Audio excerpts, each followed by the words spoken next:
Alright. Message to the mods. I'm gonna want to probably pull up some music right away.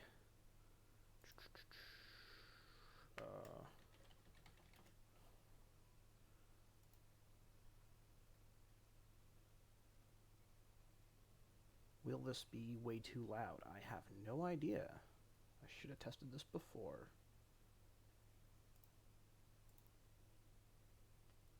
Okay.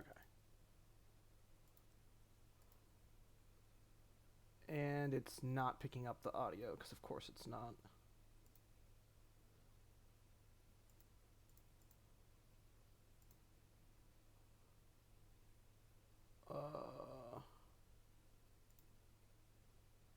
Ooh, that's not what I meant to do. Alright, desktop audio, how do I make you work?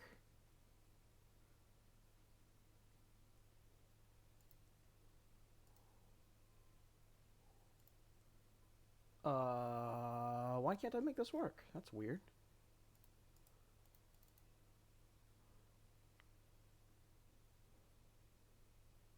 Do I gotta... Okay, let's see.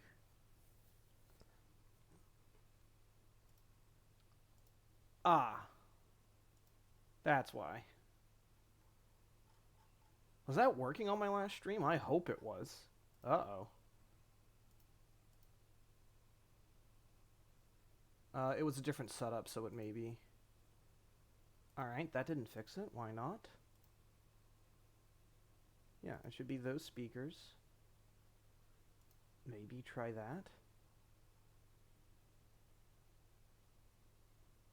Yeah. That mic device is fine.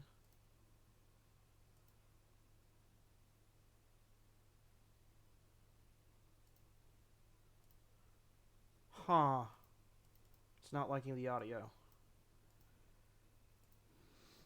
Is there a reason that that's muted? Oh, yes, there is. Okay.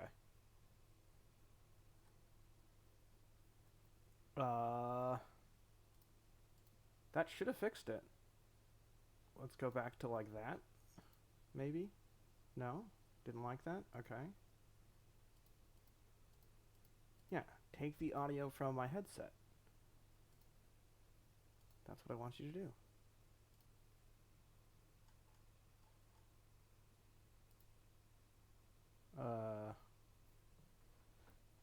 I mean, it's not like the end of the world, but it would be a big bummer. Why isn't this working?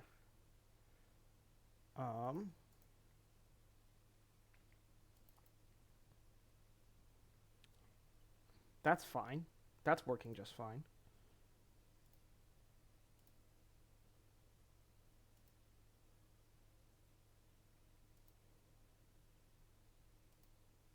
There's no ways because it's too low. Yeah, no, it's not.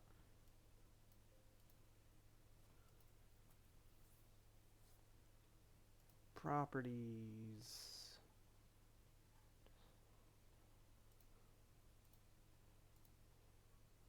Ah, do I have to do that? Hey.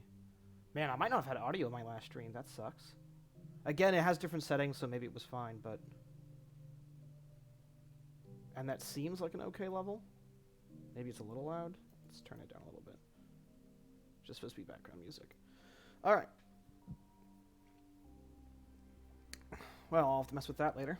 And I may pivot to some gameplay stuff. I really want to code, because I haven't coded in a while, but I'm like super not in the mood.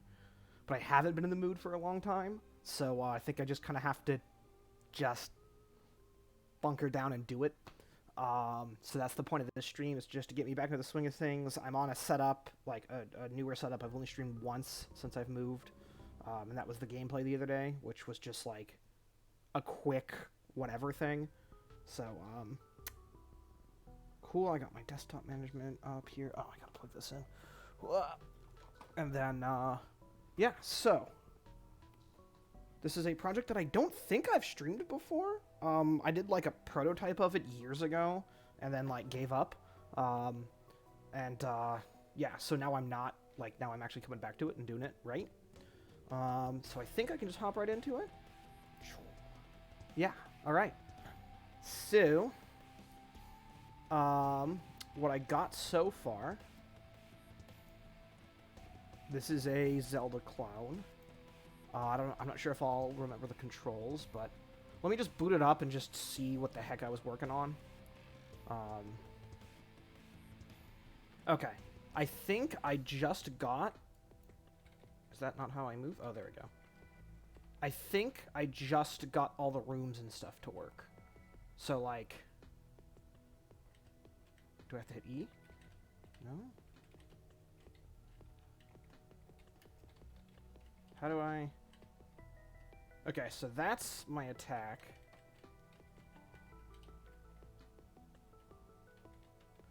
This should be... I think these are bomb arrows? Yeah. And then, right, I have a jump. A very, very bad one. And is that it? Is that all I got? Yeah. And yeah, I can do this to control which way I face. So, like, I can hold down attack and then stay facing this way, but, like, shoot that way. Yeah. It's a little clunky for now, but it'll get better. I don't know if arrows are supposed to use mana. Oh, right, I had a debate about that for a while on how I was going to do that. And then I think the bomb arrows use, like, a shit ton. Yeah. Yeah. Oh, there should be a way for me to swap characters. I believe I made it a hotkey for now.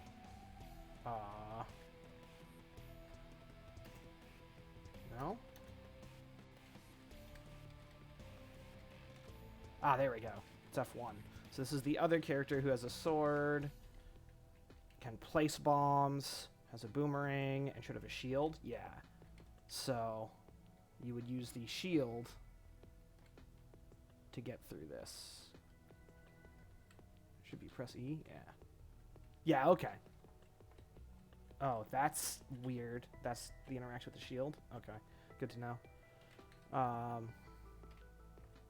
I'm going to change the functionality of the shield a bit. I just want to get a version that works. Okay, yeah, that's right, that's right. So all these work. These doors should stay open once you open them the first time. It's just to help you keep track of where you are and what's going on. I gotta find my documentation for this. I had a little bit of paperwork. Yeah, so this room I can't do because I have to be the bow character, which I know I can swap at any time. But, yeah. So these are all rooms that are supposed to have stuff in them, but don't yet. Yeah, that makes sense. I don't think these are supposed to respawn, so I'll have to look into that. Right, and so yeah, I haven't done the sword and shield side yet.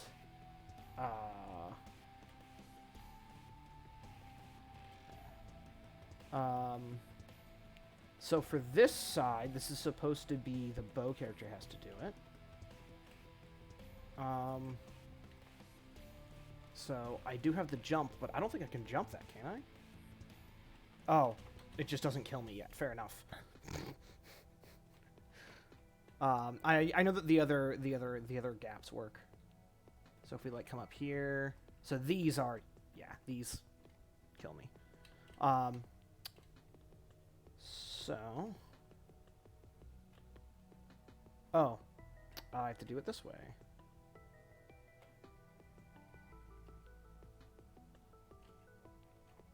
Oh, I'm bad.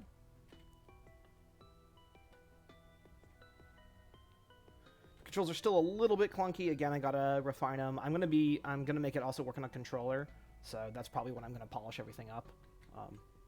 What? I made it before. Do I have to hold an extra second?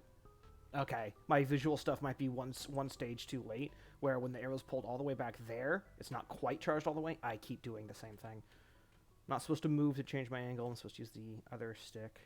It's kind of like a twin shooter, kind of, is how the controls work for now. I might find a better way to do it, but...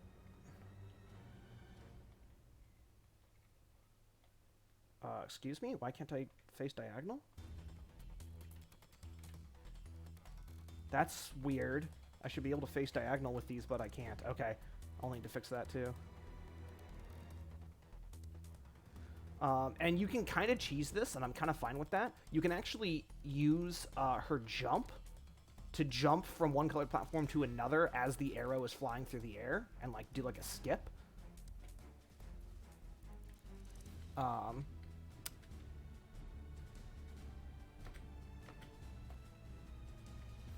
So the point is, these ones are permanent toggles. So now, the red will always be up, which lets me access everything else. Except I think, yeah, it doesn't actually work that way yet. I guess I can show off the jumping thing. Come on.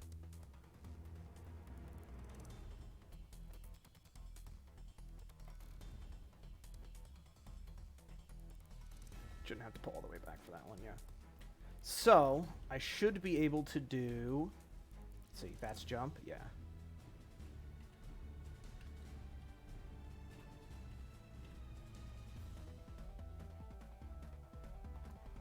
Oh, dang. But anyways, this is all I have, which isn't nothing, but isn't a lot. So let's get out of that. And actually, I realized you guys might not have been able to see that because I'm dumb. Because I think I have to do a desktop capture for that to show up. Not that anyone's watching right now anyways, but... So if I have this... Yeah, it looks like that's not coming up. So I will do the thing I don't like to do, and go from this capture to this capture, and do this. And that's why I don't like doing this kind of capture, because you create this stuff, but you'll be able to see the game now when I'm in the game. But anyways, not important. I've figured out what's going on with that. So... let's figure out what's going on here.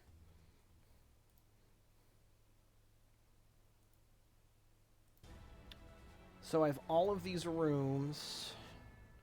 Yeah, this one still isn't masked off correctly, but that's fine. I don't need that open.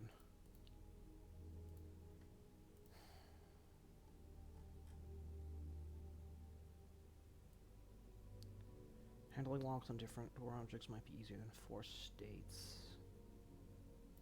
Right.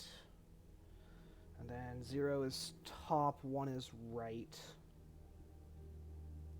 2's down, and 3 is left, because I go clockwise, and I make 0 top. If extra doors, right, because there may be some situations where I have like 2 doors on the left side or something, but the point is it'll always be clockwise, starting from top. I'll probably be starting from top left, not top center, because that just makes more sense, but yeah.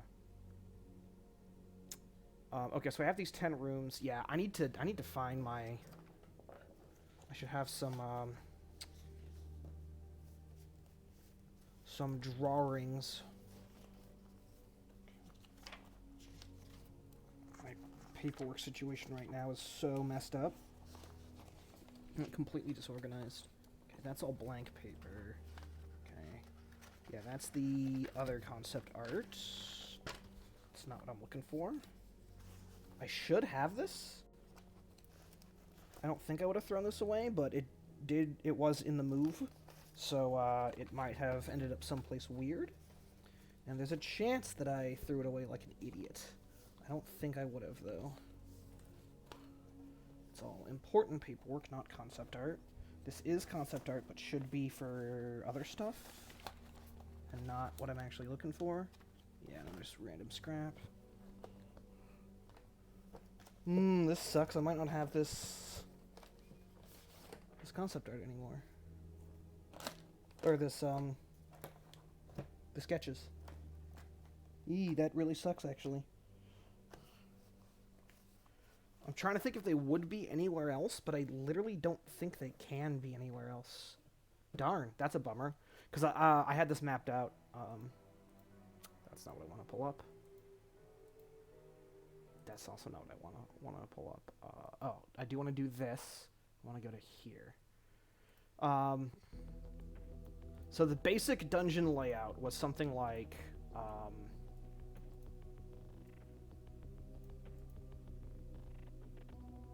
Maybe it's easier to draw this than something. Okay. I'll put on a quick little splash screen. Let's open up something that I can draw quickly with. Paint works just fine. Okay. So, I believe I made it something like... there's the entrance room with the first room that tees off. And then there's like room.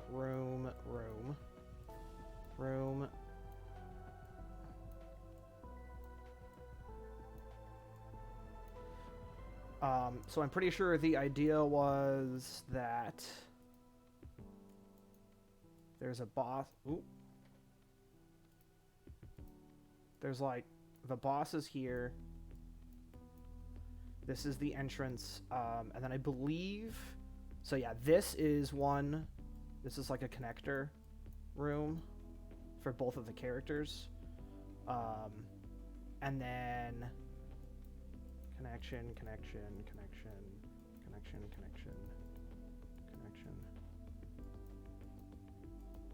And then I believe I had it be that I want there to be like a red flame, a blue flame, a yellow flame, a green flame. I may have those colors wrong. There may be like a purple one or something. But the point is, in each of these rooms, there's going to be a thing you have to do, and then it's going to light corresponding torches here. I thought I did this, but it looks like I didn't. Like, I thought I already had this implemented. So, it gives you all this. So, you have to do each of these rooms. So, the red to light the red, the blue to light the blue, so on. And then when all four are lit, the door will open. I think was my initial idea. So, these will be puzzles for the bow character. These will be puzzles for the sword character. And that was, like, my idea. So... I thought I had done that, but it looks like I didn't do that.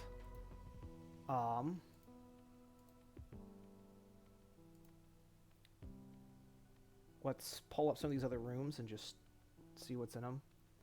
Yeah.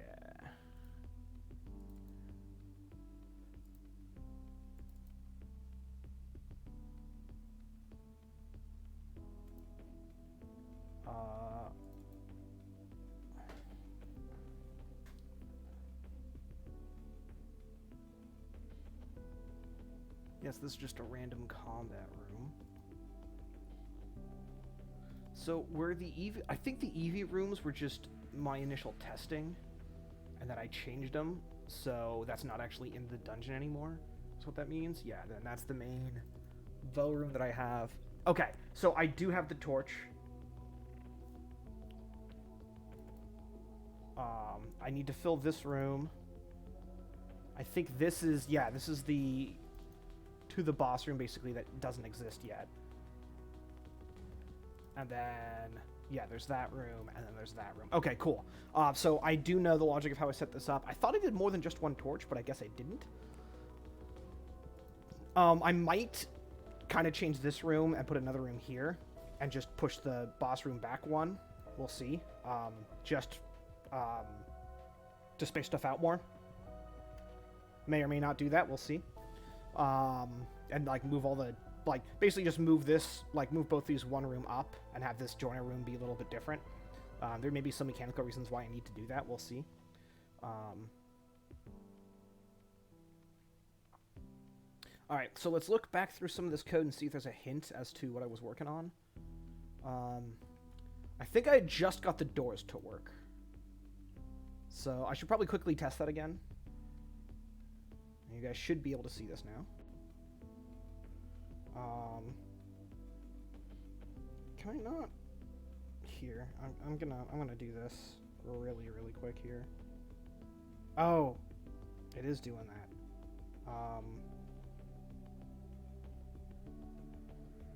How do I pull up? I wanna make sure this is coming through. I'm back to a one monitor setup for the time being, so it's awful and I hate it.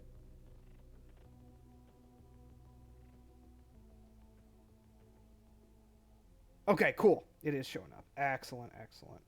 So then how do I go back to... How do I go back to the thing that I want? Ah, cool. Perfect.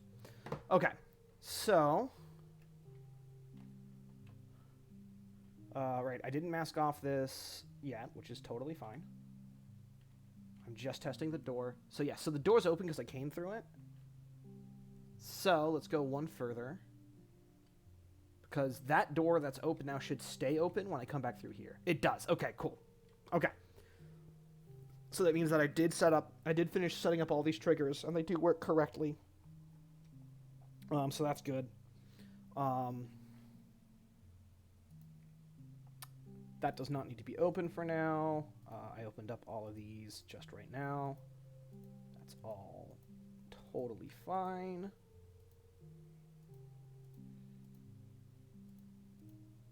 And then, what do I have here? Knockback code. Did I just put this in? Was I messing with this? I don't know why I have this, but I do. So I don't think I was working on this, which means that I probably had just finished the door code, and that's where I had stopped the last time. For those that don't know, I haven't touched my code in like months, so I have no idea what's going on here. Am I not recording? I don't think I'm recording, but I also don't really have space on my hard drives right now. I think I'll just throw the VOD straight onto YouTube. That's probably easier anyways. So...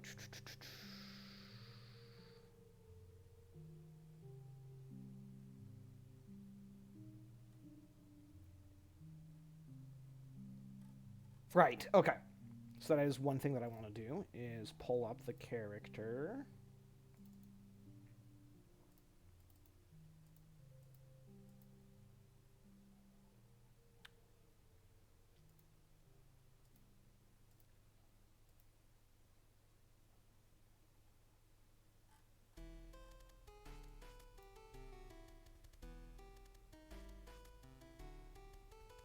Okay. Where's the other moveset? Because this changes the character, but what changes the moveset? Okay, let's look through my scripts. Because that seems weird that I wouldn't have this turn on anywhere.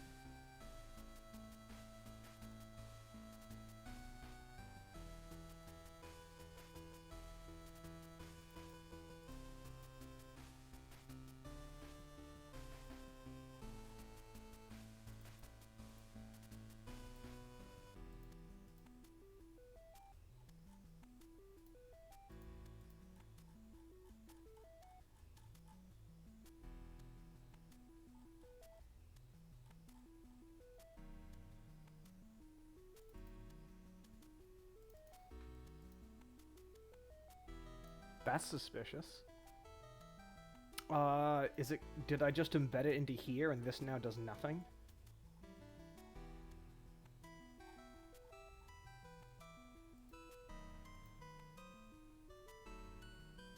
That might be what's going on.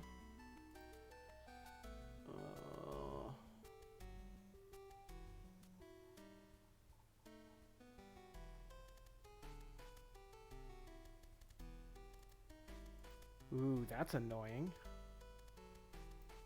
It's supposed to work. Okay, I'll have to look into that. That's really, really annoying. No, it's not in here.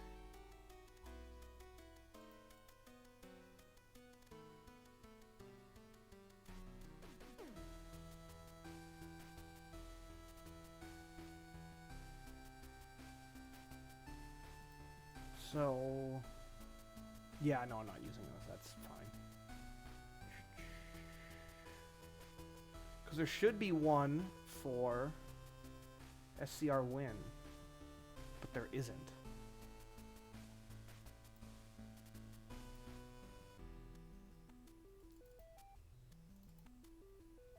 Oh, I did it with adjust it. Okay.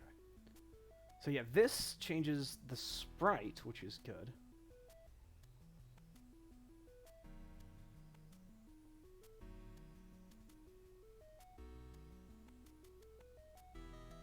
Oh. Yeah, this shouldn't be here. Okay, so I have a comment here telling me that it's, like, terrible and should be somewhere else. Which means it might have been a weird fix for something. I'm gonna try putting it here. And, hope that that works. And if that doesn't work, then, clearly there was something that broke that I didn't understand.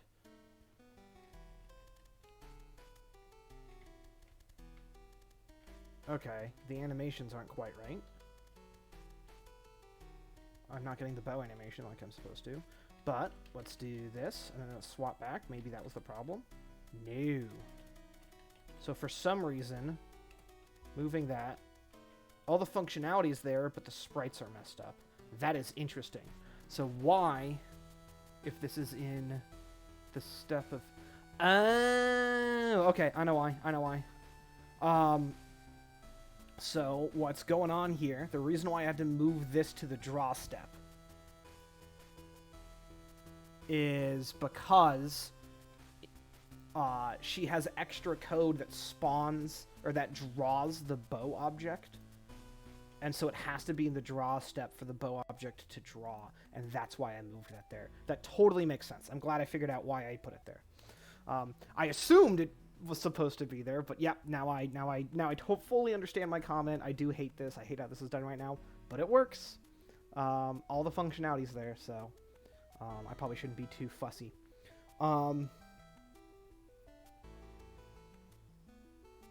Okay, so why does her jumping suck now? Because she used to be able to jump pretty far, and now it looks like you can't. Yeah, I should probably do a state machine for stuff. We'll see.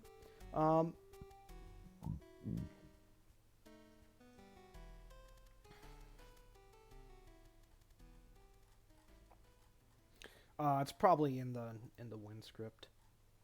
For jumping.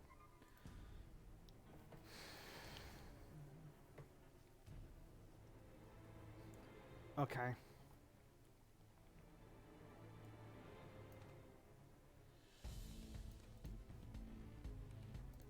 So I'm doubling the jump time because it just felt way too short. Which the animation might not reflect it. Yeah, it doesn't. But this means that I should... Well, again, I didn't mask that off. I suppose I should I should mask off that first gap.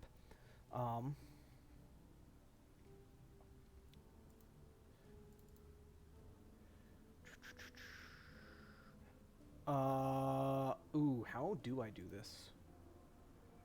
How do I do the jumping code? It should be room... Let's see, this is 1, 2, 3. Ah, I do it with blue. Okay. So technically, I only have to do this.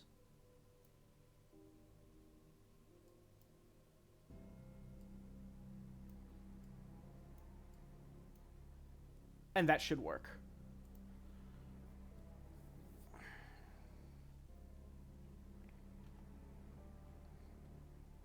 So I should be able to make this... Oh. Oh. That's part of the issue, isn't it? Well, I have both of these, so let's just go ahead and do one of these. Environment?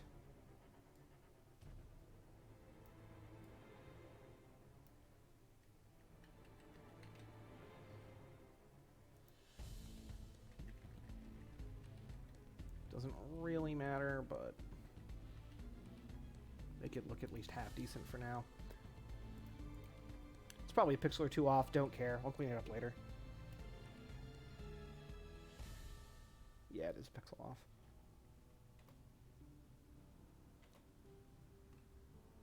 Wow, that's super long. Maybe I don't need it to be that long. Okay, let's set it back to the 35, or the 30, and the 30, yeah, and the 35, and see if this is a makeable jump. I don't think it is. And it might just be that I just made this too big, so I should just make it smaller. Okay. And I might actually need to make more of these. Because I think this, putting this on will let me half walk off the edge. Which gives me the extra spacing I need. I know I put a lot of work into the jump before, but I don't know how, like, precise I did or didn't make it. So let's see. So now I should be able to walk, like, halfway. Yep. Cool. Okay, so... Okay, cool. You can make that. Doesn't look great. I'll clean up animations and all that later, but it's makeable. So I didn't need to mess with that. I did test it correctly. It's good to know. I guess I can show off the skip that I was saying earlier, which I like that you can do this.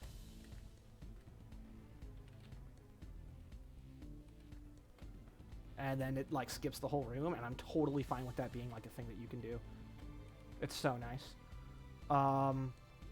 Right, I should double-check the left room and make sure that that's still working the way that I remember it working. And then I gotta think about what to fill the other rooms with.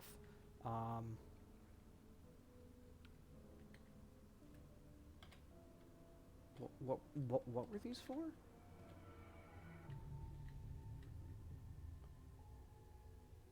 Oh! That's what those are, and that shouldn't break, so that's annoying that it broke. This might be the last thing that I had worked on. That would make some sense.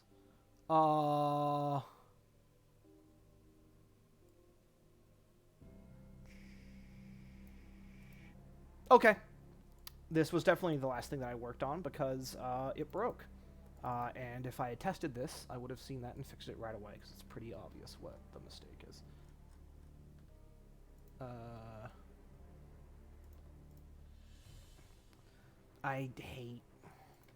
I kind of hate the workspace, I'm not going to lie. I find it a little annoying to navigate through all these windows.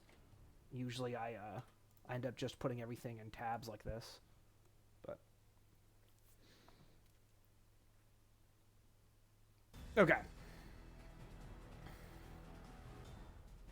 So that makes sense.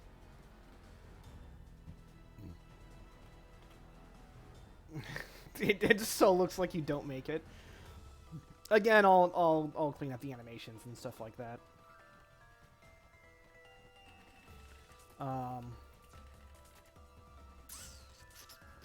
Right. No, not that one. That one. I love that that works.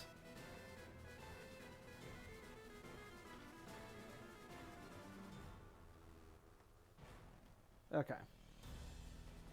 So this room, I'm pretty sure you just gotta, like, bomb a bunch of stuff, basically. And I just put the mana orbs there for convenience. Yep, that's what it is. So I gotta do... Oh. Well, obviously, that's not drawing in the right order.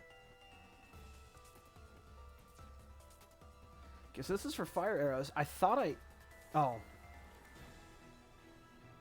I thought I made fire arrows already. Oh, but it looks like I didn't.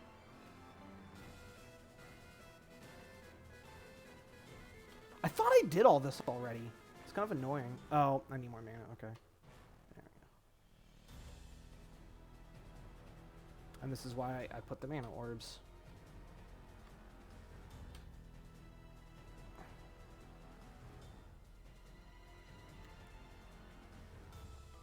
So these should be fire arrows, but I don't think they are. No. So maybe this was where I had stopped then. Maybe I had half done the fire arrows. Also, why do those go in that order? That would be room 4. Should be how that's organized. Uh-huh. And let's look at asset order. Or sorry, instance order.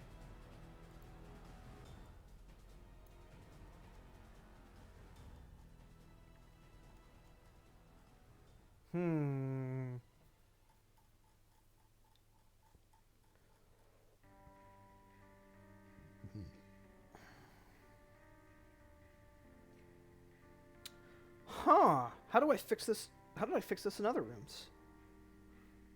I guess it's that I don't have any objects you have to walk over in other rooms? No, that's not true. There's the respawn points. Well, that's actually an easy test. Do you stand on top of the respawn points or not? Like this big Y. You do not. Okay. That's a bit annoying. So how would I fix this?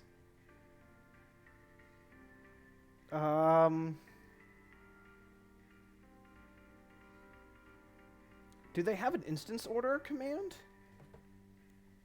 Because if so, that would be the easy way, is I just go to the move between rooms script, and just set instance order. So let's see, instance.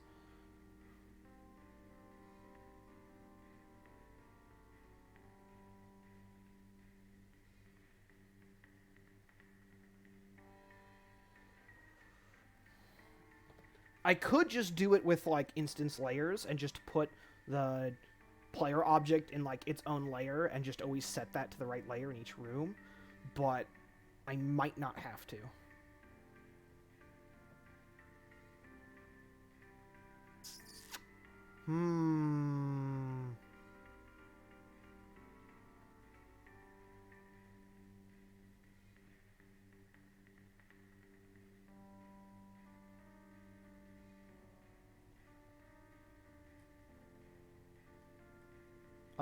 Would it be like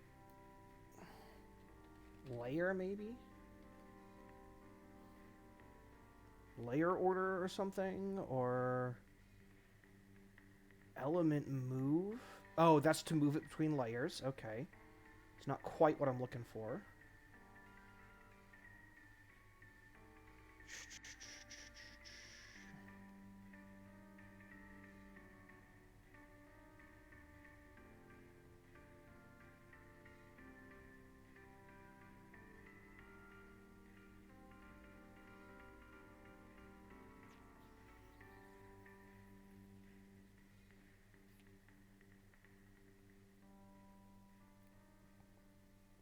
Layer sequence isn't quite it.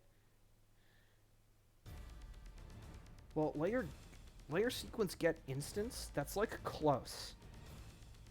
Because I basically want to take the instance and move it up as, like, move it up in the sequence list, or like move it down in the sequence list.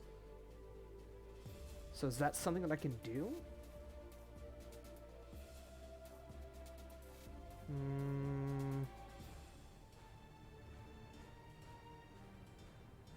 Darn. Okay. Well, I'll do the easy solution for now and Google this later. The easy solution is just, do I make you on this? Yes, I do.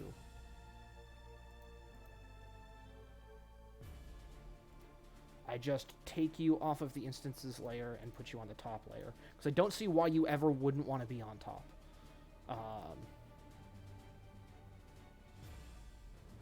And yes, take that out of context. Nothing wrong with that. So let's see. That should have fixed it. And it might be a little jank for other reasons for now, but...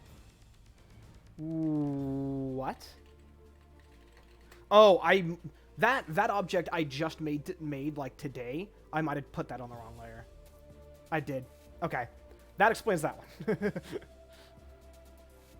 Cool. That makes sense.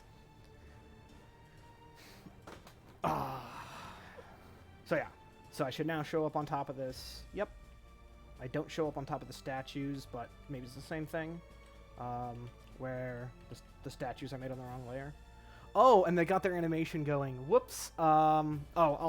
Actually, that'll fix itself later.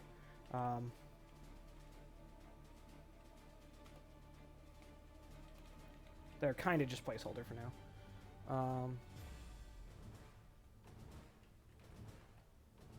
Oh, right, and then I wanted to check fire arrows.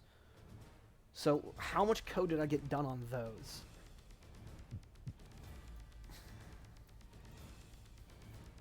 Yeah, so I have this for fire arrows. But I guess I just literally didn't do it at all. I just didn't make it a thing. Why didn't I make this a thing? Oh, no! This is a thing! Oh! I did do this. Okay, I just don't have a visual for it. How do I make a visual for it?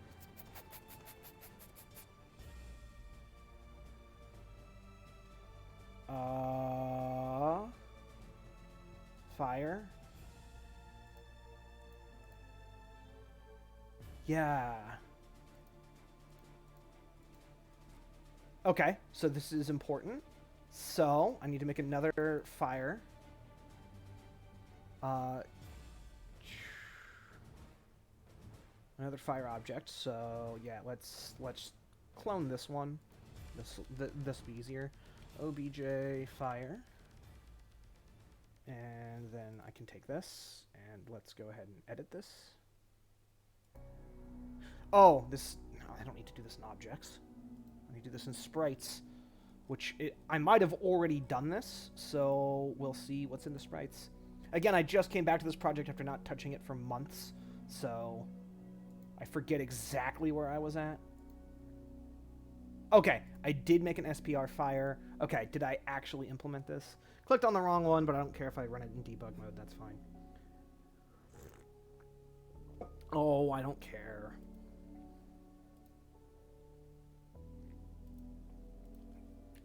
I unfull screened it, but it doesn't matter. So this should turn on a toggle. So now these should be fire arrows? They are, and they have the fire on them. Okay, so that does work. Is that 5 double? Oh, I guess it went out of full screen, so it might be having some visual glitches there. So it'd be kind of nice to put it when you're pulling back the arrow. I need some way to show that you're in fire mode. But maybe that's an issue for another time because a lot of my sprite work is jank.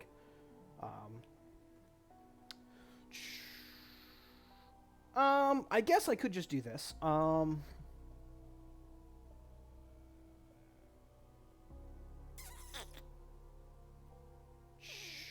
Win. And then... Because this is in the draw step, and this only runs when I'm in win mode. Cool. Okay. So then go if... use 3 buff equals 1. Then draw sprite. Come on. I can't type. I'm still drinking my coffee. This is just my second coffee for the day. So let's see. Draw sprite. Yep. How do I do this? I don't think I draw this here, right? I draw it on the UI object?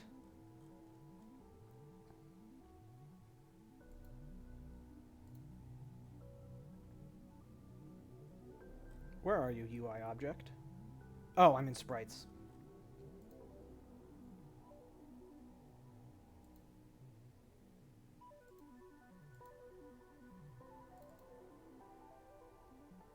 I'm just doing this to quickly get the positioning. Because this needs to be... not the coins. Containers, this is for hearts. Cool. Where's mana? Mana, cool. So it's...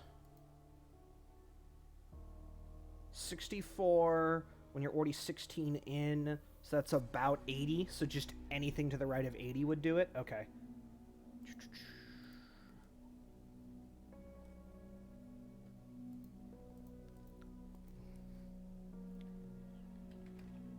SPR fire. Sure, 1's fine. And then this should be like 86. And I didn't get the vertical.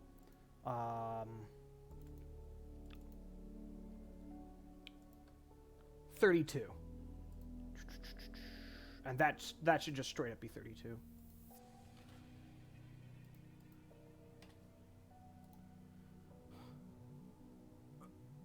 Is there any reason this won't work? Probably. But let's just see if it works. So if I did this right, when I turn it on to fire mode, it should make a little fire object right here. It did. Need to make it a little lower. And I kind of want to outline it, actually. So I need to make a different sprite for it, which is totally fine.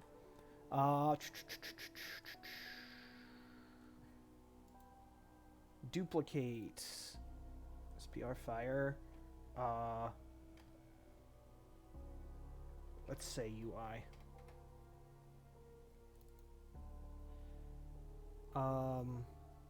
Oh, that's probably why. Yeah, okay, so I can do this with it to cheat that positioning. And then... I'm bad. I need to increase the size, resize canvas to 8 and 9. And then...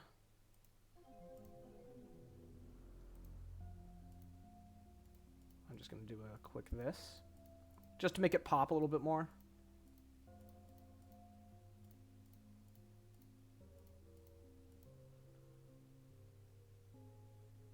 And I don't need to do both. Okay, let's see how the positioning on that looks. I might have to shift it by a pixel or two or something. We'll see. It helps if I actually change it, right? If I tell it to actually use the sprite that I wanted it to use. Oh, I capitalized UI on that? No, let's fix that right now. That's going to get really annoying. No caps on my asset names. Whew!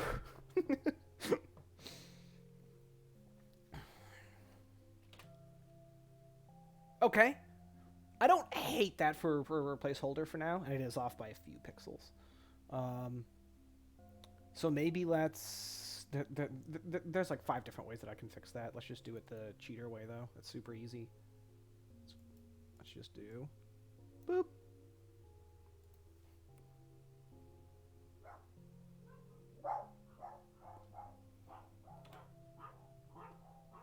That's fine. So yeah, so this little thing here lets you know that you are in fire mode.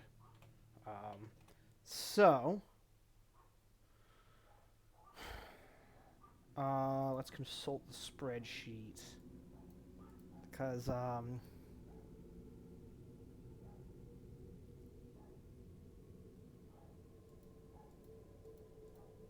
oh yeah, that was an interesting idea I had. I might need to implement that, but I guess I only need to make one other room, so I'll just make it a jump puzzle room. So let's make a jump puzzle room.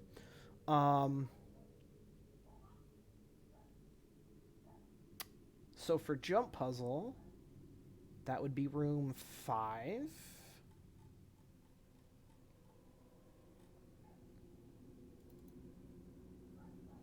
And I need to make this a jump puzzle room with another brazier.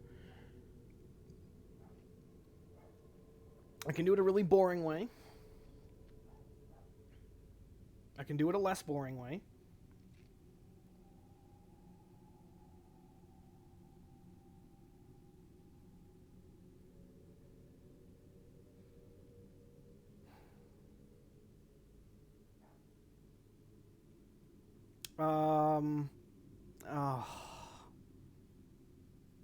This is going to take a bit of work, but it's the better way to do it. So I don't like stagnant jump puzzles where you just have like a bunch of gaps you have to jump over and that's it. Like, I could do like, gap, gap, gap, and basically do like a maze where you just jump through it. That's boring.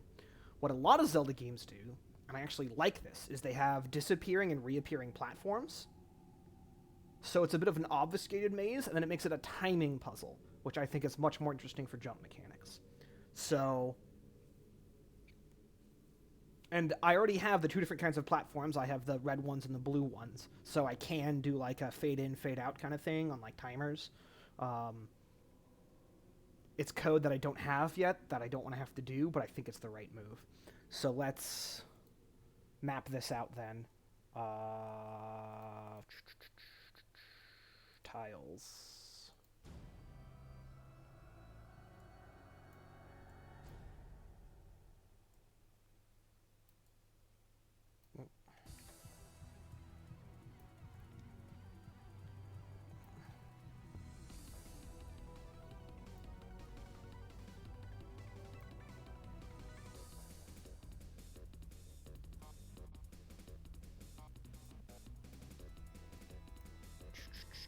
Okay. So that's up. Yeah, I'll do my due diligence and do the polish thing. Because it won't take me very long, because this is a simpler room.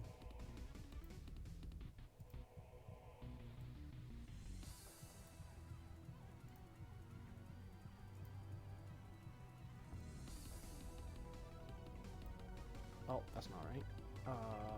Good. I didn't actually do this in the wrong order.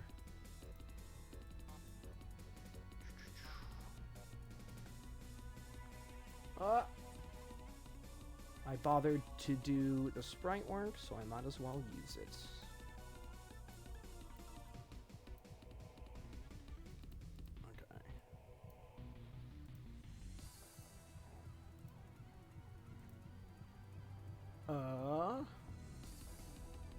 Boom.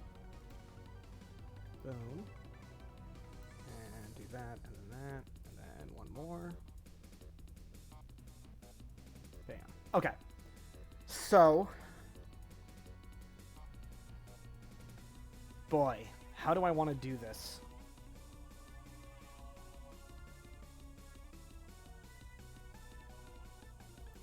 Well, so first off, I do need to make a new set of duplicate objects. Because I need to have these be instead of crystal bridge, which are the switch toggles. This needs to be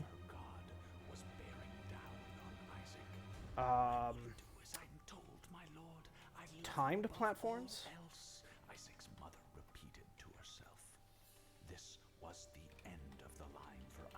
Thank you, Isaac OST, for also having the story bits.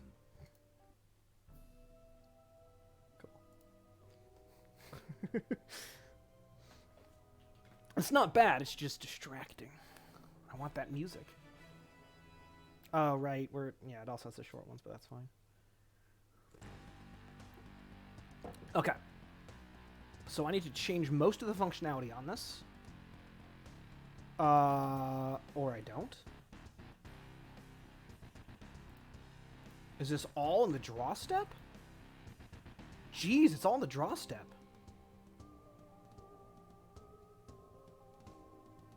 That's how I did this?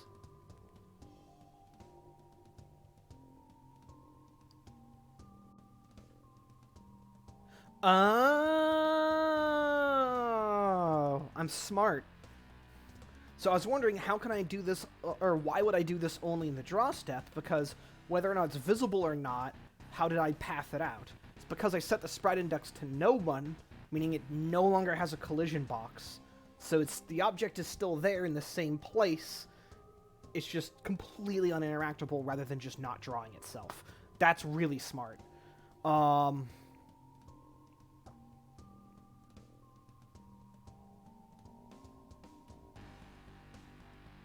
So this is actually a pretty easy thing to change then, because all I gotta do is change these checks, and again, I hate that. Yeah, there we go. All I gotta do is change these checks to be a timer thing.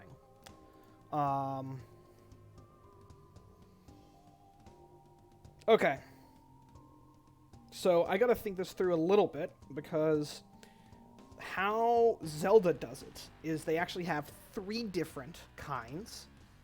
They don't actually color them differently, but they have like platforms, so they have like an appearing state, appeared, disappearing, disappeared. And they have 3 sets every time that I've seen them. And I wonder if that's because of how the timing works, you want 3 sets.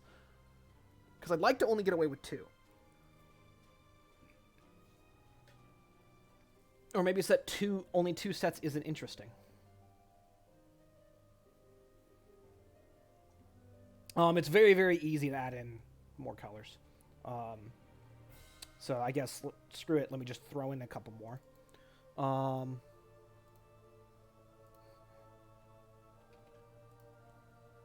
So let's do a eyedropper.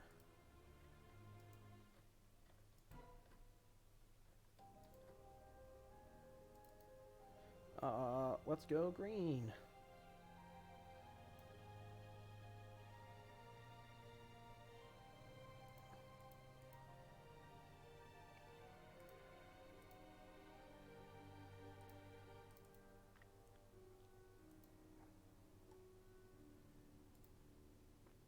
How do I, yeah, collapse down. Oh, nope, that's not that one, that's this one. Oh, that doesn't work. Excuse me? It should keep everything else, right? I am an idiot. I did that totally wrong. I need to change just this. Yeah, so straight across. Okay, it's basically the same color. Cool. This one, straight across, is like there. That doesn't look very good, doing it that way. So let's shift it down like that, maybe? That, like, actually didn't change anything. Why is that, like, not changing the color at all? It should be.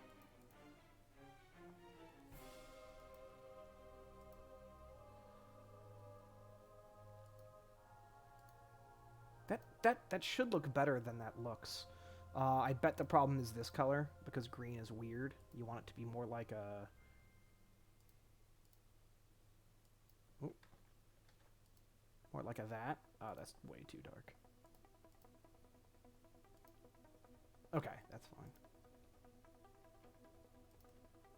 Is this really on Isaac?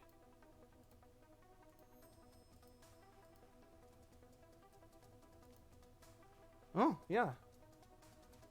Ah, it's a remix, that's why. I'm like, this doesn't sound like Isaac.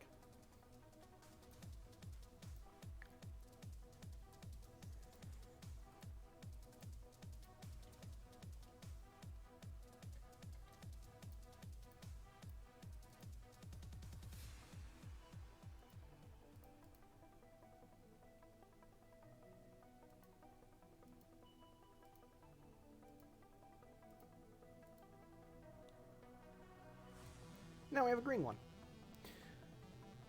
Okay. So...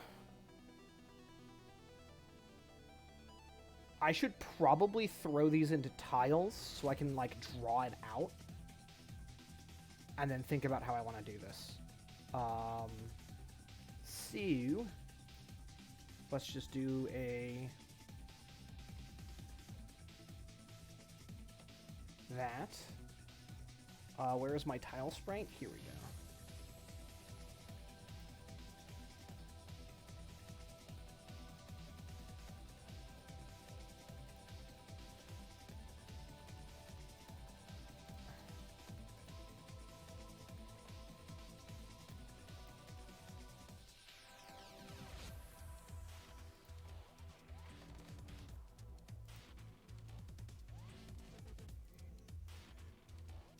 Cool. And then we go back to room 5. Tiles. Okay, so I think the idea is I can do something like, if I just do a pattern like this.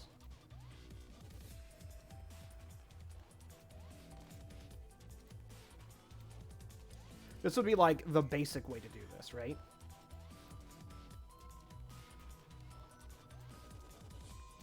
And by alternating, you're like forced to jump. So basically, the like blue and red will be up at the same time, and then blue will go away and green will show up. And then red will go away and blue will show up, and then green will go away and red will show up, and it'll sort of cycle through. And then how you can make it more interesting is then like after red comes green, is you can create like branching paths. And have them, like, not work. Or have, like, some of them dead end or something. So it's both a maze and a jump puzzle. So probably the best thing to do to give me the most space would be to take it all the way to the corner. And then go blue and blue.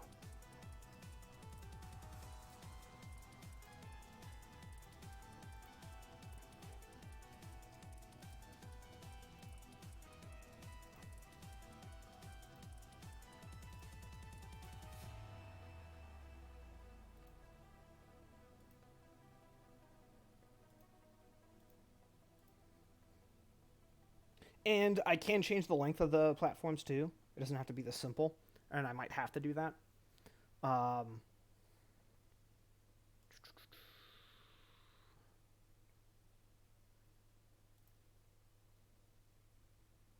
well, I think you can jump 2, but I know you can't jump 3. Um,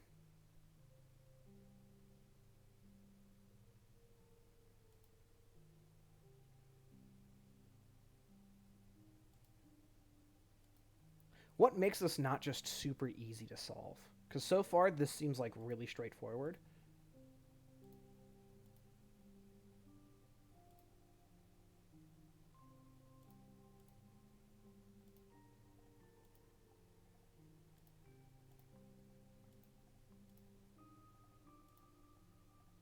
I mean, you literally won't be seeing these all at the same time, so I guess I have to factor that in. Like that's going to make this a lot trickier. And maybe I don't make it a maze. Maybe I make it that you have to do all 3 paths. That might be a way to do it. So it's not necessarily like a puzzle, at least not initially. But like the first time you run into these platforms, it's kind of puzzle. It's more like a tutorial-y thing, which is something that I want. Um,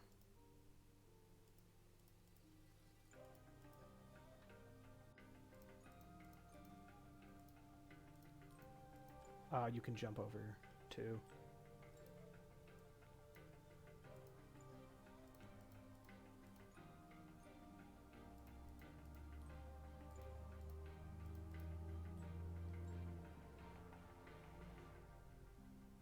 So like I could do something like this, and then just have 3 switches. So you have to do all 3 paths.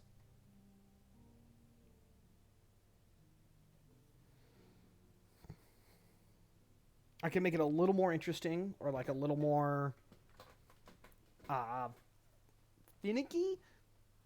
Um,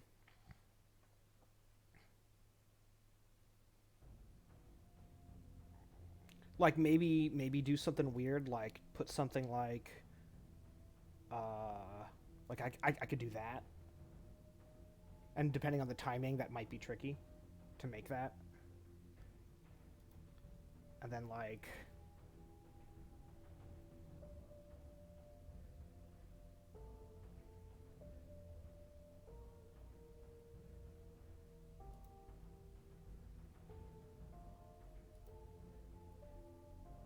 technically that should be makeable.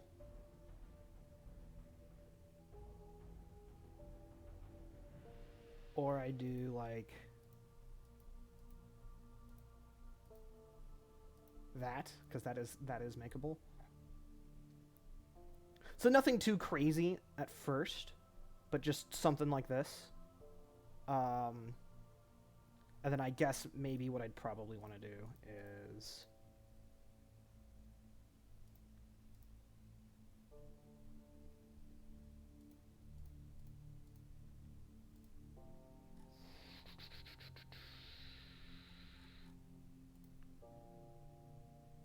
oh, not sprite. Objects, instances, block. I don't need that open. Block.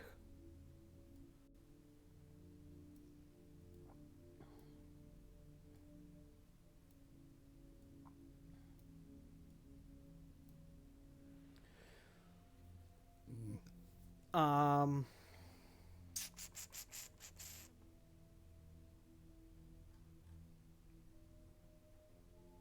I made the zero. Oh, it's in fire.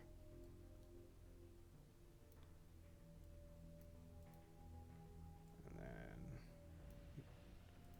we do something like that. Did I make the button object? I don't think I did. No, I have the crystal switches, but I can hit those with an arrow, and I don't want to be able to on this. So, I gotta make pressable switches. Um,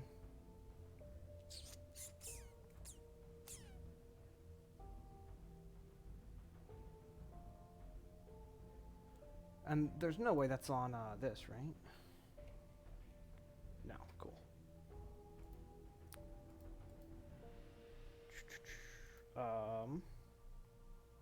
So yeah, I just need straight up new. And these are 32 by 32, I believe. 1, 2, 3, 4, 5, 6, 7, 8. Yeah. Create sprite SPR floor switch.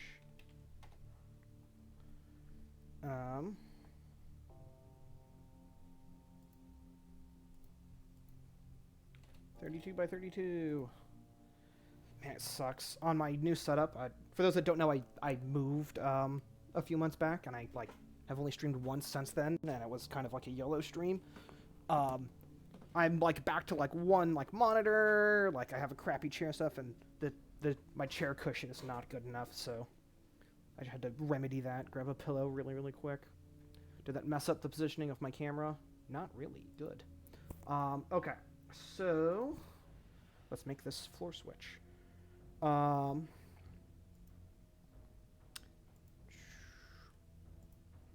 exactly do I want to do this? Do I want to make it a square? Do I want to make it a circle? Let's see if it looks crappy if I make it a square. I do want to make it gray, but that's annoying to see for now. Let's make it brown and then I'll make it gray.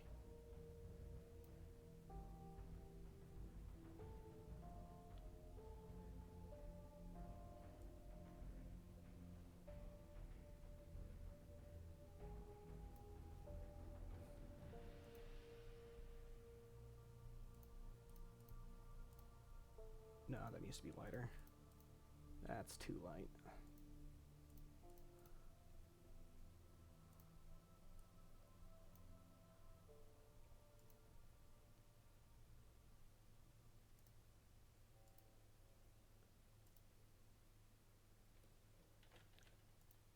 Then this one, all I have to do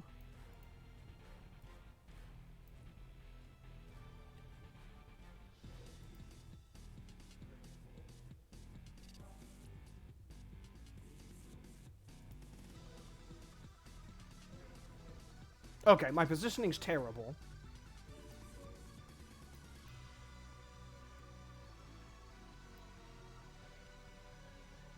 The finished state should probably be like this.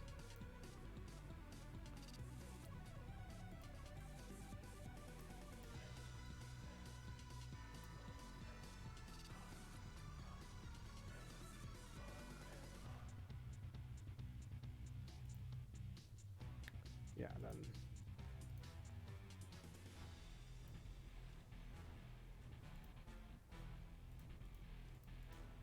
And then I guess I need some shading.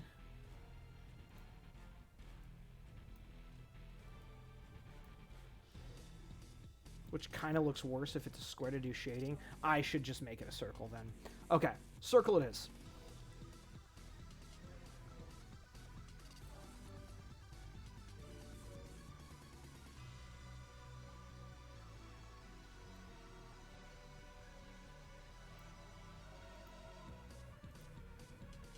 I should make this darker for the outline.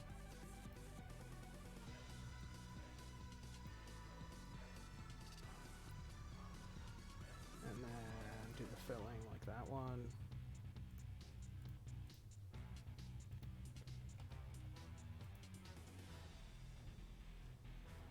I should probably center it.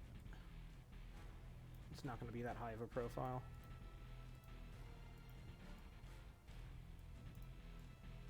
And then... So this one...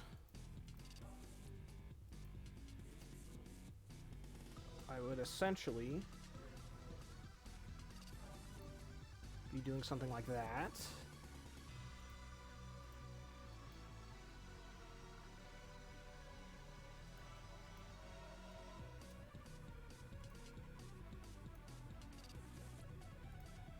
I think this is going to look a billion times better than the square version. I need to do like some weird like parallaxing or something to make the square one look good, because you'd want to see like the sides to get that it's a square. Like this is clearly like a cylinder. That's what's great about circles, is like even when they're like flattened on 2D, because it's a circle, you can always see the 3D element, where things that have flat sides, like you have to, so like I could have done it as like a hexagon maybe, but I think this is gonna look way freaking better. And then just add like a little bit of shading on the cylinder. Oh, so I think the top wouldn't be colored. So something like this.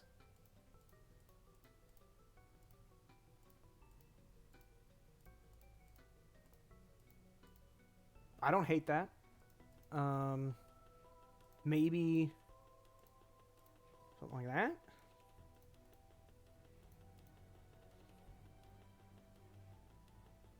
Or I could do...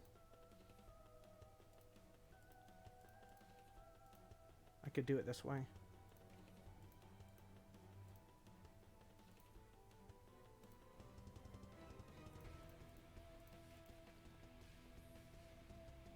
I think both look pretty good. I don't think it matters too much.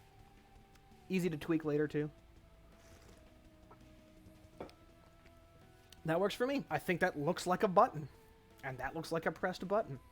Actually, if I want to get slightly fancier with it,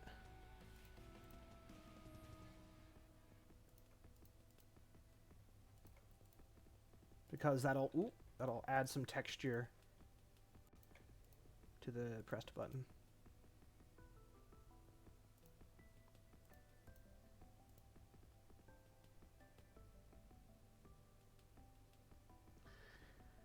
So technically, for realism, it would probably be more like this, which looks awful.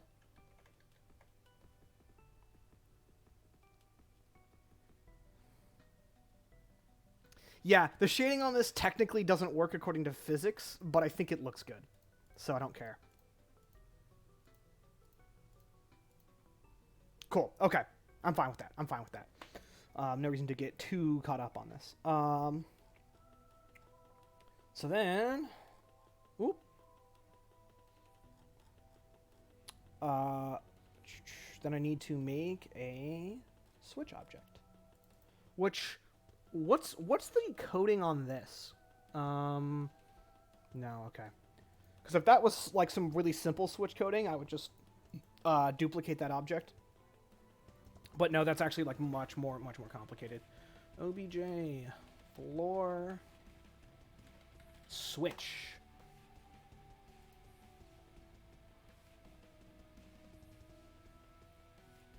Sprites environment. Oh, that's enemies. Sprites.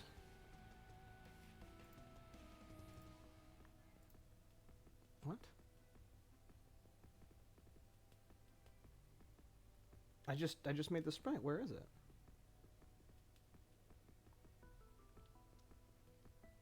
There should be an environments folder.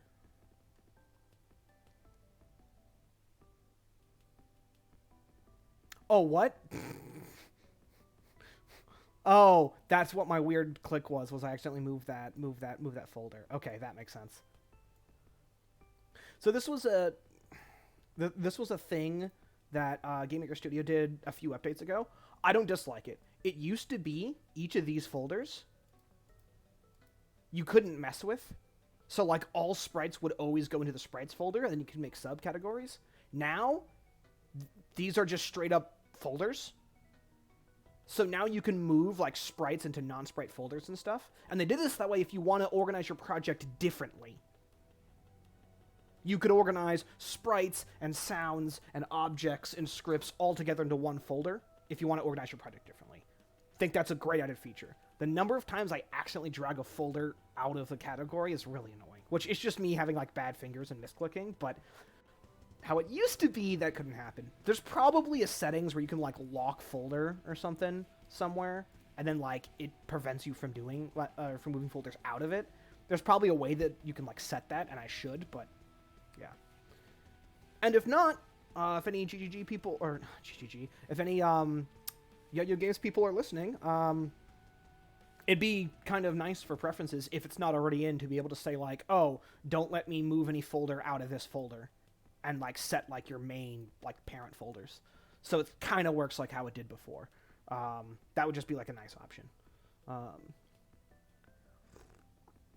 It seems like a pretty trivial thing to set up. Like, that shouldn't take long at all to code something like that. And, like, then maybe, like, you can have other parameters apply to folders and stuff and just give even more customization. Like, it might open the door for some nice organization stuff for projects. Again, maybe there's already stuff where you can do that in preferences or something somewhere, and I'm just dumb and lazy and not looking it up, but yeah. So I just made a floor switch, right? No, I just moved the sprite so that I could find it.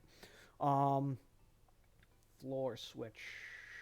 Alphabetical order. I just don't know my alphabet. Sprites. No, I clicked on enemies again. Environment. Floor switch. Create step. Switch is a keyword. Switch state equals 0. That's annoying. I think that's all I need. Then go to step event and go if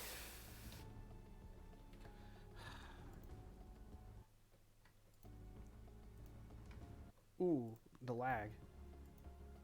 If instance place x y not sure why I'm getting lag. That's kind of scary.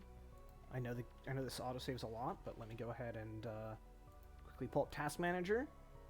Sometimes, especially because my drives are pretty freaking full, I can start to have slowdowns when I'm running Game Maker Studio.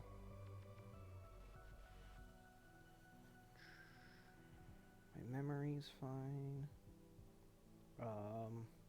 Doesn't really look like it's messing with anything too much.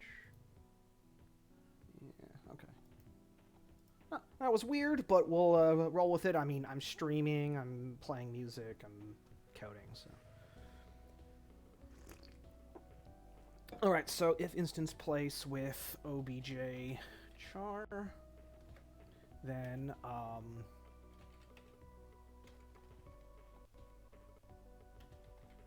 don't like this lag that I'm getting. I really don't like this lag that I'm getting. Why is that using so much of my CPU every time I try to type something? Okay, I might have to restart it. Switch state equals 1. Oh.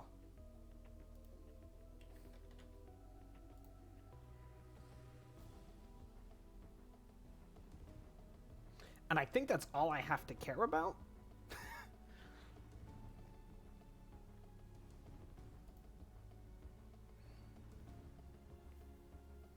Okay, before I set up these switches and I do the rest of the platform work and all that, I actually got to test the beacon code, because that's important for switches, because it's going to use the same system. Basically, for every room, I'm going to have like some permanent toggles that check, like, hey, like, have you cleared this room before? Then set this toggle to you've cleared it before, in which case then we don't need, you know, X thing, like. So, oh, what? That missed?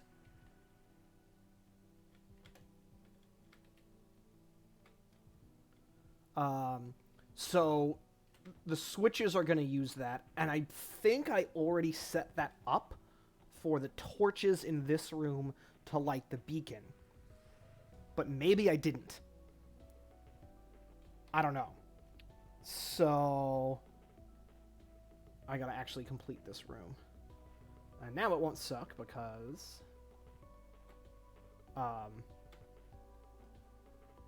excuse me? These should be bomb arrows. Oh, it is a bomb arrow. Okay. Not sure why the first one wasn't then. I do need mana.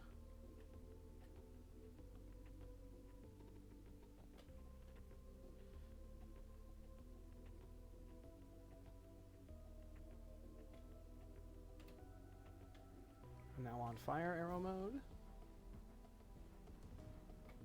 Oh, I missed. I super missed.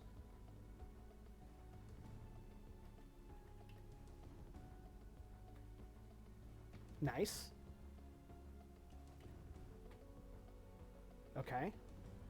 I just need to get one down the middle.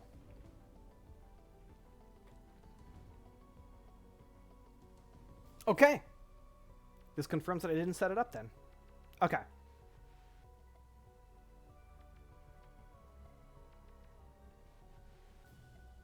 So that's something I'm going to have to do. Also, I really don't like my torch art. Which shouldn't be a big deal, but it's bothering me. Okay, I'm getting a lot of lag. So, let's reboot this really, really quickly. I'll throw up a quick BRB screen.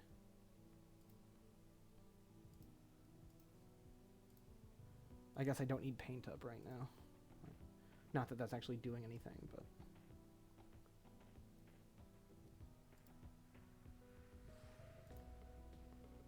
And then...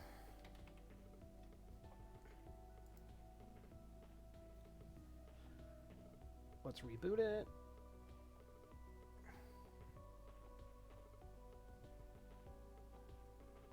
Again, it's probably my,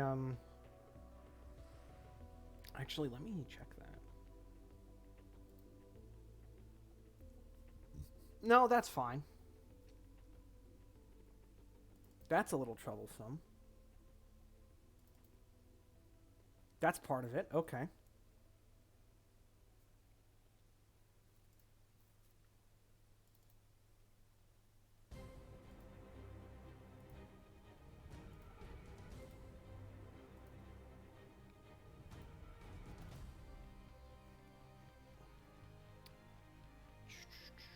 Okay.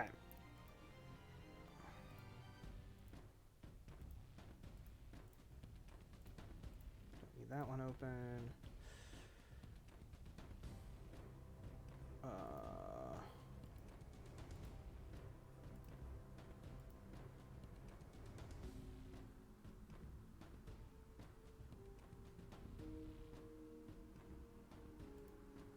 So...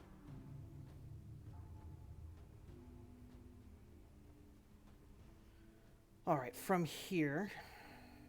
I'm gonna put the floor switches on these. And what I also need to do... is I need to make these torches work. So... Right, and I wanted to mess with the torch sprite.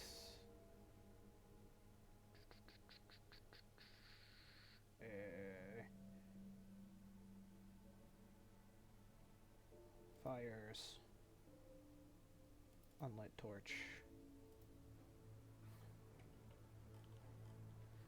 Like this, to me, is very much not the right color.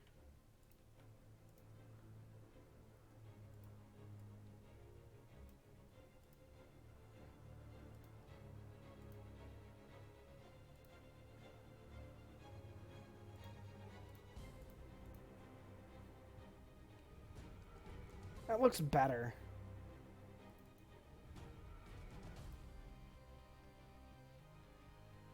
Oh, come on. Does it not keep that color?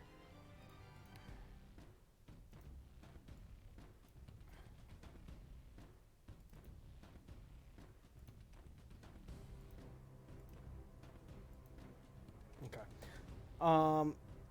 Cool. That's not going to bother me nearly as much now. So I need to go to objects, fire, torch. So it changes it to lit torch. It does change the lit variable. That's good. And that's all that it does. Okay. So here's what I got to think through.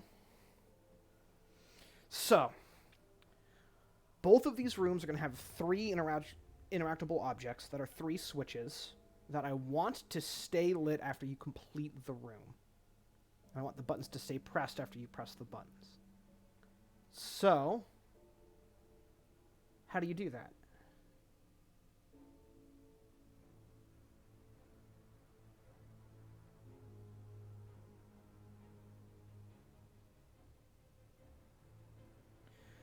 Oh, God. So, in theory, I could, just like how I've been handling doors and stuff, just create, like, 6 switch variables for every single room, just initialize them.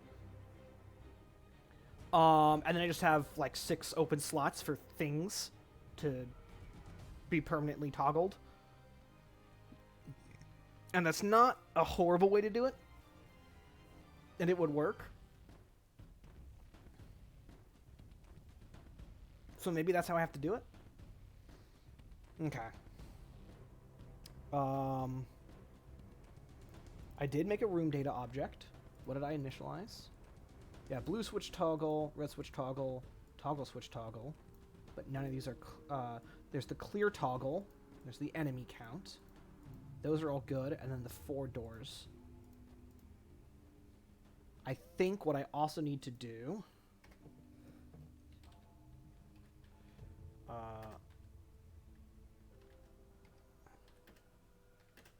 less than, let's say, 6.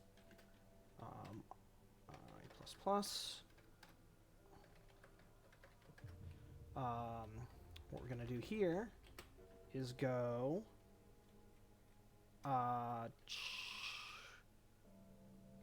switch I equals 0. I can't do switch, can I? Switch is... Yeah, switch is not what I want. Because it's a keyword. Room switches. Sure. So this will make there be 6 switches, basically 6 switch slots. This is on room data, so this isn't permanently saved. This is temp saved. For now.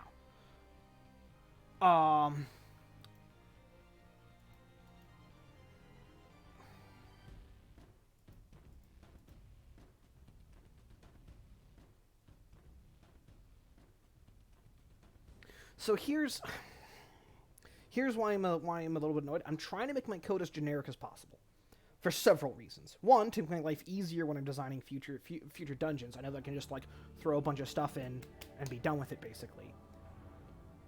But secondly, because I eventually want to make a level editor. So if I'm doing a lot of like hard code to make every single room work, then when people try to use a level editor, like they're gonna have to hard code. Like I need stuff to kind of just work, or at least get some of that foundational work done to make my life easier later. I don't mind doing some hard coding for stuff like this, but to completely hard code something not hard code, to specific use case code everything will make my life harder later. So I don't want to do that.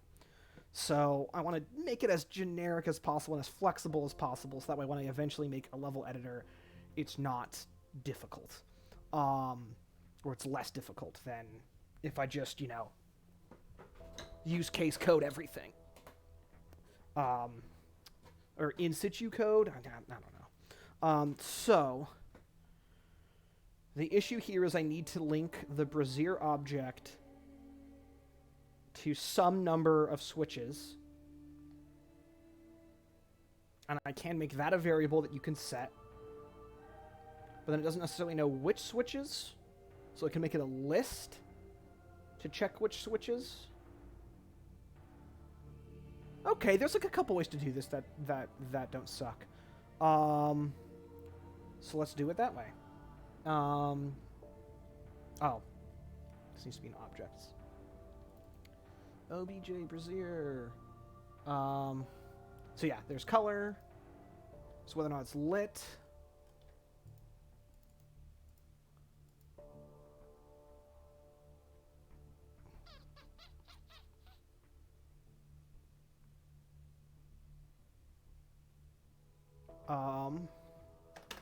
So I would need to do something like...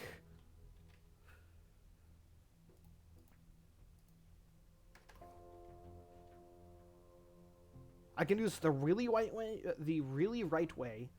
I can do this the kind of jank way, or I can do this the really jank way. Let's try to do this the really right way.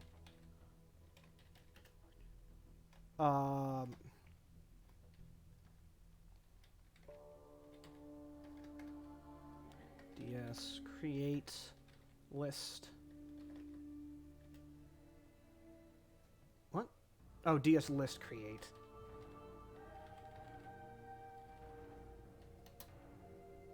Let's do this as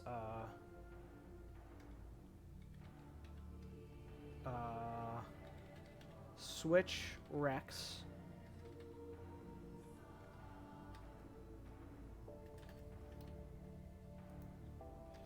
And then, right. Now, in this specific instance,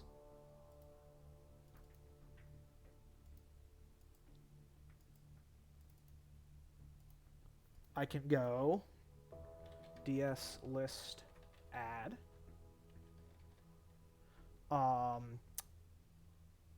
switch Rex, and I'll just add in 0, 1, and 2 because there are only 3 switches in this room, so I'm just going to make it the first 3 switches. Then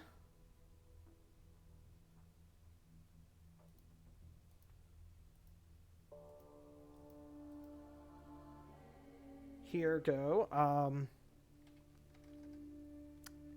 if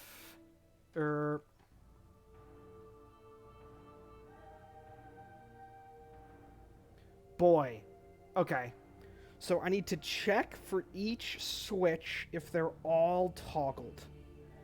So it would have to be like ds list size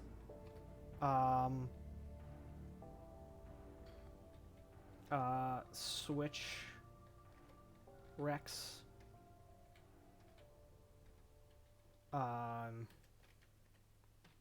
and I guess we do this as list size, or let's just do size. DS list switch, then go for I equals 0, I is less than size, I plus plus, then we go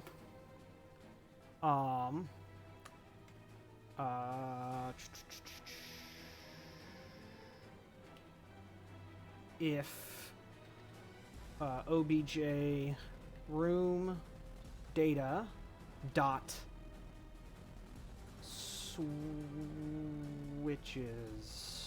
So this does not exist yet, and I want it to be an array. No, this does exist. What did I call it? Or did I not make this yet? Let's see. Room data. RM switches.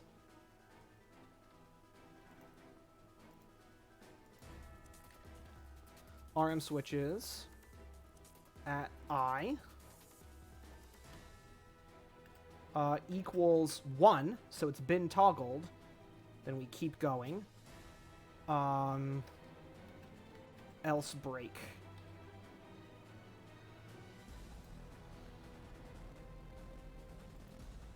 Else break. Oh.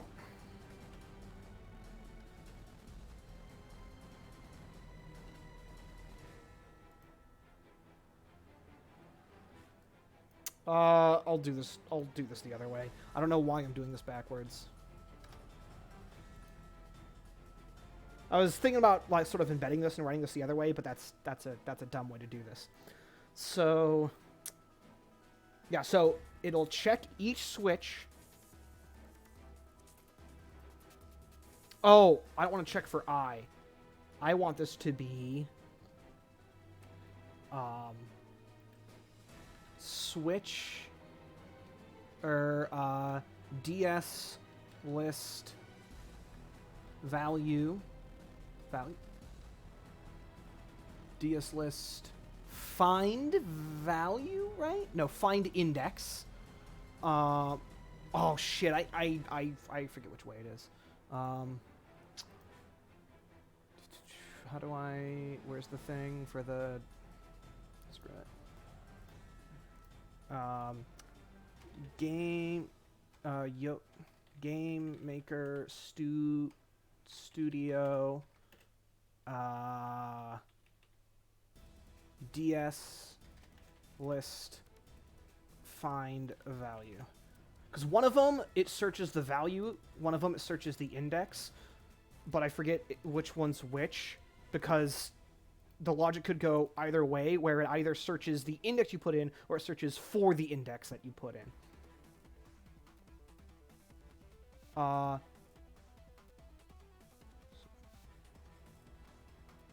above code checks if the variable list for the value p1 and stores the returned position. Right. So I want to find value? That seems wrong. The ID of the list to use, the value to find. Right, okay. So I think I do want to use find value. That's what I thought. I thought it was slightly backwards. The ID of the list to use, the position to look at. Yes, so I want to... Right, because I'm pulling the value out. I'm not looking for the value. The value is what's being returned. Okay, yep. Okay, got it. That makes sense. So, find value. And what I'm looking for is ID. So this would be switch rex. Because it's from this object, yep. And the position is I. And then if it's a 0, break. We go through the entire loop. And if we ever get past the break, so if we go through... Basically, okay. I understand this, but I should explain this because that was a bit chaotic. What this is doing is it gets the size of the list of switch requirements. So for this particular one, for the specific one that I'm setting up, there are 3 values. So it knows the size is 3. So it'll do this check 3 times, incrementing each time. What it's doing during each increment is it's looking at the room switches array in room data. And it's looking for each of the switch IDs that I put into this list to see whether those switches are on or off. If any of the switches are off, it throws us out of the loop and we're done. But if all 3 switches are on, then it'll make it past this step. And then what I want it to do is lit equals 1. I should probably put a if lit equals 0 at the top of this. Just to, just that it doesn't keep checking once it sets lit.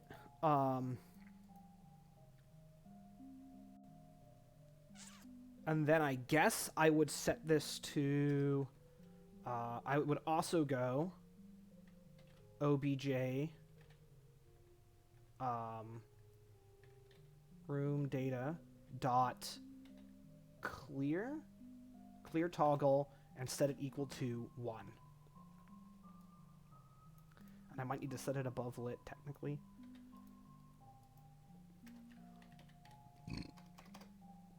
So basically, this is checking every single frame if all the switches are flipped. If all the switches are flipped, it sets the room to cleared, sets this to lit, it stops checking. This is now at lit. Great.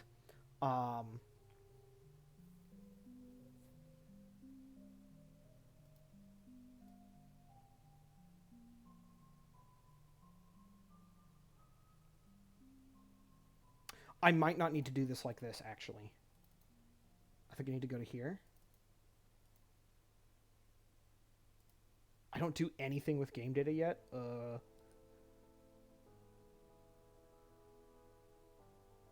Then where am I storing the door data at? Do I do it retroactively?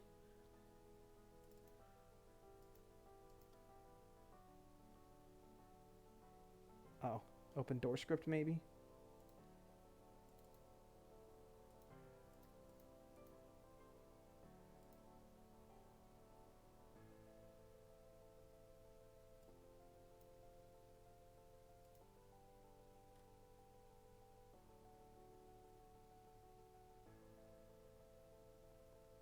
Do I set this on the character object? I shouldn't have done that. Uh-oh. I mean, it's fine. It's just a little messy. You don't have the door array, do you? Oh, you have the door array. That's fine. Doesn't matter. It just means that the game data object may end up being useless, and I'll just throw it out. If I'm just going to do everything on the character object. I think it's because I was planning on having multiple different character objects, and then we swap characters that'll swap around, but then I realized I'll just have you swap states into the other character's state. And so then it's like, oh, then it's like redundant, so I'll just do it on the character. That was probably my thinking. Yeah, this sets all the doors. So, I need to add another thing here, actually. So this is for the saved toggles for the dungeons.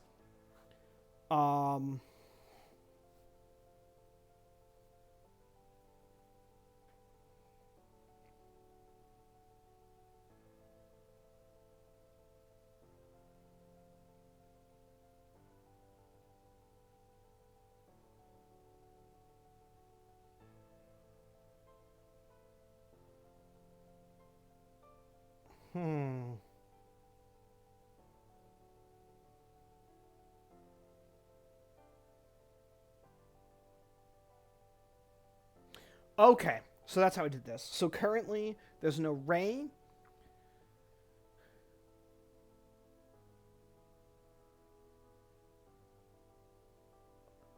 What?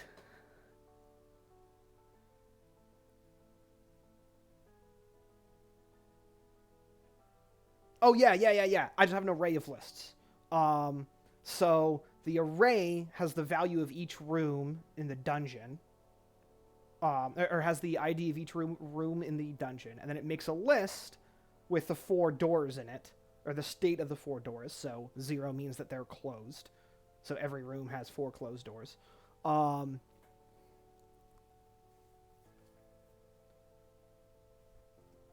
it's the room ID, so that's why I did it that way. Okay, so yes, I should do it in a separate way. I was saying if maybe doing it kind of all in sort of one big list of like, here's all the room toggles, but no. Well, maybe.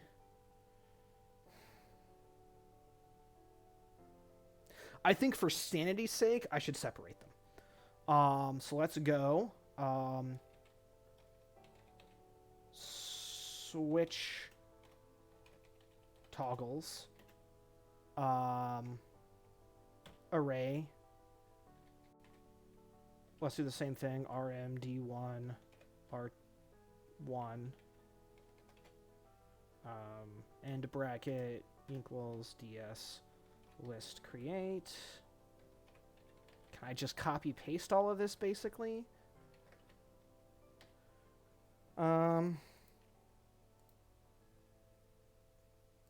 Yeah, I can. Okay. So, I'm going to take this. And this.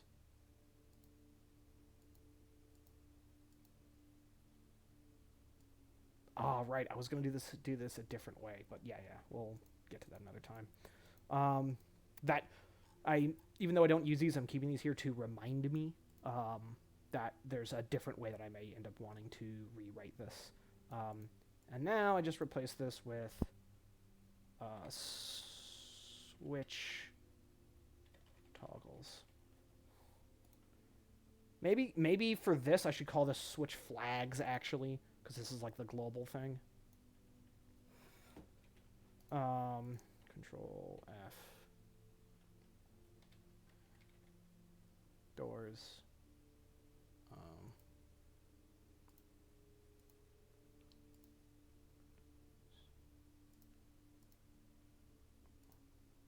Yeah, find and replace.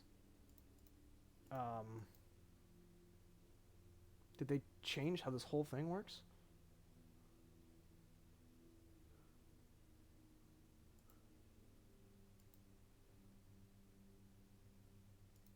Oh. Yeah, okay, they did change this a little bit.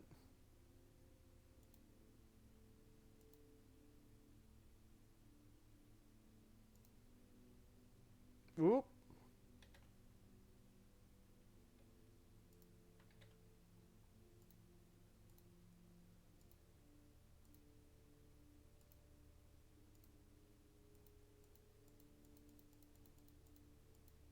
That probably didn't save me much time than if I just copy pasted, but I'm glad that I learned how that was changed. Okay. And I think at max, would I want 6 of these? Okay, so what these flags are going to be for is, like, is the room clear? Has the interactable thing been done? Because those might be 2 different things. And then I don't know. It doesn't cost me pretty much anything to leave 4 open, so I guess I'll just leave 4 open. Yeah, so let's go.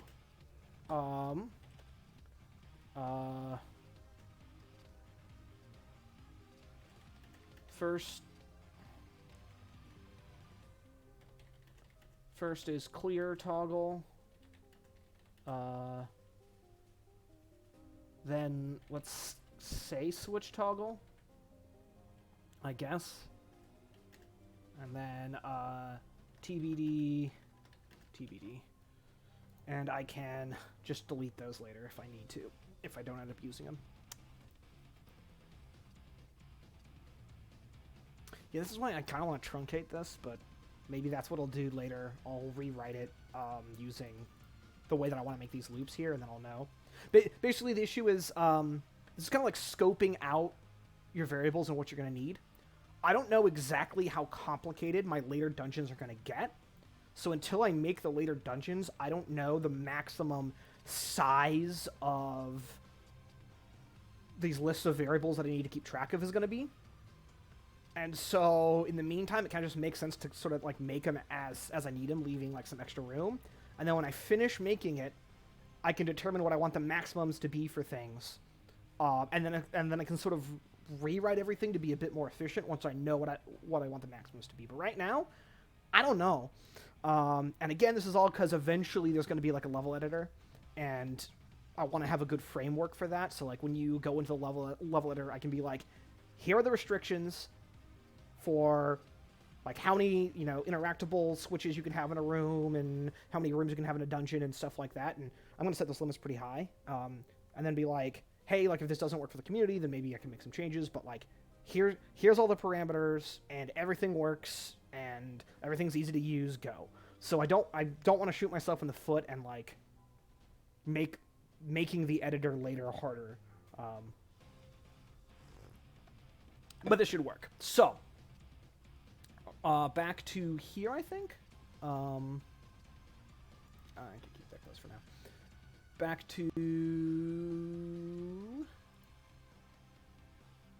right. No, not in sprites.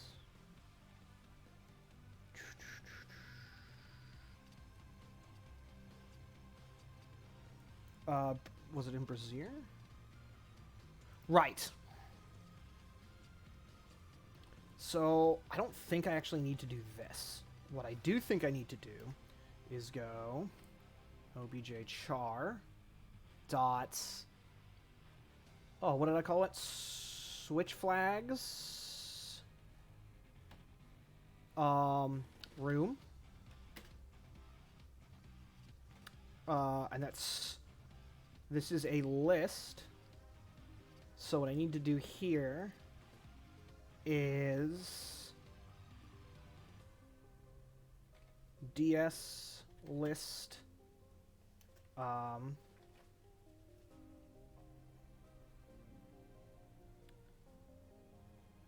replace ID position value. So that's the ID. The position, let's do this as 1, and the value needs to be 1. Okay, that should work.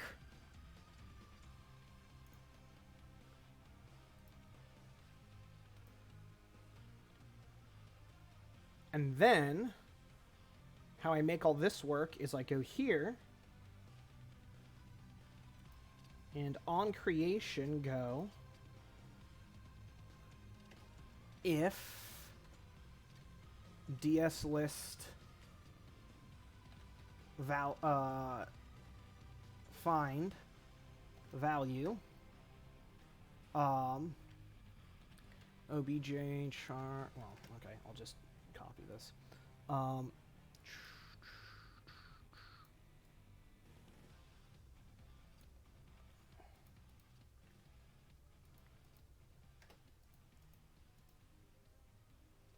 So that's the ID, that's the position.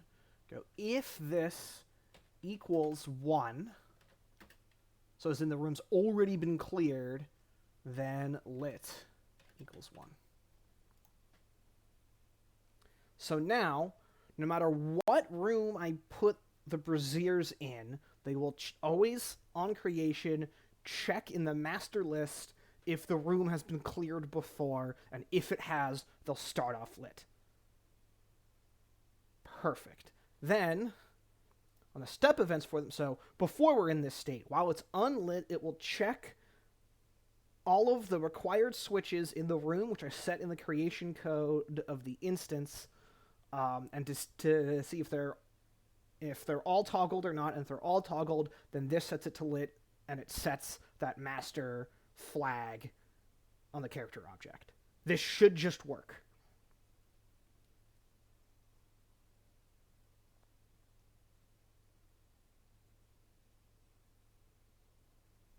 Now,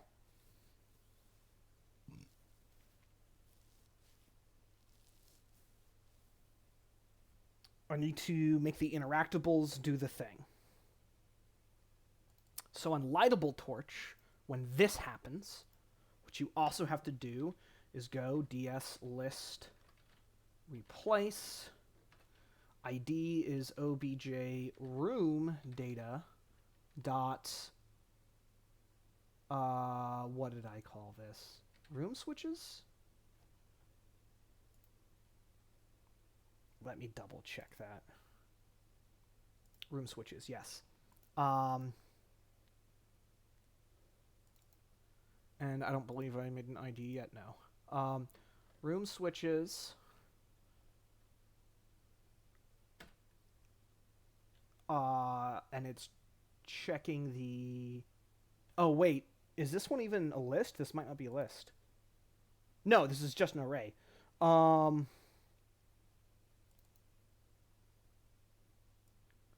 I need to check for if this at switch ID, if this equal, or sorry, this is when it gets lit. Set that switch ID equal to 1.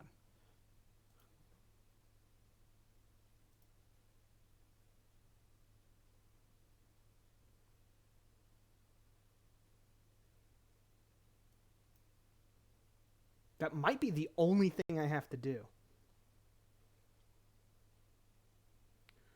There's some arguable polish things of like maybe these torches should also remain lit.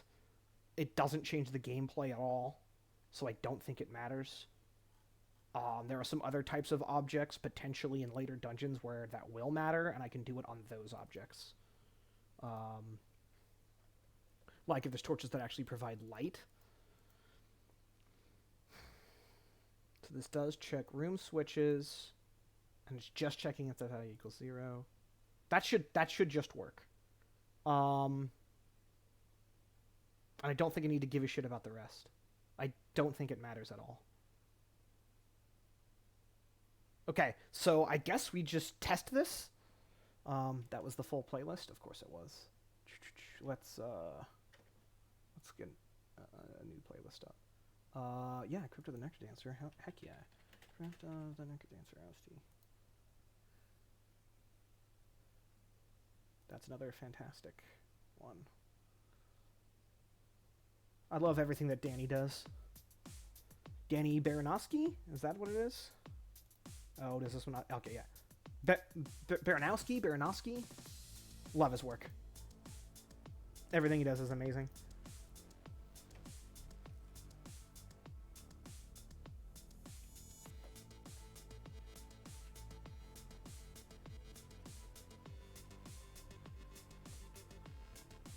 Okay. Right. I gotta do the epic maneuver.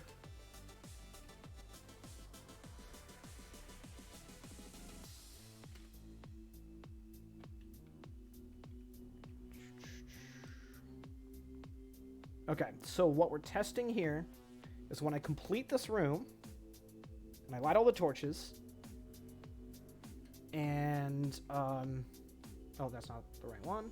And I light all the torches. It should light the brazier, first off. And what it should do is it should keep the brazier lit if I leave and come back.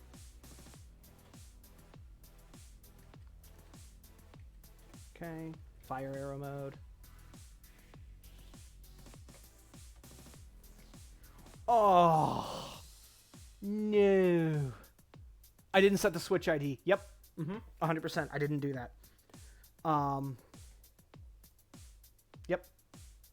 So, this is where I need to be paying attention. So it's switches 0, 1, and 2. Okay, simple enough. So,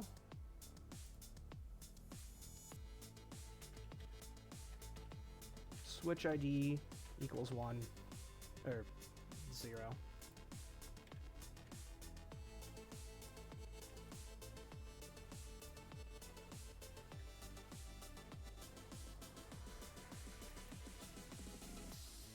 No, not edit object, creation code.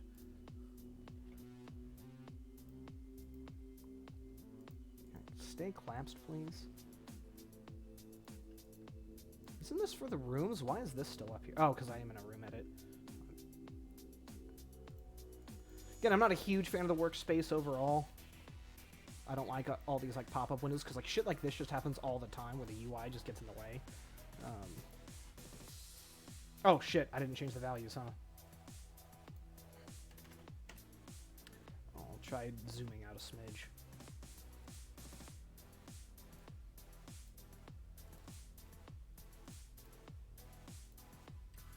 And set this one to 2. How hard is it for me to move the starting location? It's a little annoying. Okay.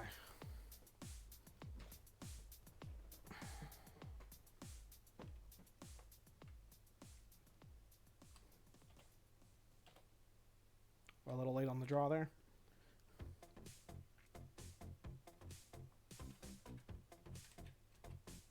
Right.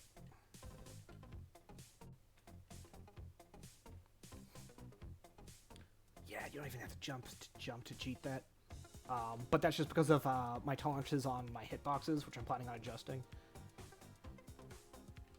I'm just making everything a little generous right now, just to make it easy.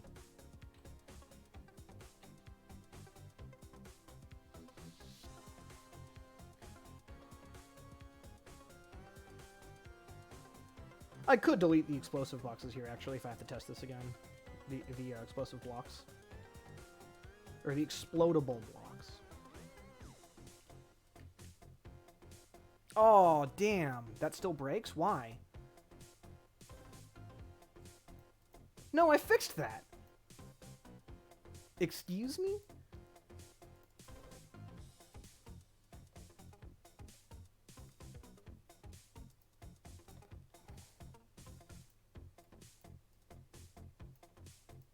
Oh my god. Come on. I so can't type. I'm so out of practice for like all of this. It's why it was finally time for me to get back into coding. I've been putting it off since the move, and it's like, I really need to get working on this shit, so. Oh, let me just make this easier.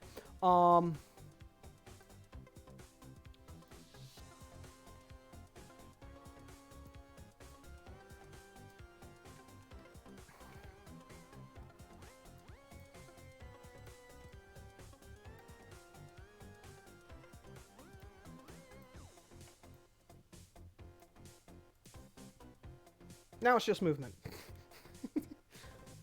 I can put them back later. No big deal. And in theory, I should probably have like a turbo mode that I can toggle easy to give me like 4x move speed for now. That would help a lot too, but...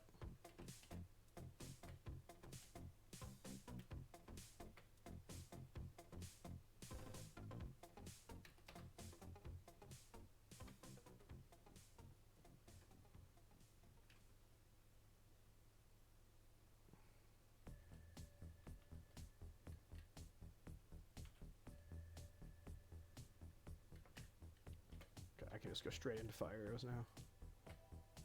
Oh, that was way off.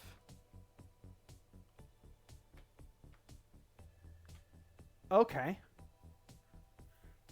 Switch ID is not set. What do you mean? I absolutely set it. Oh, the arrow switch ID? Yeah, I know exactly what I did there. Don't you hate it when your code does exactly what you told it to do and then breaks? It's the worst.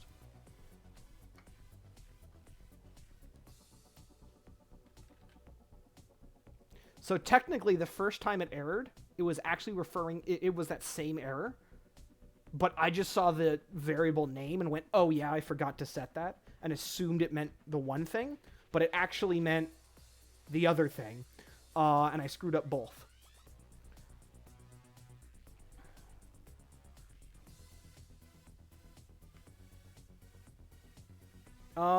Actually, I could... It might be faster for me to cheat it this way instead.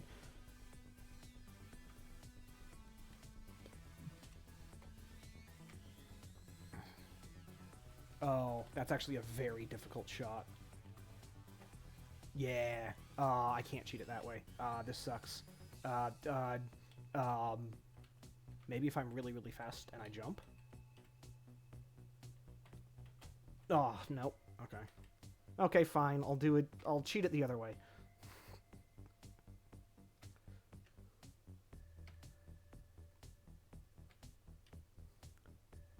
I know I didn't explain it. It's, I mean, fully explain it. Basically, I want you to be able to move halfway off. So, for example, like, see, like, I'm like halfway off the platform. You need to be like more than halfway off. I can adjust those tolerances to be a little bit more or less and better. So, but because of how they are now, like, if I stand here and I, like, swap, like, the platforms, I'm never actually, like, in a hole, so I won't fall. And there's, like, 5 good ways to fix that, so, yeah. It's just, I'm being lazy right now and leaving it, very lenient. Which, oh, what? That didn't turn on fire mode? Which, by leaving it lenient, it just makes testing easier, too, so. Cool. Jeez. I'm terrible at lining these up. It might help. I should probably have some texture to... Oh, I think the brazier lit early. That's not good. But let's see if it stays lit. That's not supposed to happen.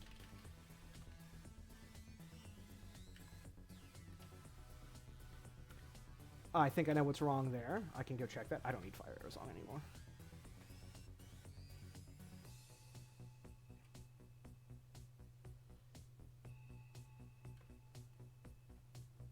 Should probably scale up the UI a bit. It's looking pretty small now. Then again, I'm on a massive freaking weird-ass monitor. Okay, the brazier stays lit, so that's good. But it looks like it lit early for some reason.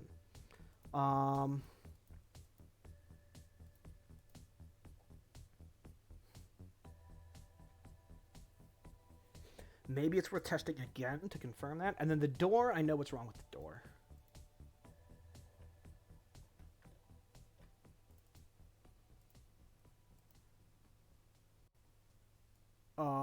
What is that other X value supposed to be? I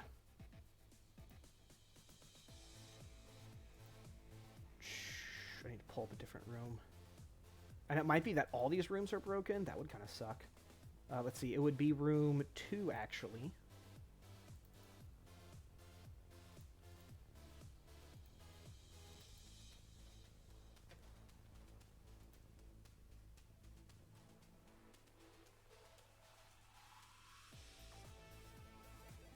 I didn't even set this right. So this door isn't set right either. What would be another door that would have one? 6 wood.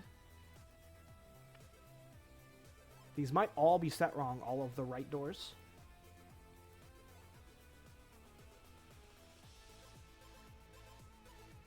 Is the left door set wrong?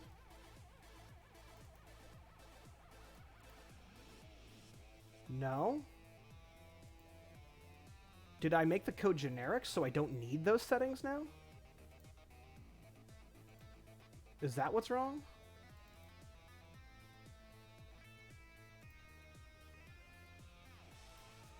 So is it that I don't actually need these values at all?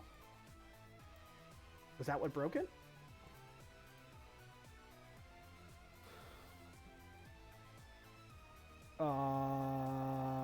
Door. I should need it.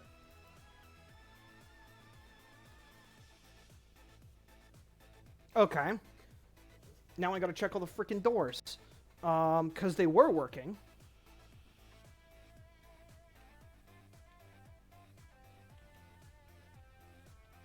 It's like this one takes you to the right place. And this one takes you to the right place. Okay. So yeah, maybe I just don't need it anymore. Maybe I somehow did something else to make it work better. Yeah, okay. I guess that's it then. Weird.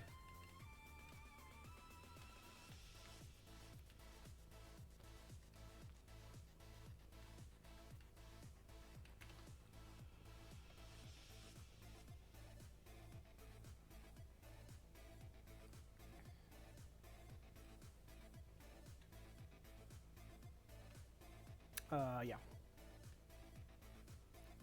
Okay, so I'm gonna double check again to see, does it only light if I light the first 2 torches? It lights only if I light 1 torch. Okay. Yep. I know why that happens. And then I already checked the brazier thing does work. So did I fix the door? I fixed the door. Okay. So I don't have to specify. Okay, that makes sense. It's probably because if I know the position of the door, I know where it's supposed to spawn you, so I probably just realized I could do it implicitly and just never deleted them off of that one door. That would make sense.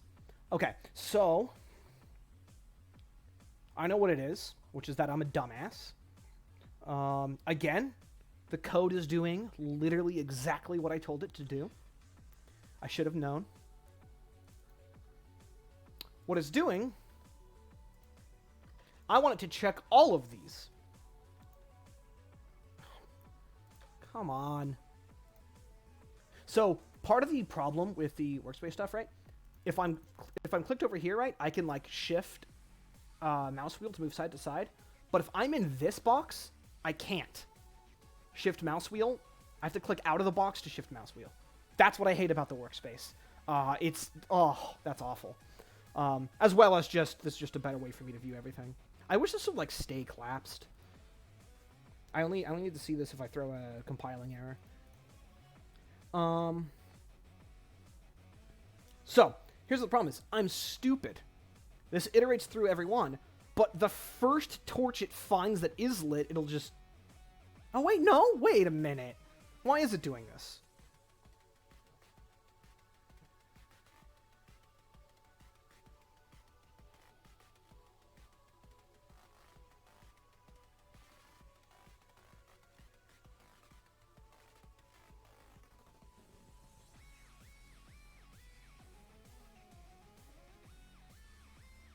Oh, other way around. Okay.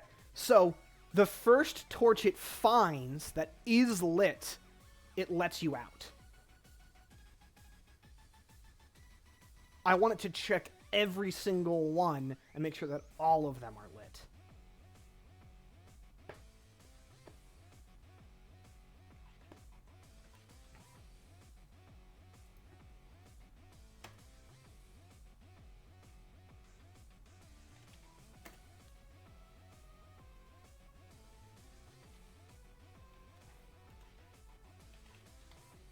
I don't know. Temp checks. equals 0.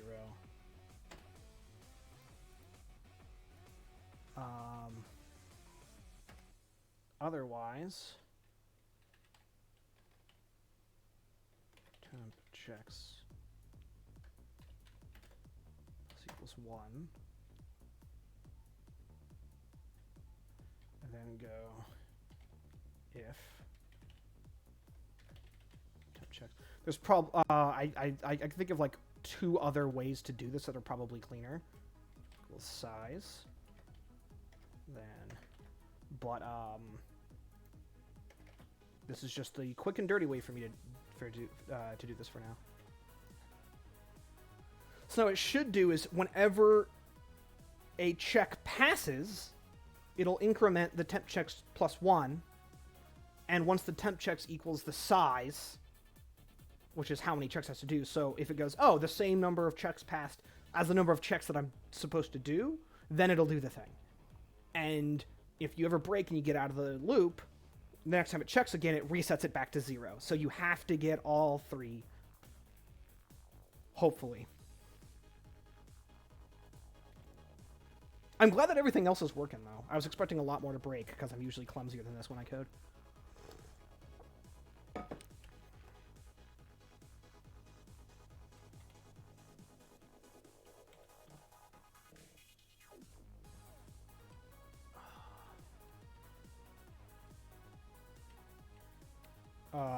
Right. I'm autopiloting and not in the right way.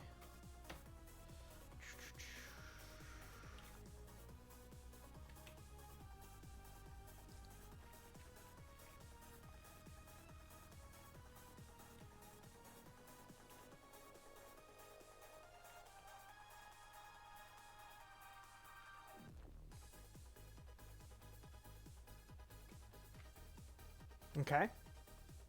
I'm going to do the top one next, because that's the first check.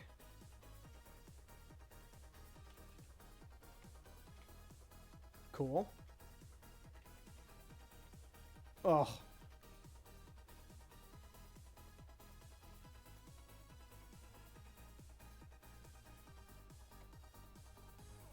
Cool. And if I go back in, excellent.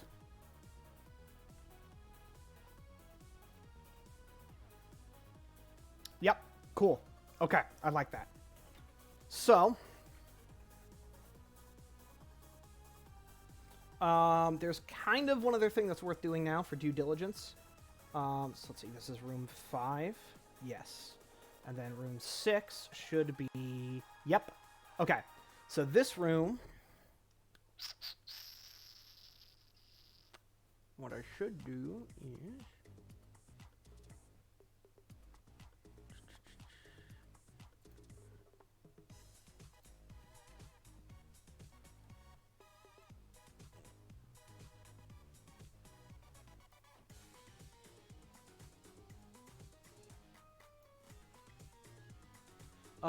maybe I'll do it this way, actually. I just thought of another floor tile that I need to do about my mic. Hopefully that didn't sound completely awful. It's a crappy mic, so it probably didn't sound too bad, but... okay. Because what I want to do here, actually, thinking about it, I want to have a nice little, I want to have a raised platform in the middle here with, like, the big chest on it.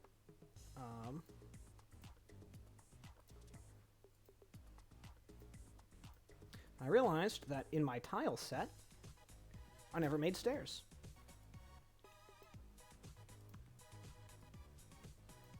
So I need to do that. Oh.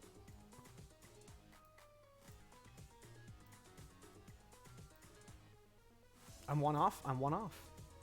Excellent.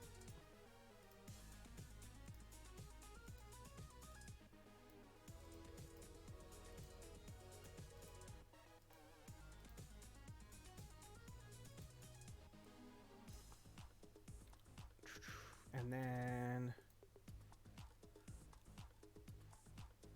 Where are you? Where are you?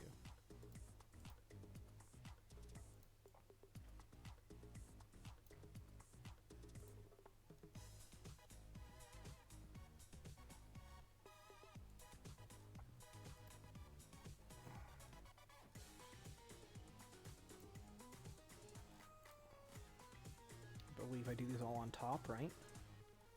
No? Oh, yes.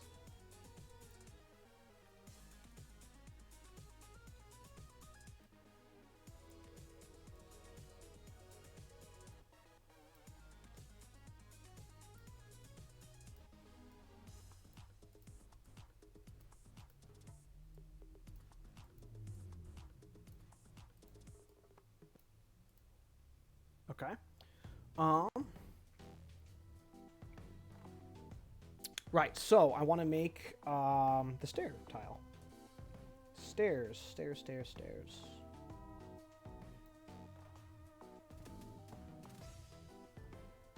Is it an environment? So it is.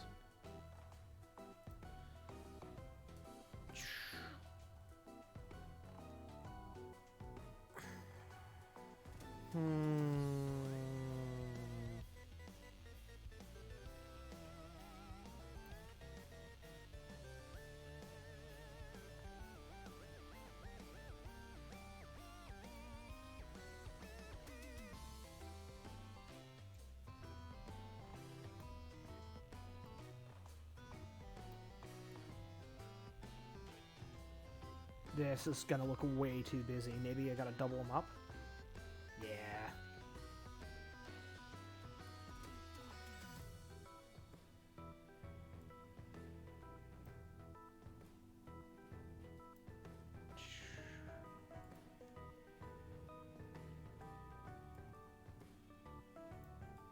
Let's see.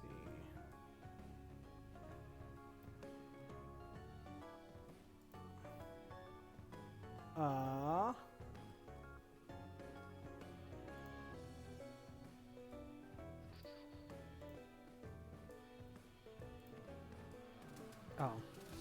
Need to do one more for this to work. Whatever, that's good enough.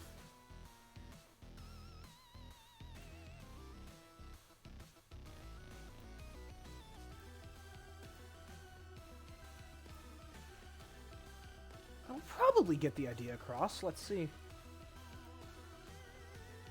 Yeah, this one.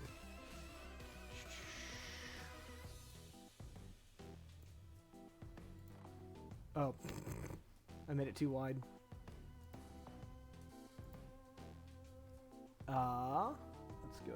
Let's go back to that.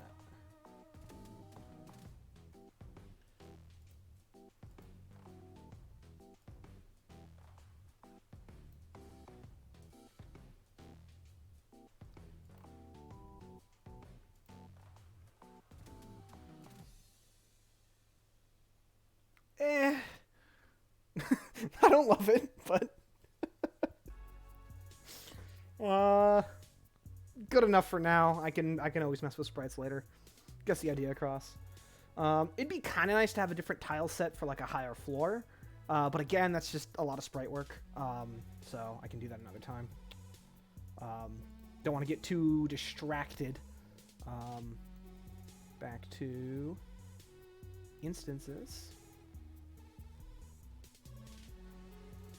Brazier, where are you? Where are you?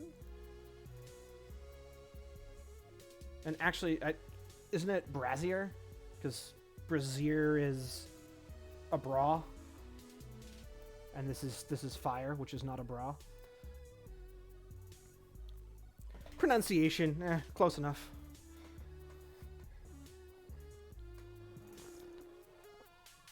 Okay.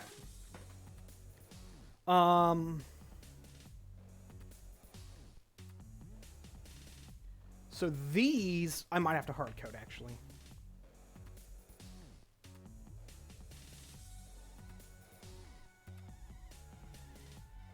I guess I can add in a linked check, and which will give me another behavior, and that wouldn't be horrible for when I make the level editor. Like, that functionality would be kind of nice.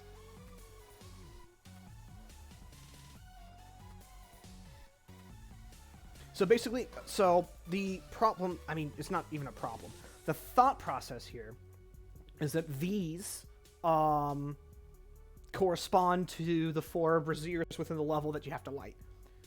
So when one of those lights, the corresponding one here, will also light. Oh!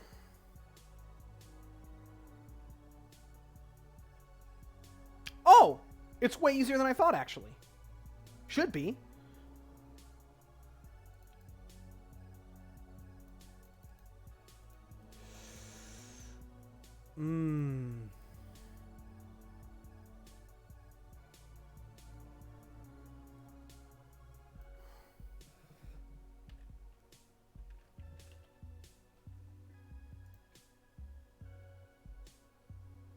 Okay. That will actually totally work. Let me close some of these. Yeah, I'm not going to work on that for a minute. I don't need this one open anymore.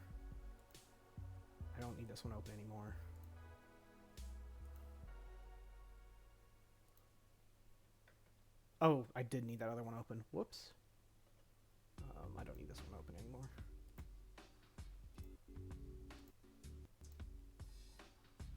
Ooh, a little bit of lag. It's always scary. Oh, and I can move these back. No, I shouldn't yet. Am I on top? Yeah. Let's go to instances.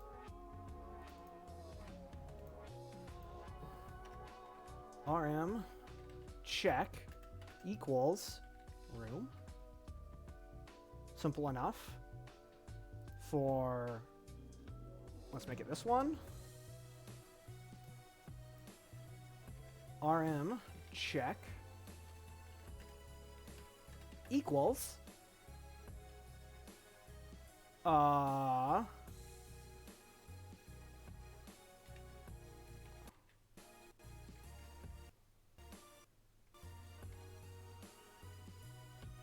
again, lag, a little bit scary.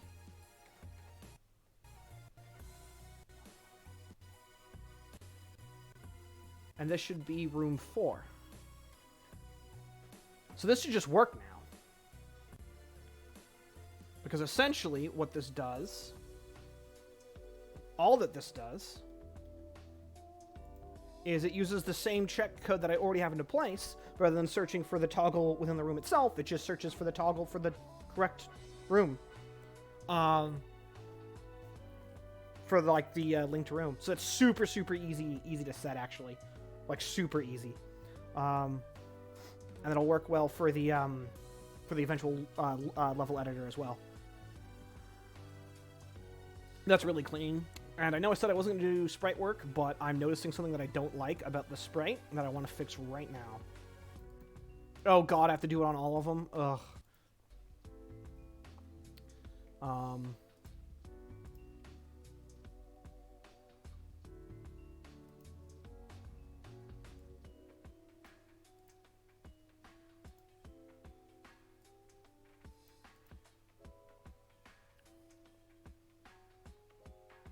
That doesn't look that much better. Okay, never mind then. Since I have to do it on all of them, and it doesn't even look that much better, I don't care anymore. They just look a little flat, but, I mean, a lot of my sprite work looks pretty bad right now. Okay, so that first brazier should totally work. I suppose I should do one last test of it to see if linking with this one works. And that other one might just break in general anyways. I guess I should try to enter that other room and check that other brazier first, rather than clearing that whole other room and then having it break anyways.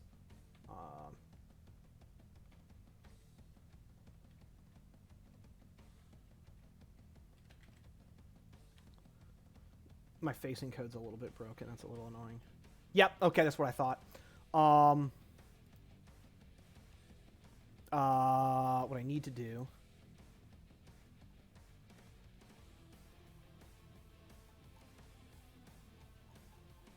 I could try to do like a null value thing, but I think that won't actually work. I mean, it'll work, but I think it'll be harder than the other way that I can do this. Which is...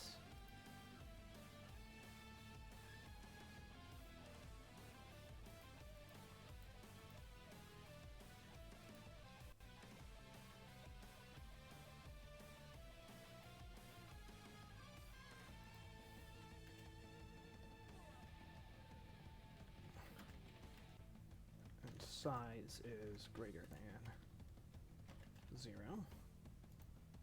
then I think this can return a 0. We'll see. And that should just fix that, right?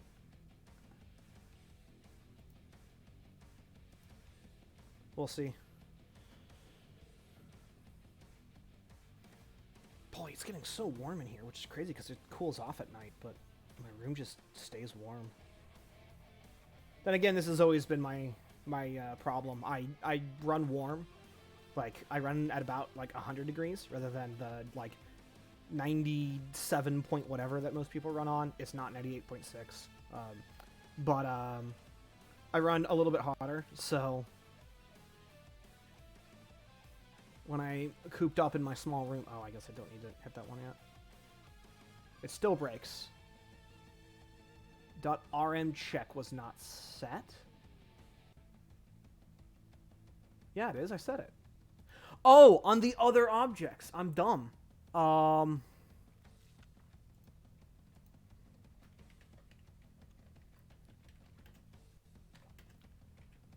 This needs to be, so let's see, it's 1, 2, 3, 4, so this one will be 5. And then this one's 6. And then I'm pretty sure it goes...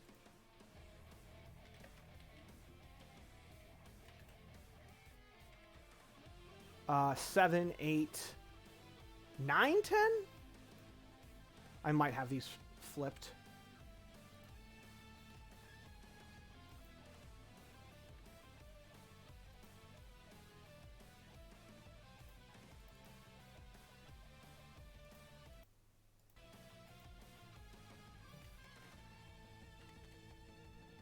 Okay. Let's try that again. Oh, the YouTube lags. Oh no, that was actually just changing songs. Cool. Yeah, again, I'm kind of taxing my computer a bit right now. Not taxing, I guess, but like... I'm trying to code, render it. I got YouTube running. I'm streaming. It's a little bit much.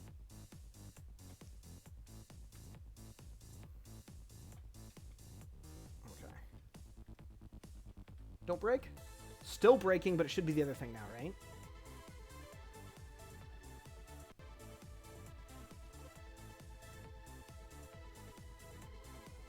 I set them all.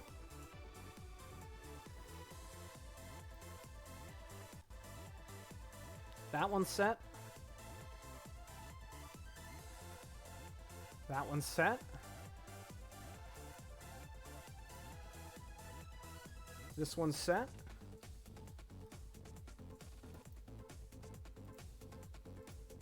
This one's set. All 4 of them are set. And I don't think I accidentally put a 5th one in the room.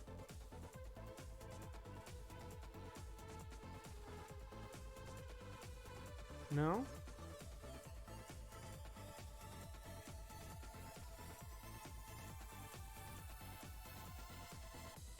I guess I didn't test that in the other room, technically. So I guess let's test it in the other room. Because maybe the way that I wrote that check, it doesn't work on the first frame or something. Right, I can't cheat this way. I have to cheat it this way.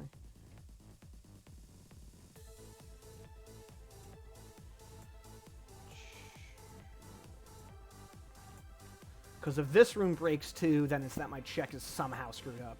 Which is annoying, and I don't know why, but...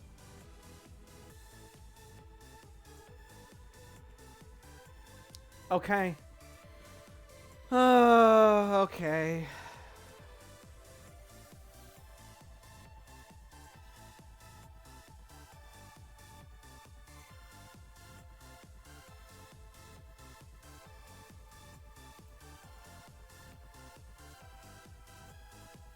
It is on the creation code, but...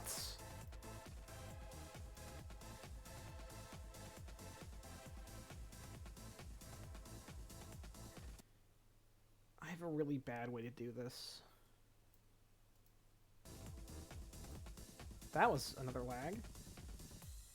I have a really bad way to do this. I'm just going to do this to make this work for now, and it's a terrible way to do it. I'm going to move it to the step event. That's really bad. That's a really terrible way to do this. But it gives me the linked functionality, and this shouldn't matter.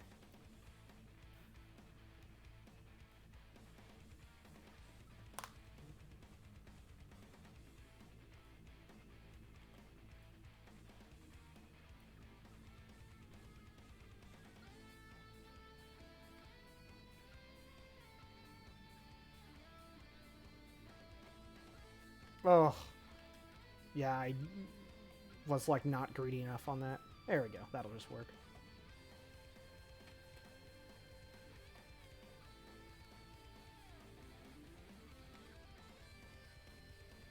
Oh, this one also has the door glitch? That's annoying. Really? I thought I checked that right door, though.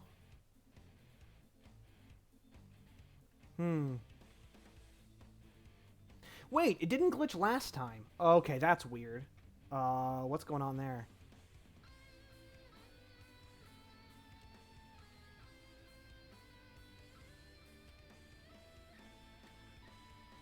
That might be a more complicated glitch than I thought. Okay, let's turn on fire arrows.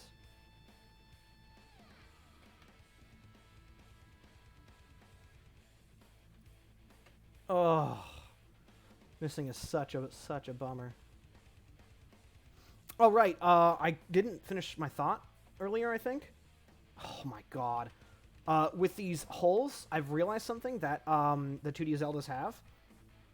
They have like some, oh my god. They have some texturing on the voids, so you can kind of see grid lines. I think it would really help for rooms like this where I'm trying to line up a shot. To have some kind of grid line. Okay, so that brazier stays lit, which is what I want.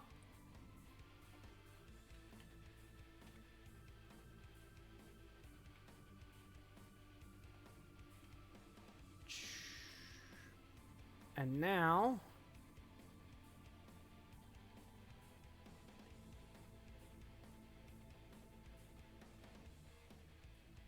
that brazier is lit. Cool. So that totally works. And that door did glitch a second time. Will it glitch every time? Oh, I don't think I ever entered before. I never entered before because it kept crashing. So maybe that door is just the wrong kind of door. Which is fixable. I know what that problem is.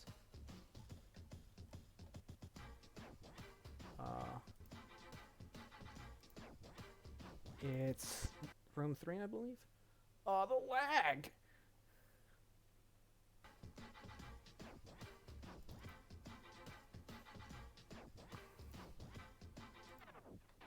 What? Oh. That's not the right thing. Instances, door, creation code. Yep. Get that out of there. I don't need that anymore. Okay, so I got switches in rooms to work. And they set a global toggle if the room is cleared. And the braziers work, and the braziers are linked. So now I can do the floor switches in the room that I was working on before. Which is room 5. So I shouldn't need 6 open anymore. And I shouldn't need 4 open anymore. Oh, except I gotta fix that thing on 4. 4. Let's go ahead and move these back. Because now I know that this room works.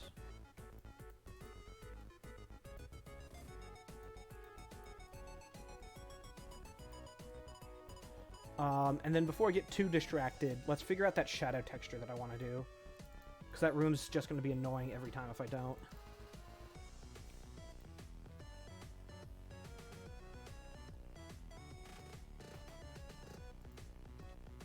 So I need to do something like some like consistent like shadow pattern.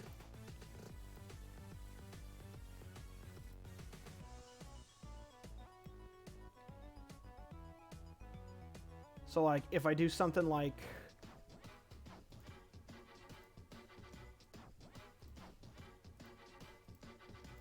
and put that in every single one, then, like, you'll kind of see these grid lines going through. I don't know if I'm going to like how that looks at all. Well, I can actually check right now.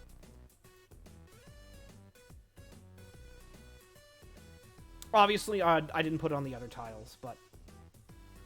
See, I think that just looks terrible. But I need to do something kind of like that.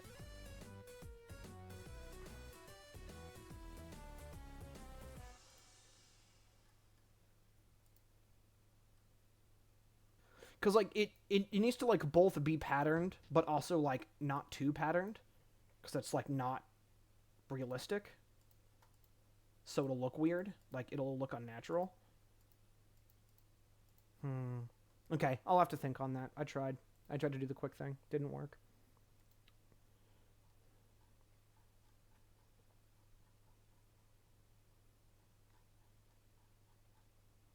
What am I doing? Oh my god, lag.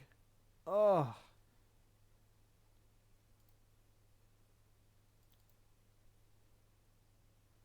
Might have to do another reset. Although, is this... yes, keep playing. Thank you. Okay.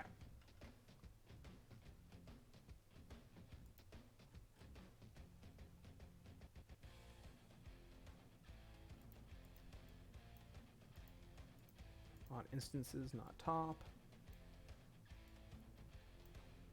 The switches actually look pretty good. I'm surprisingly happy with that.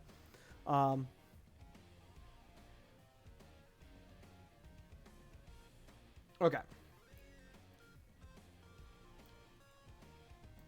So now, same thing with those torches. I need to go switch ID equals 0.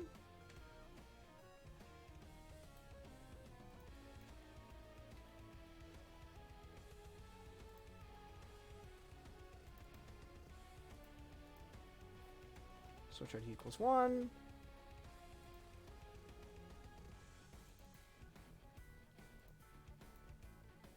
Switch ID equals 2.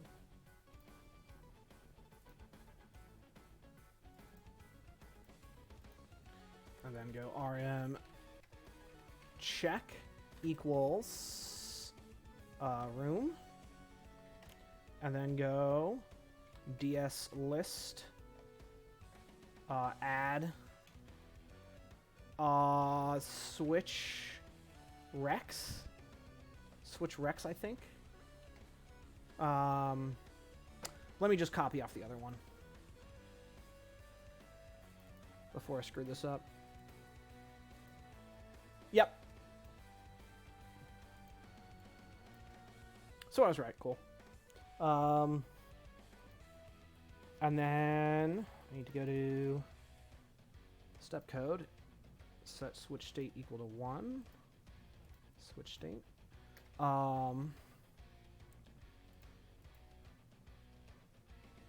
Draw self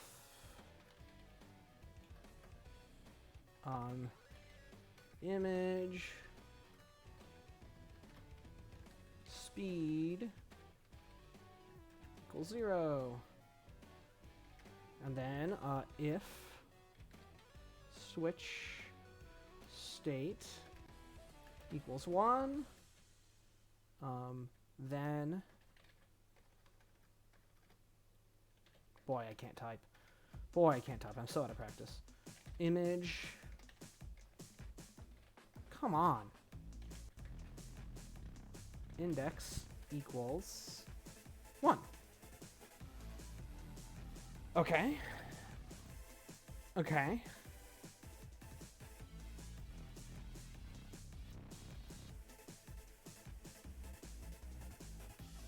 Okay.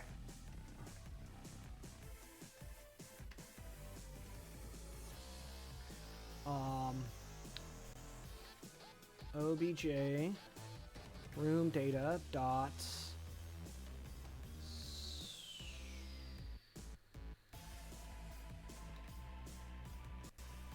switches.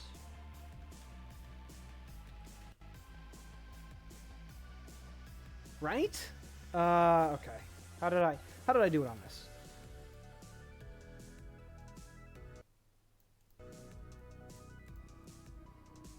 Yeah.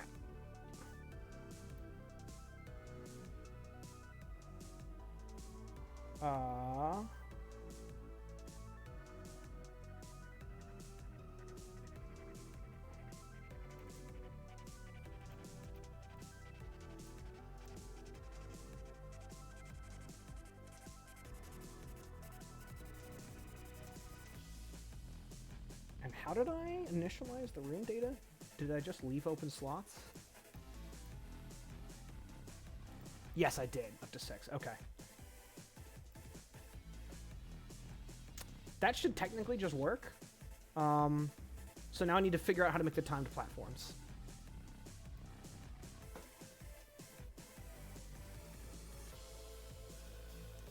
Okay, so this is the technical part that I started with, like, what, 2 hours ago? And then had to do everything else just to get back to doing this. So.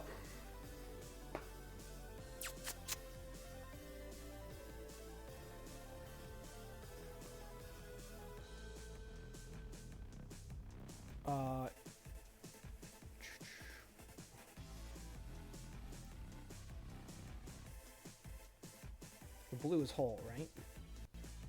No, the green is whole.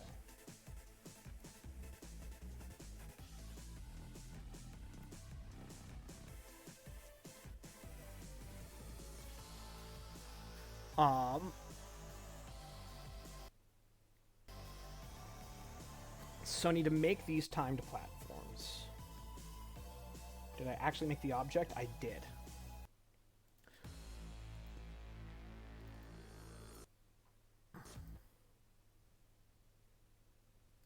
Okay, so I did do the copy. So right. Okay. So the way that I got to do this.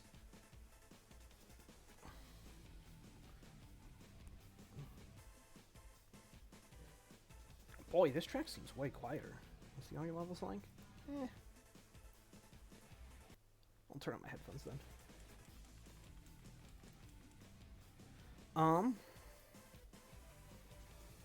So these are checking for the switch toggles, which is not how these ones are going to work.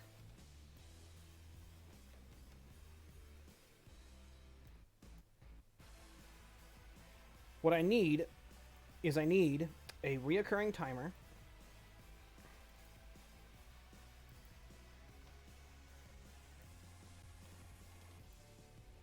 Oh, come on. There we go. So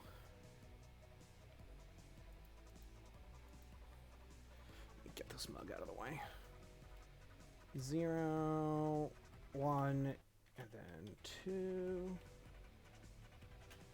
And now I need a... Okay. So I need a few things here. So I'm going to have a timer that's constantly cycling through. And there's going to be 3 states. There's going to be appearing, appeared, I guess 4 states. Disappearing, disappeared. I might not need the disappearing state.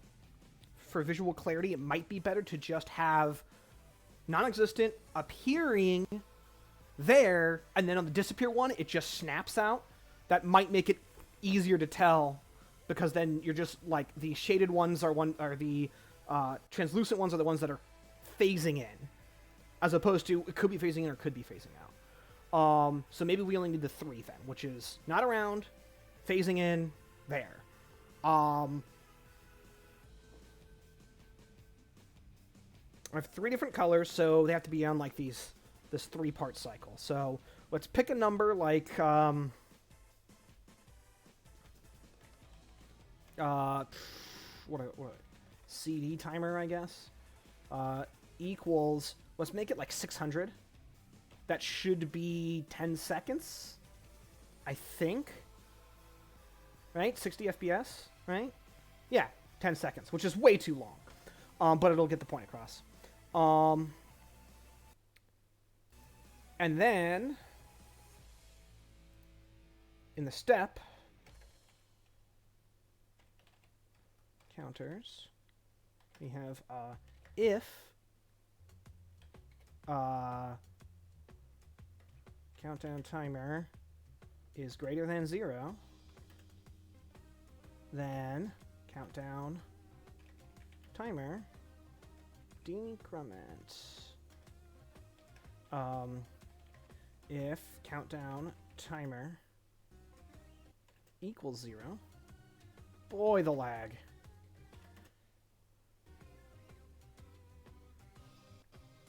Okay. It is Game Maker that's lagging me, which is really annoying because I don't know why.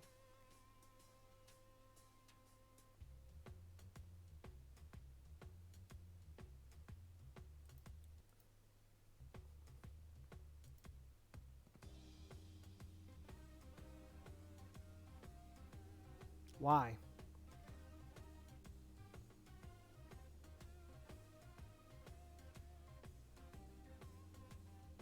It's pretty annoying. Okay. So if it equals 0, then countdown timer equals 600.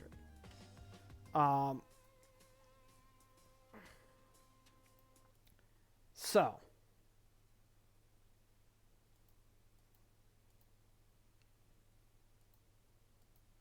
we need a third set here.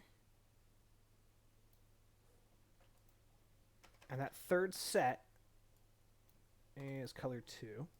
Then what this needs to be is if countdown timer is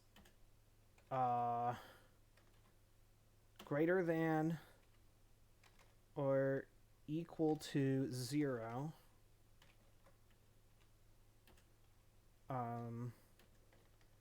and countdown timer is less than or equal to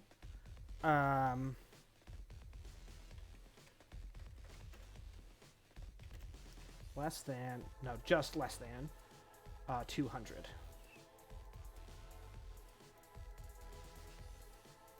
And I realized I'm actually going to need another set of these, but we'll start here. So now this is going to be 200. This is going to be 400. And I might be doing this kind of backwards, actually. Oh my god, the lag. I don't know why my computer's doing this. It's really frustrating. It's definitely something to do with Game Maker. Okay, I'm going to try turning off the music for now. Big bummer. And I'll close out of my own stream. Even though that shouldn't have been doing anything. Just to, I mean, I know it's not RAM or anything, so that should do, like, literally nothing, but let's see. Maybe there's something weird going on with, they're trying to use the same something in the background, and, yeah.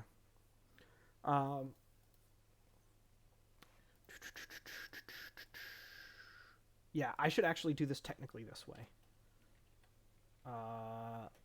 Less than or equal to 200. Greater than 0.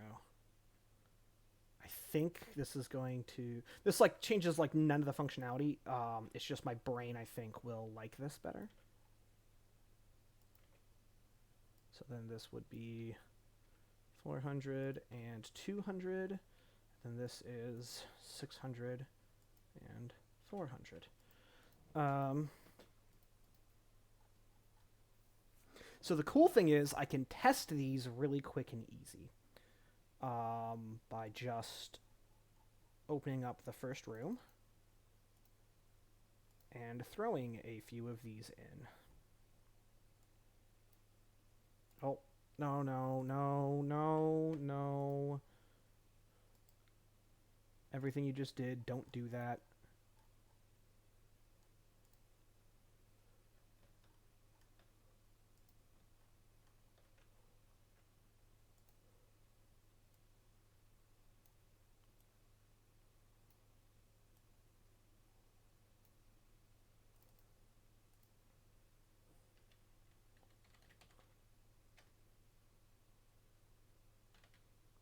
What?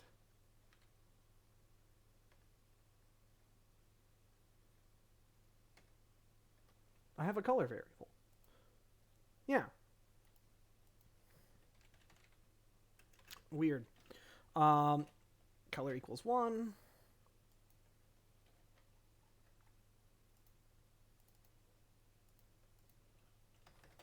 Color equals 2. God, I'm sad to not have the music. I'll turn it back on in a second. I'm just giving my computer a moment to like stop freaking out. Okay, so the red one's on, and then the red one's on, and the blue one's on. I am guessing yeah, or 2. So confirmed, this already works technically. So I don't want them to do it right at the same time.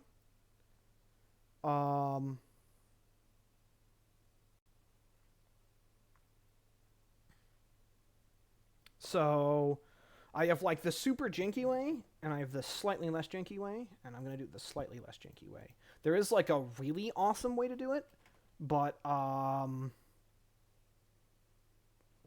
don't want to,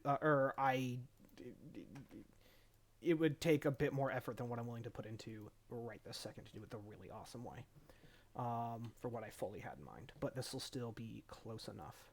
So I want to create an overlap time. However, I also want,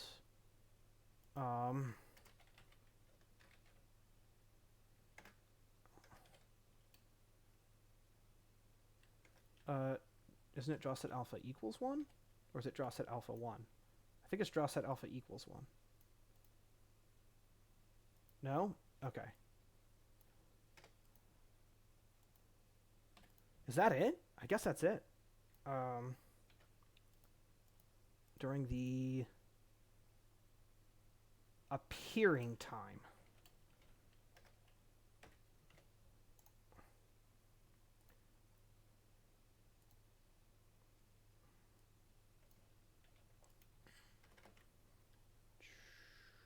And this is 600 to 400.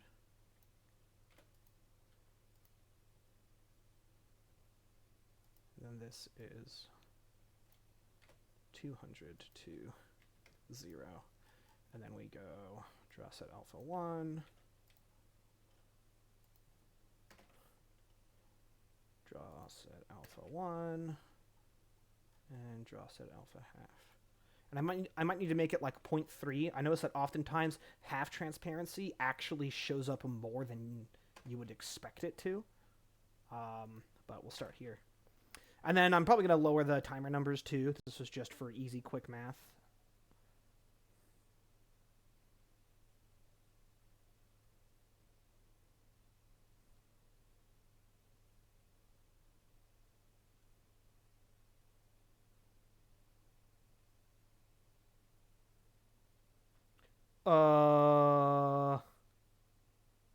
You guys see that? Oh, what's going on there? What's wrong with this?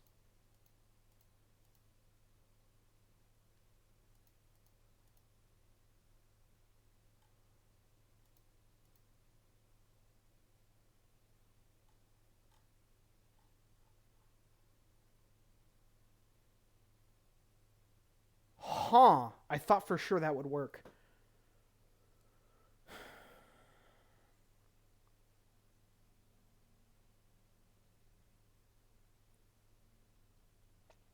So the problem is that the draw set alpha is a global thing. So I have to make it like not a global thing. And I'm gonna put some music back on now. I'll have given my computer a second. This may be able to rule out whether or not that was the issue.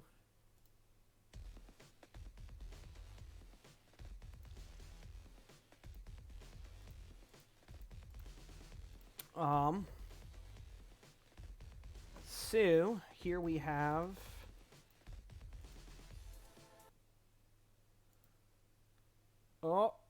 immediate lag again? Immediate lag again. Okay. I think I just can't have music on. I don't know what's wrong with it, but for some reason, having YouTube up and Game Maker Studio up apparently is just not gonna work. Okay, so yeah, the issue is that the alpha stuff is global. So what's happening is, even though like one of the objects is gonna have the alpha set to half, the other one's gonna have it set to full. Like it doesn't work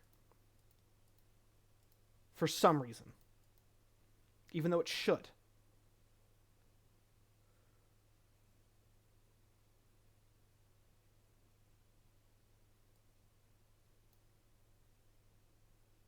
I mean, in theory,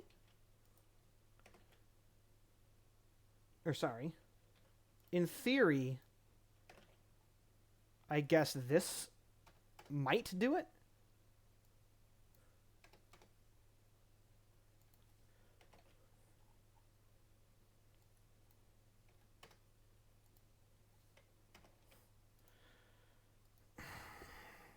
That will at least fix the statue problem. I know that.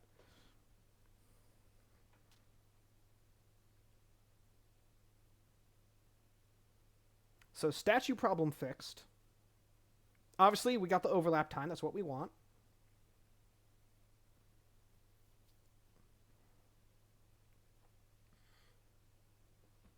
But I'm not getting the transparency that I want for the sprites. Oh, thank God there's an image alpha. Excellent. Excellent. Excellent. That's amazing. I love that. That fixes everything.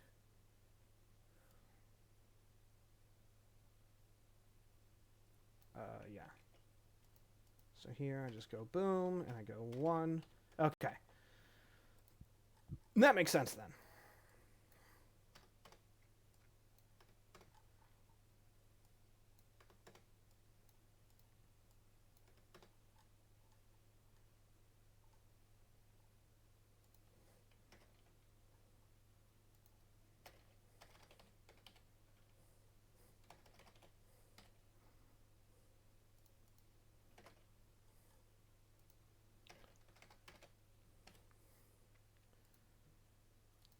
Okay.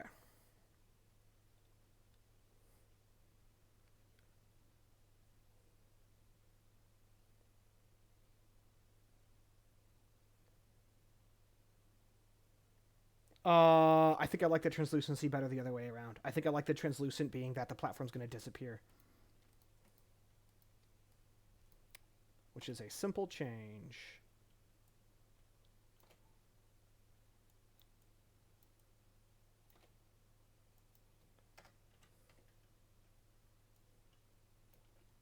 Oh.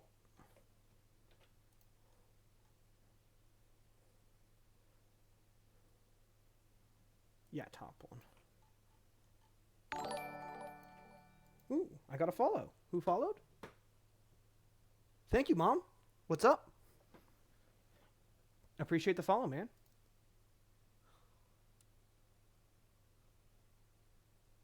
Okay, so the green one's about to disappear.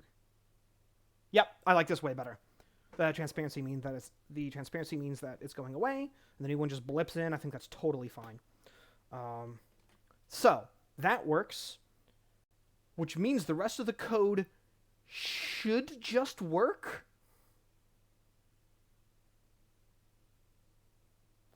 For this room, I believe it'll just work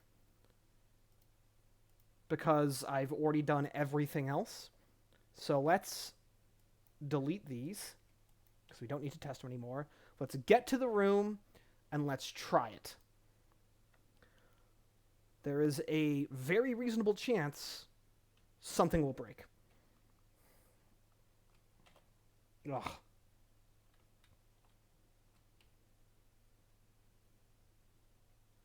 I just realized I might have the Crypto the Necrodancer soundtrack on Steam. And if I do, that might not cause the issue that YouTube's causing for the lag. Where's this room? This room's up. Okay. Yeah, so we'll just do it the cheater way.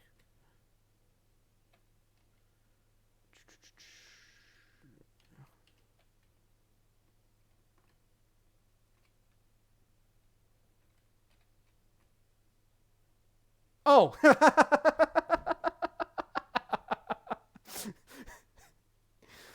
These aren't objects. I just painted these in to plan out the puzzle. I didn't actually put the objects in. So, this just won't work. Also, what? I'm stuck on this thing? Why? Oh, and those are pushable blocks? Those shouldn't be.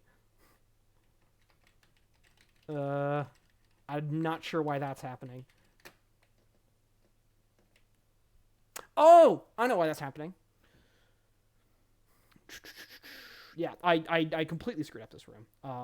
Like, everything's wrong. So, first off, yeah, on instances, I need to replace these with non-pushable blocks. So, let's do that. Yeah, the anchor blocks. There we go. That's better. Cool. Then, I need to make these actual objects, and I also need to make those platforms, because I forgot about that. So, let's enable pathing for these platforms.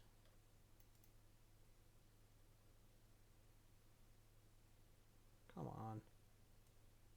Okay, platforming enabled there.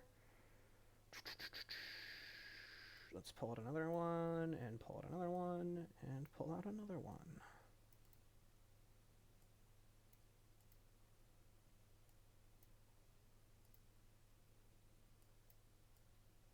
Okay, now let's turn off this layer for now. Let's actually have to do work in the room. Alright. Excuse me? Oh, instances. So all the blue ones are easy, because they default to blue. I can just drag those on top.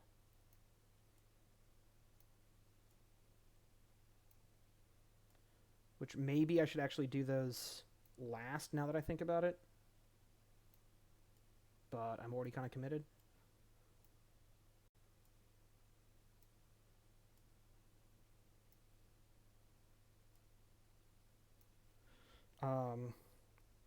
Okay. So I guess what I need to do here is to do this, go creation code, go color equals 1. Beautiful. Now it won't change in this, so it'll look wrong, but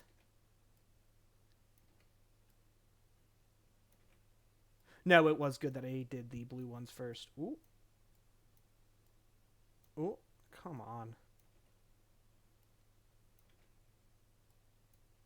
Because in the end, they will all look blue, and that's fine.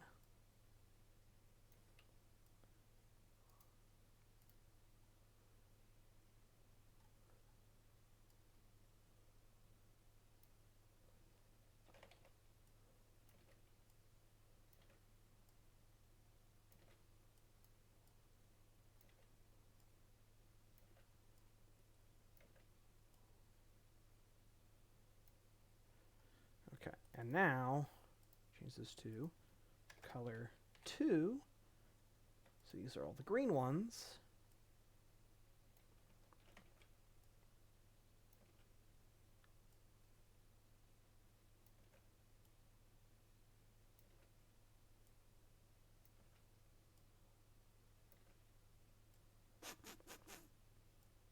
Okay.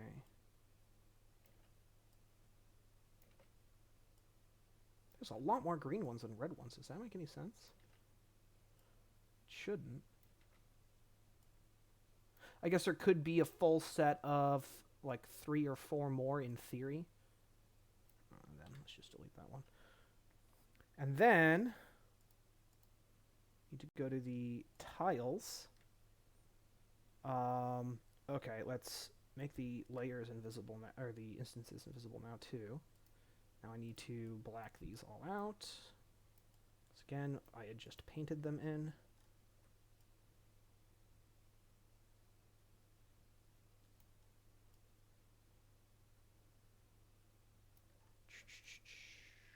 Okay. I guess I might as well pretty this up while I'm here.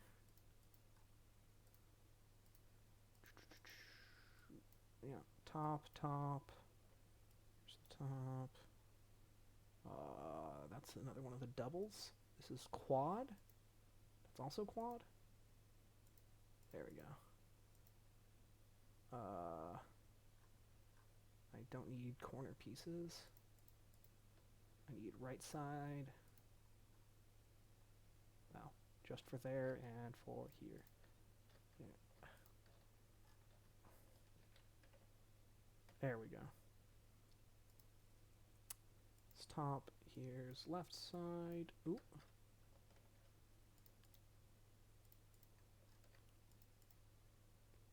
And then we have bottom side.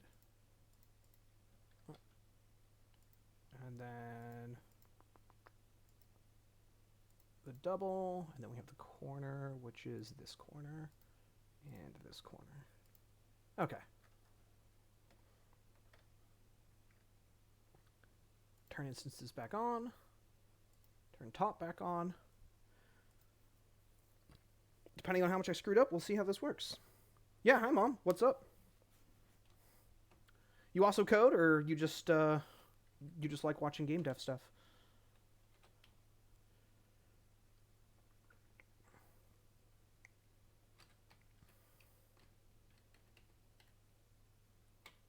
Boom.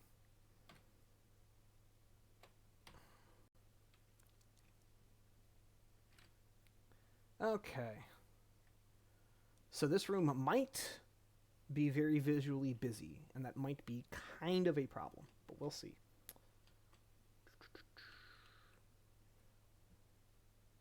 Interesting. Okay.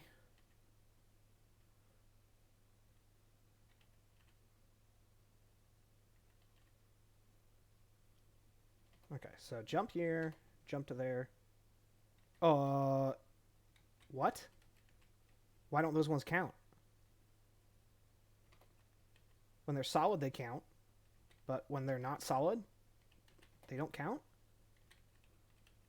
Why not? That's a weird interaction. What? Also, are these going in the right order? They're not.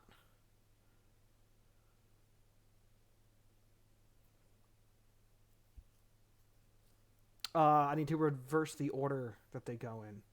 So I screwed that up somewhere. This is what I was trying to avoid when I was setting the numbers. Obviously, screwed up.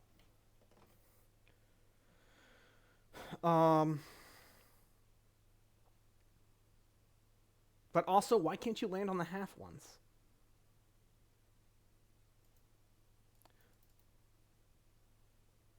Yeah, they have that parent.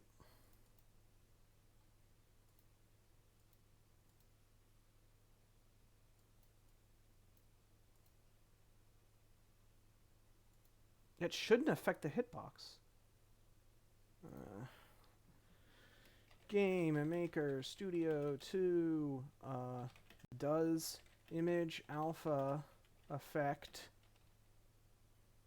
hitbox collision box affect collision hitbox.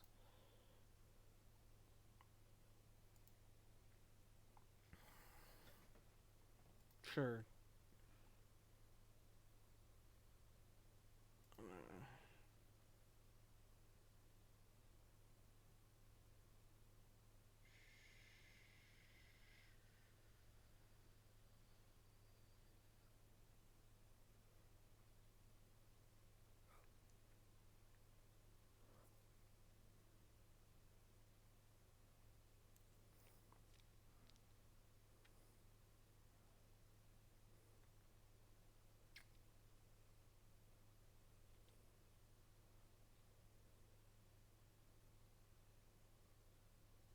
Yeah, must include alpha.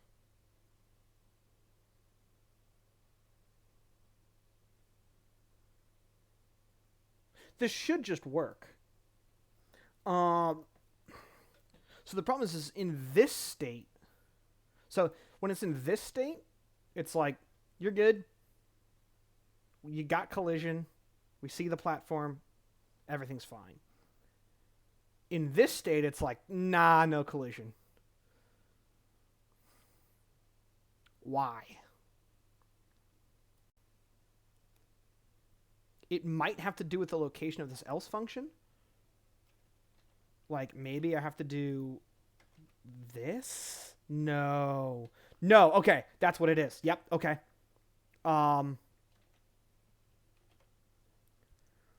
Okay. That's what the issue is. These need to be linked. So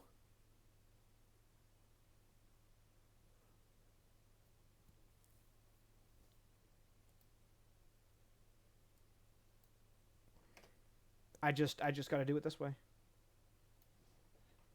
I got to add in the I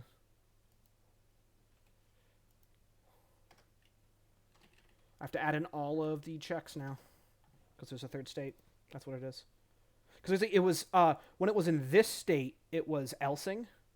So when it's in this state, it would see that else and trigger it.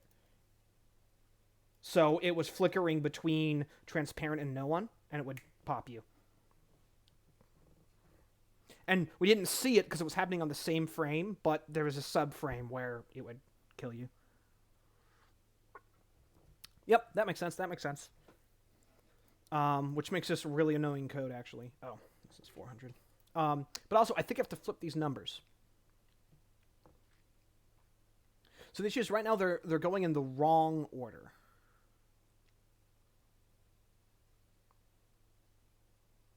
So how would I reverse the order?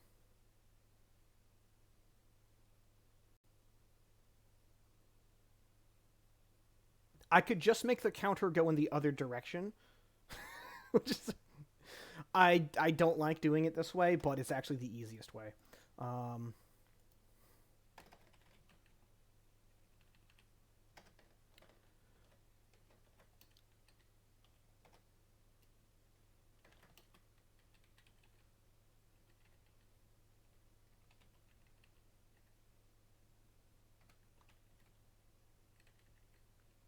There. Now it ticks in the opposite direction, so they should go in the correct order, and then I need to fix this line on all of them. So in this case, I would need it to be this one. So I can throw that one in here. Right? Yes. And then this one needs to be the 400 to 200.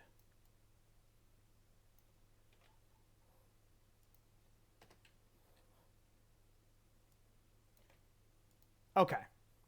That should completely fix this room. Now it will rotate in the right order, or alternate in the right order, and it will actually have collision on the transparent state.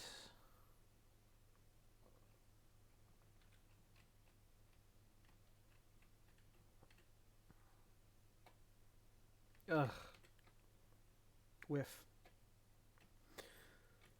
Oh, excuse me.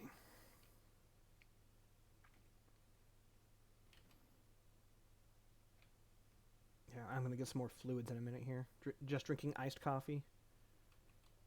God, it's already been 3 hours. Jeez. It's a good amount of coding. I need to jump now. Oh, what? It still goes in reverse order? Oh, no. Oh. Okay. This is totally fine. I can solve this and check the other thing. The transparency is in the wrong order now, and that makes sense. Because I just reversed the counter. I have to reverse the translucency as well. Uh-oh. Uh-oh. I messed up that, I think, in the design. I think you can't make that. Right? Because this goes to green. Yep, I doubled up. I got off by a cycle. Okay. So I'll just die. Let's do this. This should be makeable. Yep. So I can at least... Oh! These are pressed? Uh-oh. Those aren't supposed to be pressed already. They may not actually be pressed. They may just visually kind of look that way. Fortunately, even though I screwed up that corner, this might work. Woo! If you time your jump right, you can make that. Which also should apply to this corner, so I might just try to do a Gosu jump, because I want to test the switches. Just because visually they look pressed, might not actually be pressed. I might just messed up my draw code. Yeah, see? Okay, yeah, so there's some jump timing that makes it work. So it's this one, where I gotta do this, and then go... Oh, that was too early. What sucks is that being off is actually a really annoying thing to fix.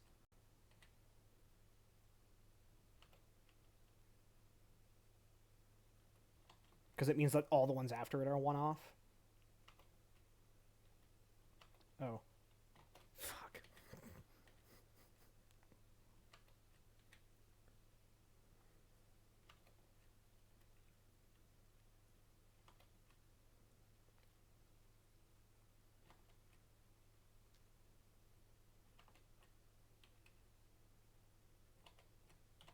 Oh.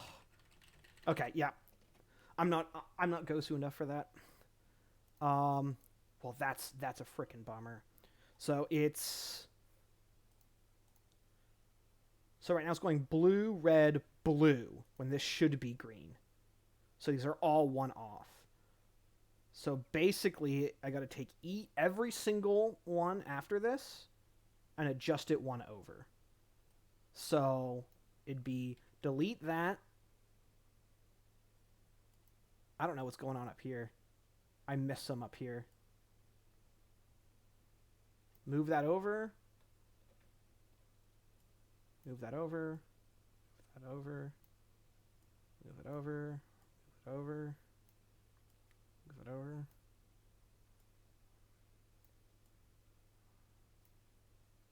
Oh, that is a makeable jump.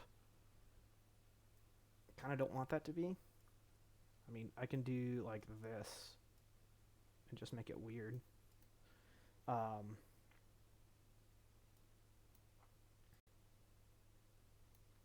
that over, move that over.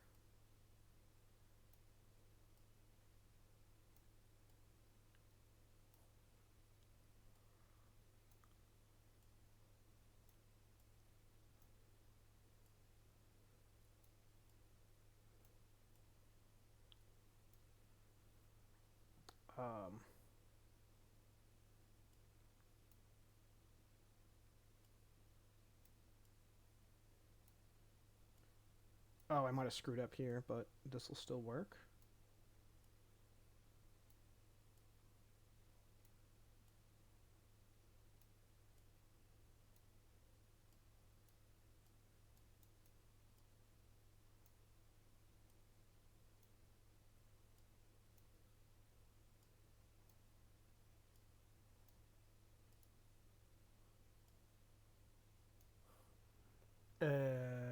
Oh, I'm another half off. Okay, that makes sense then.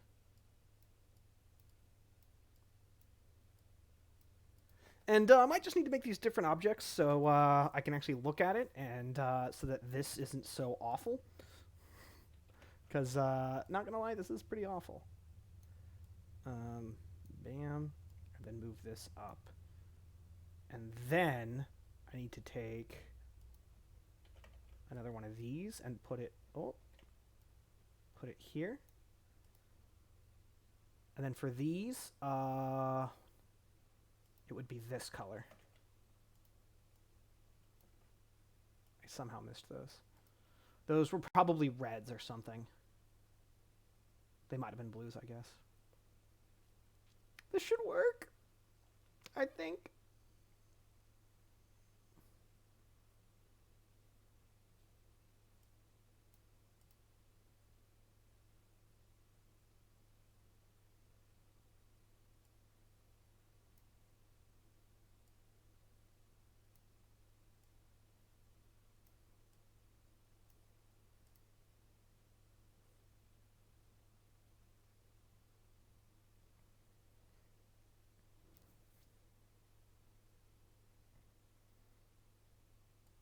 Okay, let's try it out, and then when I screwed up this one too, feel really bad.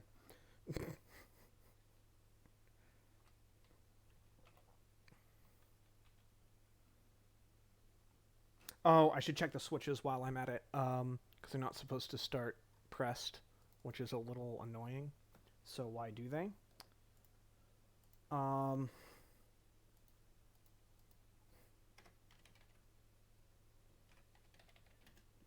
equals 0.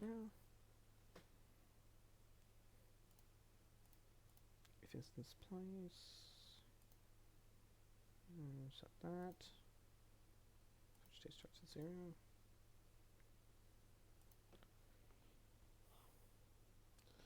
Might have just been bad initialization order.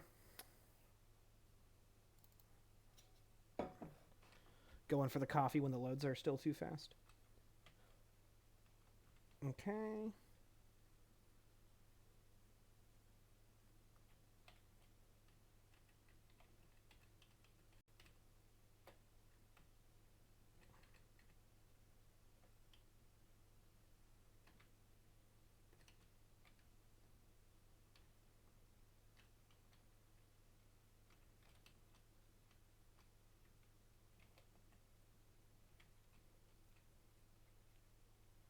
Right, I need to reverse the transparency as well.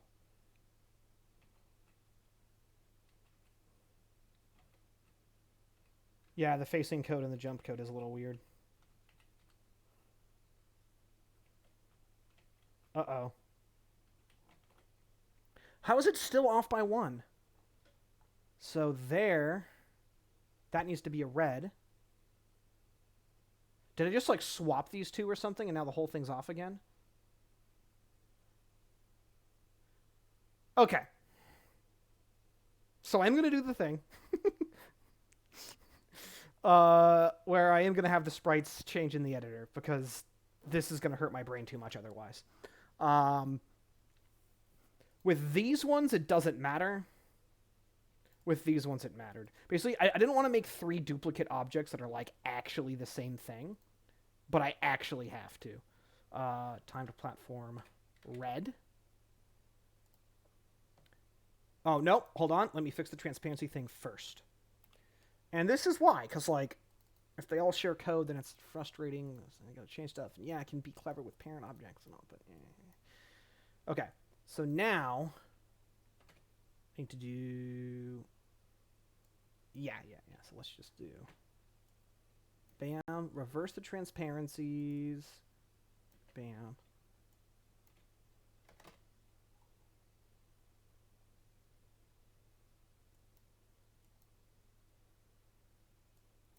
It's the top one.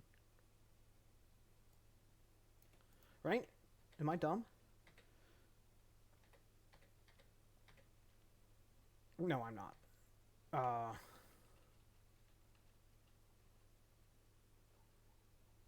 Okay. So I reversed the transparencies, and now I can duplicate these. Duplicate. Duplicate. And this is going to be... Oh. I deleted the... That'll just be regular. This will be red. And this will be a green. And then for the green,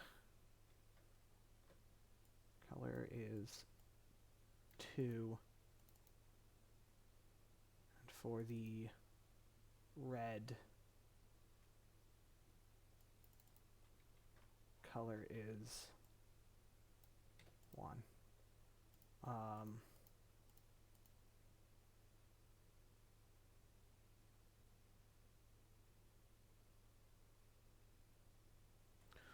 Wait a minute.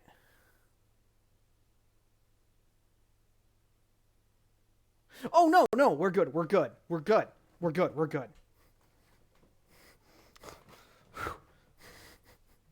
I thought I did this a different way, and I was like, that's not going to work. This will totally work.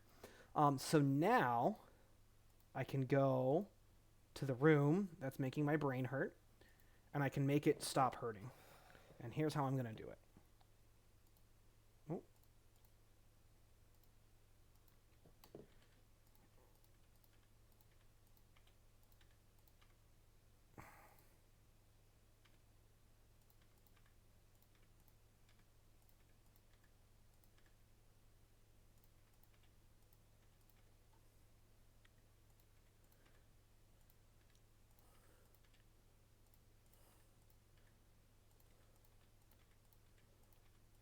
Okay.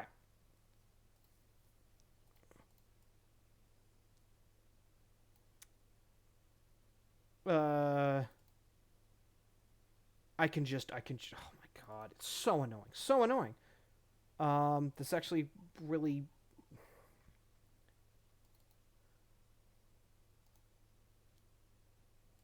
duplicate, duplicate. Uh, edit image, delete that, edit image, delete those. And see, this is why I didn't want to do it this way, because it's like super janky. Actually, it's like really frustrating to like manage this all to make this look this way. But it'll make my brain not hurt, which is very important that my brain not hurt. Sprites, environment. No. Okay. Go to this room. And yeah, I want red and not green. Red. So now the red will go here. Red will go here. Red goes here. This looks right.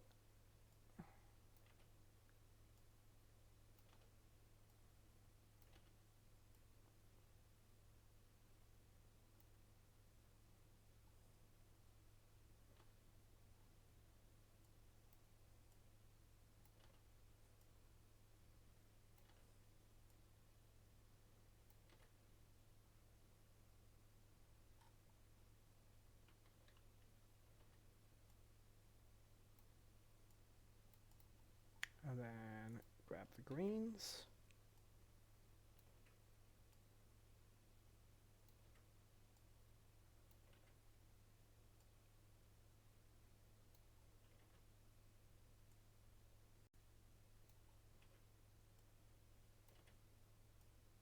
Okay.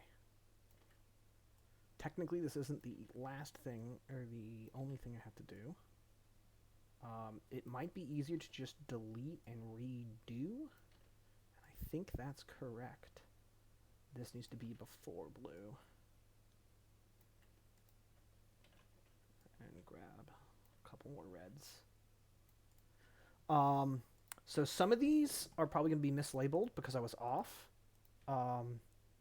I guess it's only the ones later in the line in theory, but I'm just going to delete all the blues and then redo the blues.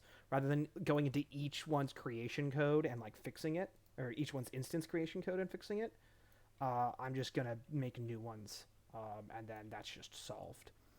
The other nice thing is now I never have to mess with creation code, so I guess in theory, doing these in the future, it'll be slightly faster to make the levels. And this is slightly better for when I eventually make a level editor anyways, so maybe this is just the right way to do it.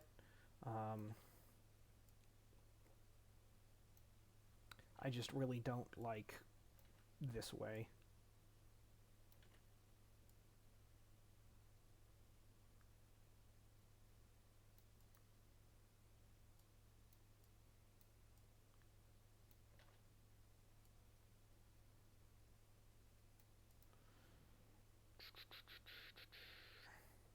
Yeah, cool.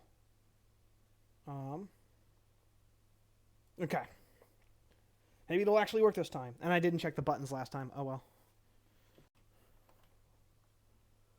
Oh.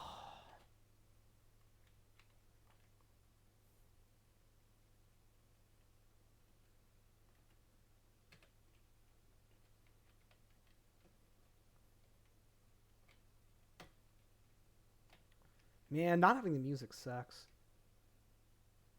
But dealing with Potato Computer. I'll probably take a break in a minute here just to get more fluids and stuff. And then I might just reset Game Maker Studio because it seemed to help with the initial lag last time. Okay, now I'm just not on the screen for some reason. What did I change that would have affected that? Literally nothing. The switches look good, though. The platforms look good. Oh. I'm invisible for some reason. I'm here because I can leave if I hold down enough. What if I swap characters? No? And that should have killed me, and then I can hold down, and leave. Okay. So, here's what has to be happening here. One of the duplicates, even though I didn't change anything on him,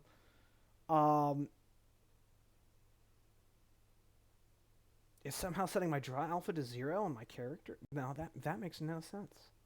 That makes literally no sense whatsoever. Why would this happen? Why would it do this? Oh, I didn't turn on the top layer.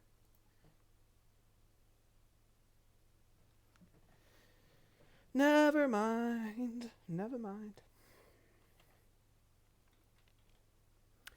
In theory, because this project is going to get bigger, I should create a save state system just for debugging. And that would really help save time too on a lot of this testing stuff that I don't need to test anymore. So maybe that's something that I should do like soon.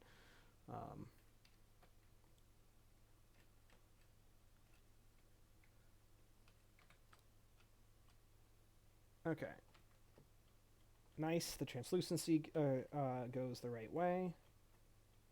I know that my jump animations are a little bit sketchy. Don't care.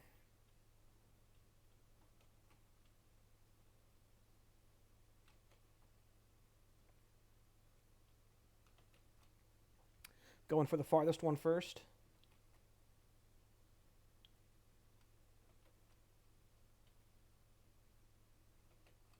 Yeah. I don't hate this. This works. This is obviously like super simple. Like this isn't really a puzzle. But again, this is supposed to be the first level in like the demo. So this like introduces you to the concept of these. And I think that's good enough. Maybe it's a little too long for that purpose. Maybe I should make this a simpler room. Or maybe I should put like a treasure in the top left or something, or a checkpoint or something, like jazz it up in some way, but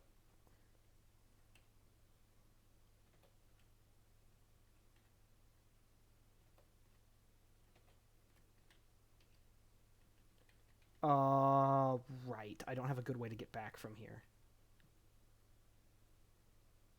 That's the problem with the way that these platforms work, is you can't go back very easily.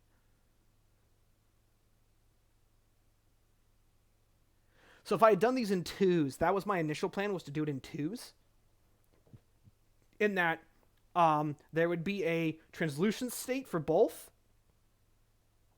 and then the old one would go away, and the new one would solidify, and then translucent state for both. Old one would go away, and new one would show up, which means that you'd actually have this like alternating, which means you could go forwards or backwards. But then I, for some reason, decided that 3 was better, and now you can only go one way. But I think for puzzle complexity, that's actually a good thing, because this means that I can maybe put some interesting loops in and like design this room better, which I'll do another time. So that way, like, there is a way that you can snake through and get them all, and then it's actually more of a puzzle, and it's not as simple. So perhaps it's a good thing I did it this way, but I didn't realize that. Fortunately, you got this nice little death respawn.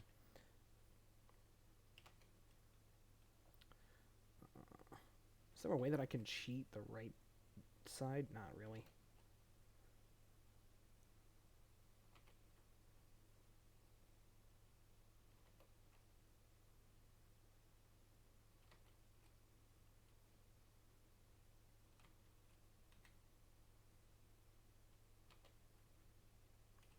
Yeah, because it's directional, it's actually easier for me to make dead ends.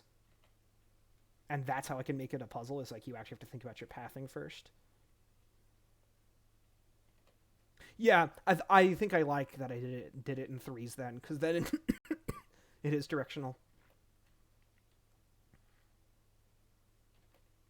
Oh, I didn't put the bridging one in. Uh-oh. This is not what I wanted to do here. Crap. Because I can quickly get to this third one the other way.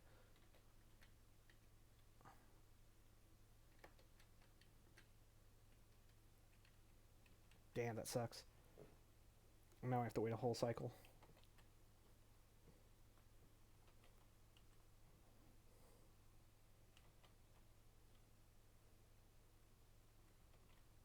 Ugh. That's just me being bad at jumping.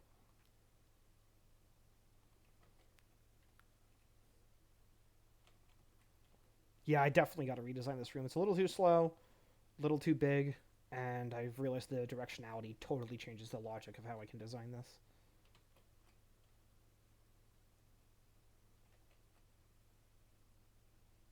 I think it does work, though.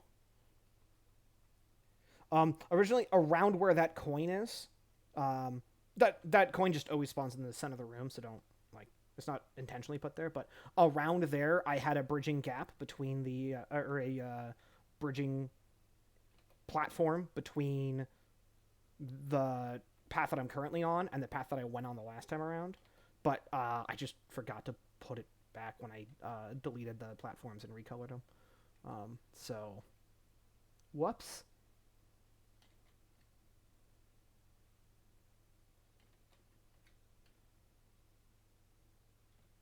Um, that last one doesn't even work. That needs to be green. Okay. But I can make this way better.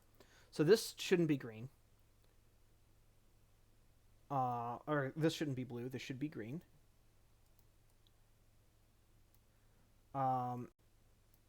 With this path, I really don't need this path. So let me just simplify this whole thing. Especially because I don't want to have to go through all that again. And let's do like this.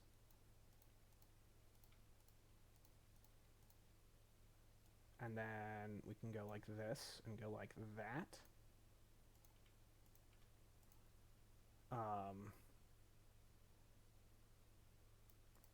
So now the whole path is a little bit shorter.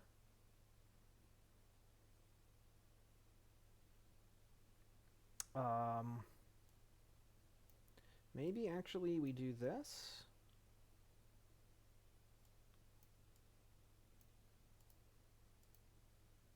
So that way you can get the coin? No.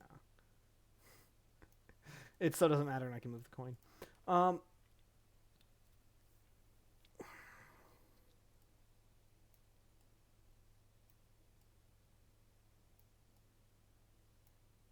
And obviously, I can make these platforms different sizes, kind of like I did here. So yeah, like I could totally redesign pretty much all of this. Let's go blue. Okay. Hopefully this will actually work this time.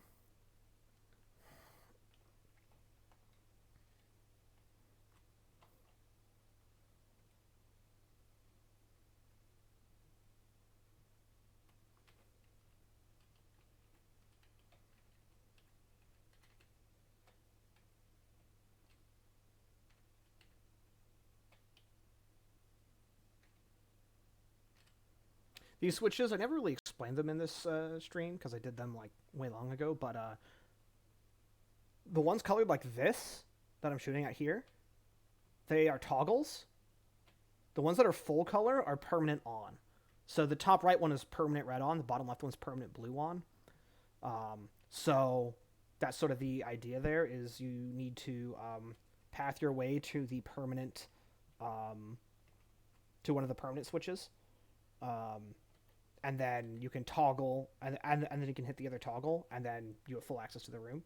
And then depending on which side you come from, the switches are farther away. So the worst direction to come from is the bottom, intentionally. So that way, like, once you clear one of these rooms, which you'll see in a second here, that doesn't work. That middle path doesn't work either. How am I so bad? There's an order to these colors, and you just stick with the order. Right? Red, green, blue. Red, green, blue. Red, green, blue. Red and green. Uh, red, green, blue. Blue goes to red, which goes to green. My God.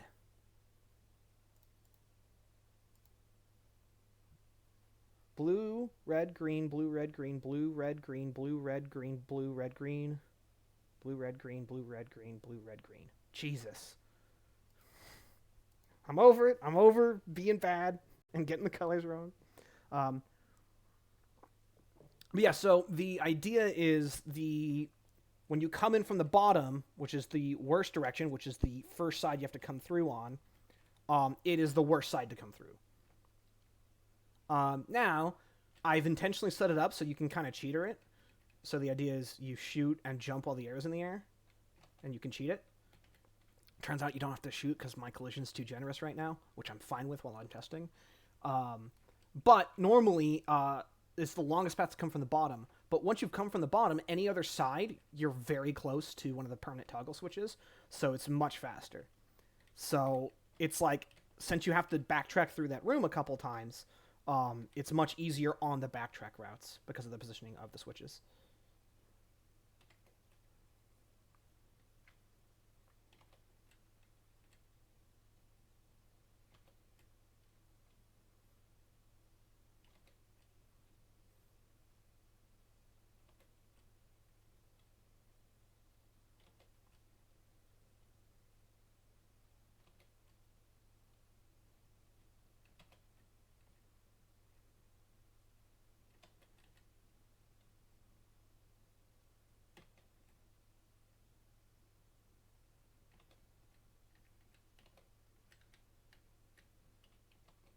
Intentionally kill myself there because I didn't make a backtracking path. Again, I'm going to completely redesign this room. I'm just not thinking about puzzle logic right now. I'm trying to make sure that the mechanics work.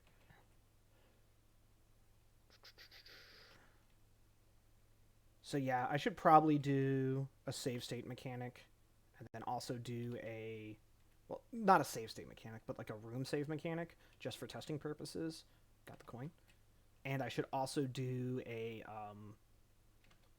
like increased move speed cheat, and then probably like a flying cheat.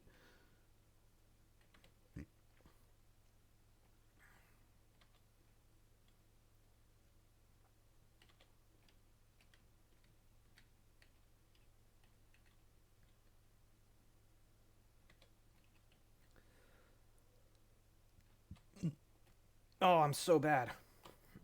Oh, that's makeable. At least it should be. Yeah. Cool. So it lit the brazier. If I go down and I go back up, it's still lit. Good. So now...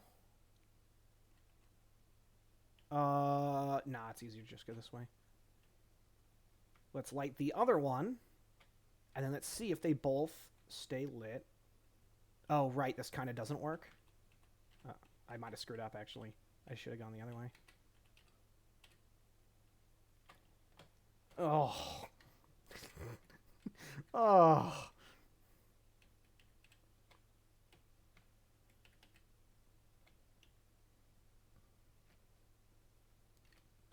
Okay, easy.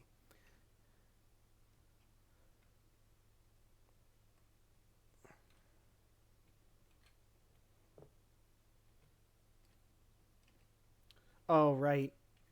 I, put the bombable stuff back, so this room's a little slow now again.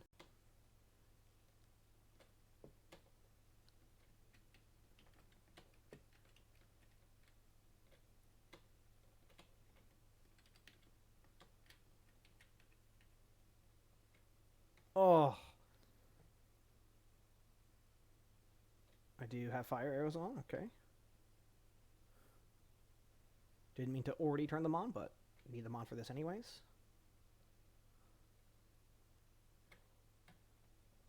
Nice. Sucked at hitting those shots at first. What? Okay, cool. So that's both braziers lit. this way, it's very easy. Let me turn off fire arrows. So I got the blue toggle. I've also considered making those, making the blue and the red toggles permanent switches, which I should anyways for other mechanics. So basically, once you hit both these switches once, like the room's just solved. I'm totally fine doing that. Yep, both the braziers are lit. Good. This is what I wanted. So that side mechanically completely works. It's not super refined, not super polished, but it works completely. So, what do I need to do now? I need to design the right side of the dungeon. So the right side's for the other character. Going to use my cheat to swap characters. This is the sword and shield character. The shield's kind of janky right now, and you have a boomerang. And the boomerang is actually really clean and just works, and it's super nice, and I like it. So this side, it's an exact mirror. So I'm probably going to make this big room here either like a bomb room or a combat room. And then this, I'm probably going to make a boomerang puzzle room of some kind. And then I have absolutely no idea. Okay, you can't pick up coins with it yet, fair enough. Absolutely no idea what I'm going to do for this room. But yeah, this is basically, this is the first level. It's going to be my demo. So that's why it's simple. Like, it's just a simple mirrored thing where the first room, you have your tee-offs, and the way that the first room works is, like, only one character can go each way. And then I want to have it be that these, so, like, you know, you don't accidentally go, like, a way that you can't progress the character. So you go left for the archer character, you go right for the swordsman character, and then you guys both meet up here when the puzzles are done. And they open up the boss door, which right now doesn't exist.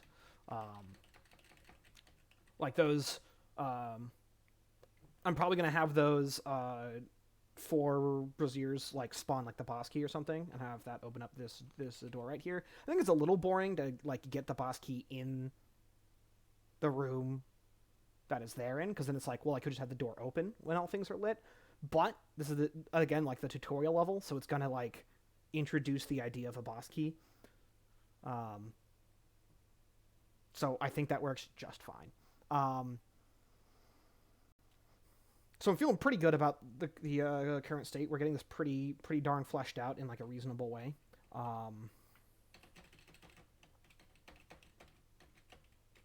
I do have some very basic enemies.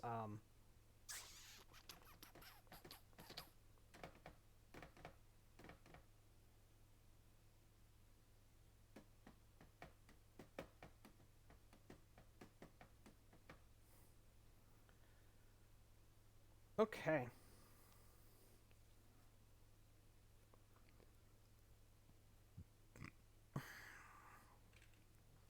I'm gonna mess with the boomerang mechanics a little bit just to see how much you can. Yeah, you can go through corners like that. So basically, for the boomerang puzzle, like I want the sides to only be completable by the proper character. So like the boomerang doesn't go far enough to hit the switches for the bow character. At least I don't think they do. Let's see. They shouldn't. You definitely don't have like the bomb arrows and stuff. So yeah, I might be able to hit this one actually. Oh. No. It might also they might also just not be able to hit switches. I don't know if I put that functionality in yet. But yeah. Boy, it's so close. That's interesting. That shouldn't technically be a thing, but I don't know how much it's going to matter, but that is interesting. The fact that you can Okay. Okay. There might be some shenanigans with that. That might actually be like, I might be able to make that an intended mechanic. But anyways, so yeah, so for the boomerang stuff, what I probably want to do, and let's see, that would be 1, 2, 3, 4, 5, 6, 7, 8, 9, and 10. So let's make the boomerang room, like, I don't know, room 9. Because it doesn't really matter whether it's 9 or 10. I can close a lot of this now, and I will. Um, yeah, I can show you kind of what I am thinking for some of the boomerang puzzles. Is why I was checking that corner clip. Yeah, let's just close all of this. I don't mind having to pull stuff back up if I need it. Yeah, we're past me having to look at that too. And the workspace will just stay awful because it's always awful. Um, room 9. So I'm thinking we can do something like.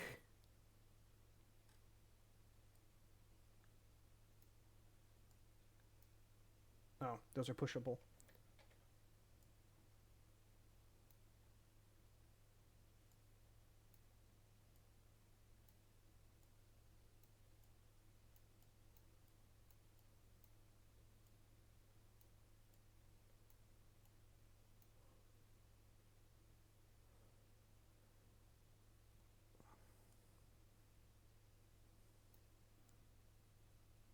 Am I on the wrong layer? Yeah. I can tell when I'm on the wrong layer because the centered objects can't be placed with the same spacing. Oh, come on. I hit Control X. There we go.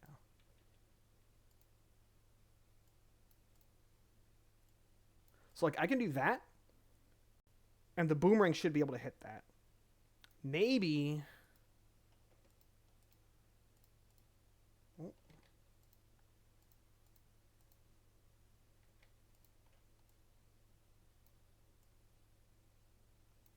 It might be able to hit that, and that would be better if that's doable. Because you might be able to hit that switch with a bomb.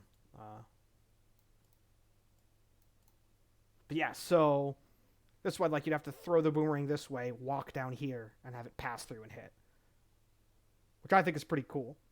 Um, doesn't really make too much logical sense, but mechanics first. Um,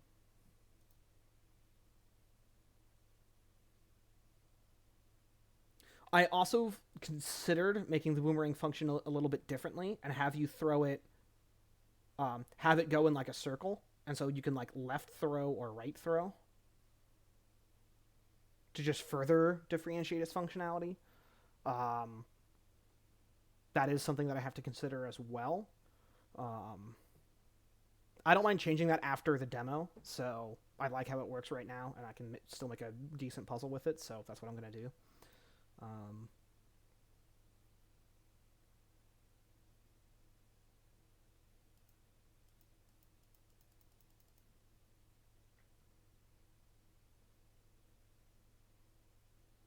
um, so maybe the idea is I'm trying to like get to this. And like this lights the brazier. And so I can have this switch like enable some pathing. Um,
Hmm.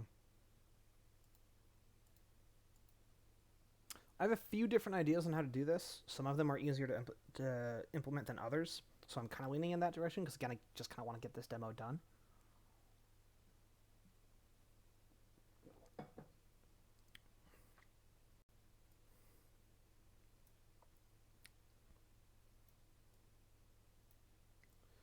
So here's what I'm thinking, right? So we have these blue ones. These ones are the ones that I haven't done the other color variant of yet, and I think I shouldn't. Or at least I definitely don't need to. So like these ones will be blue, and then maybe we ooh, maybe we do a few sets of these actually. Okay, so let's do something like this. Oh.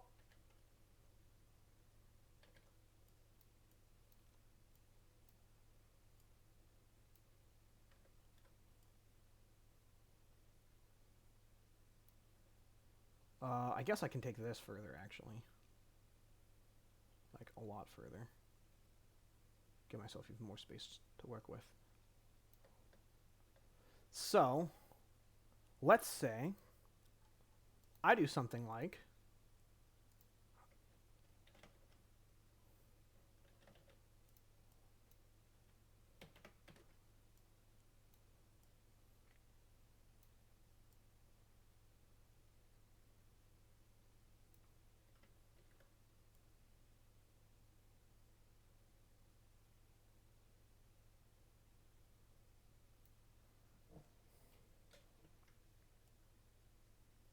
And I could make this one a lot more clever as well.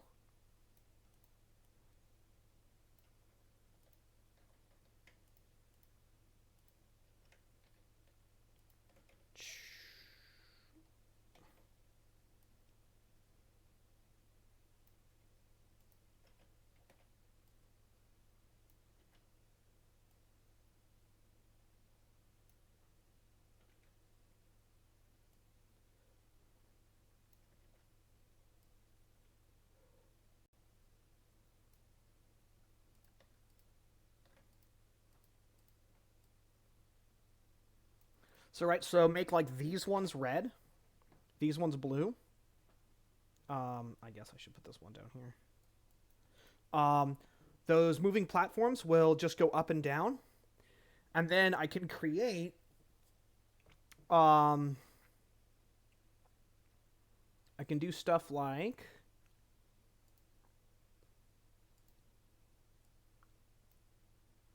um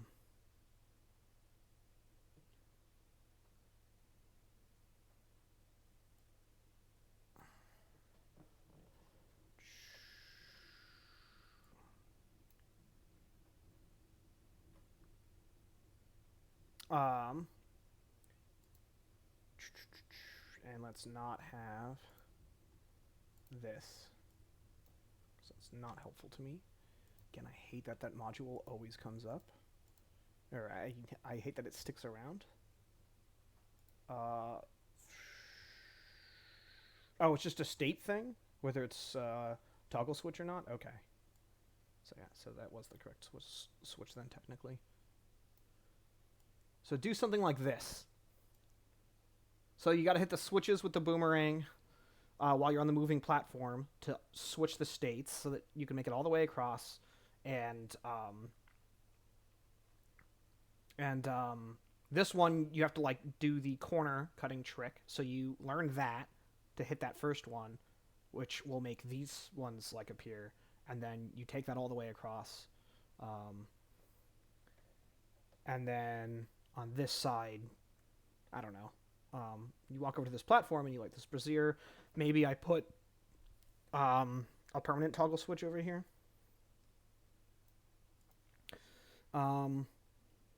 This is the downside to doing it through the whole dungeon. Because then if you go left first and you hit the permanent toggle switches, then this room will be like fully beaten. I could definitely save it for the room. Okay, so here's the thought behind this. As a mechanic I want to expand later, for those that have played the Oracle Zelda games, there are the colored switches, which obviously this is based on. And the colored switches, they have these like fake walls that can be up or down, and they're colored. So you can get walls to go up or get walls to go down depending on the switch state, and the switch state is global. So you can flip a switch in one room to change how the walls are set up, and then like use that to backtrack and path a different way through another room. I really like that mechanic. That's why I've also tied it to platforms here. Haven't done the walls yet. Don't think I need to, but I do kind of want to do that. Play around with expanding that mechanic further. So having the permanent toggles be global toggles is really interesting. And the cool thing about having the walls is the walls make it so that way there's a reason to turn off the permanent toggle, which makes it kind of cool. So maybe I do need to implement the walls, and maybe that's how I do this section, is I have the walls block this door off. So if you do solve the other side first, you have to go back and actually turn off those toggles to come over here and do this side. I mean, I guess I could just put the switches on the other side of the door or something. There's lots of ways that I can actually make that not awful.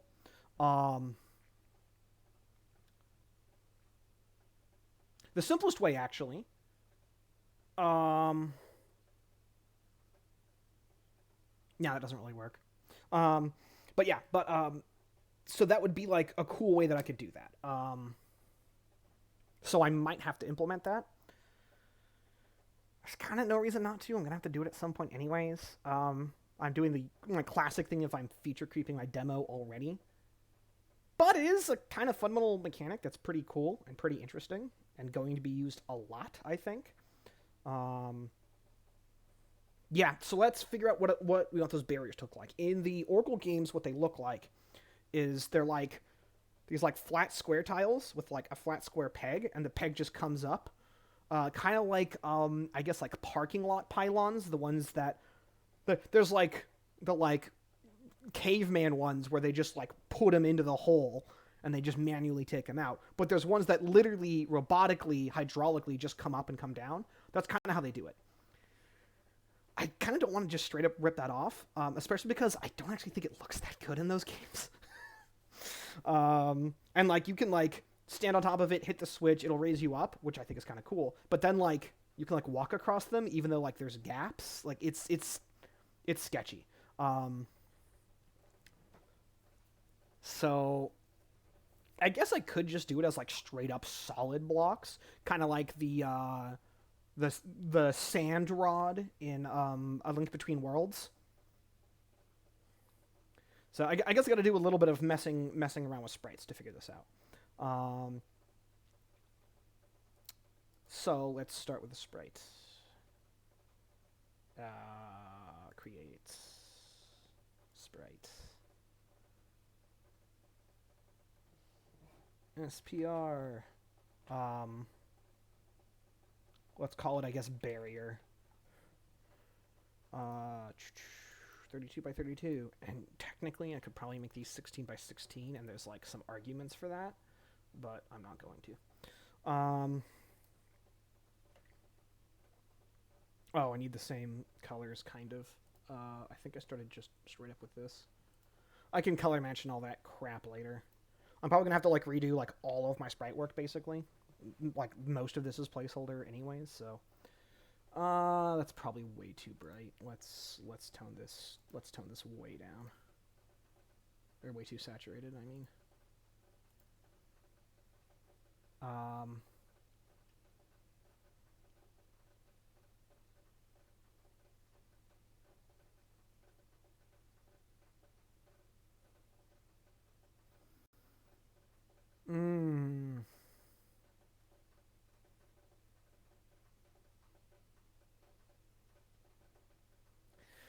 This kind of sucks, actually, thinking about how to actually do this.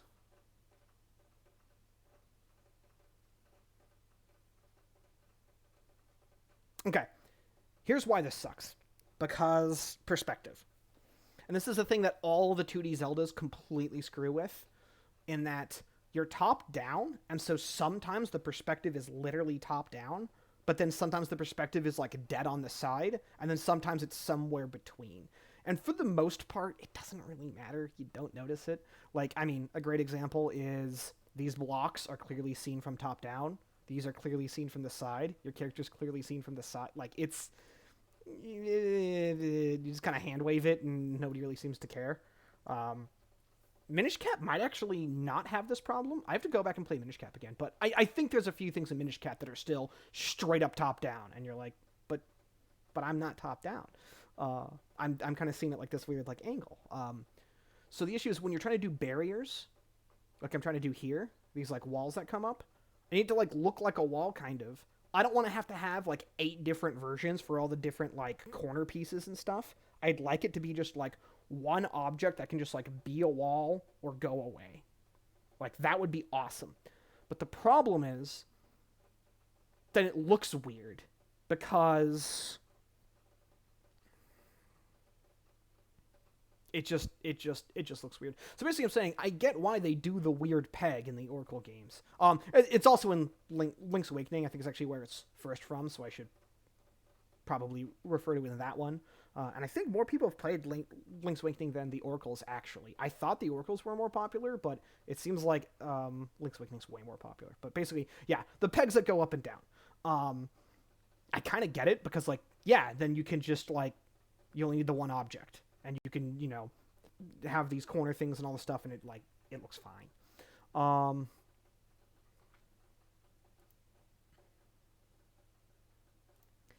I mean, I could maybe do it something like this, where it's like,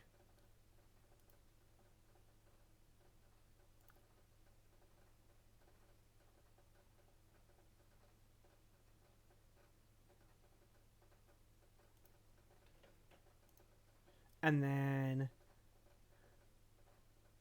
have this go.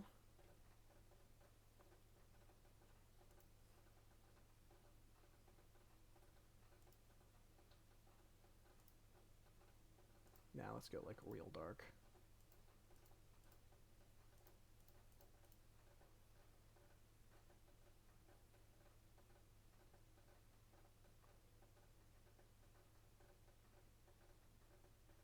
I kind of hate this too.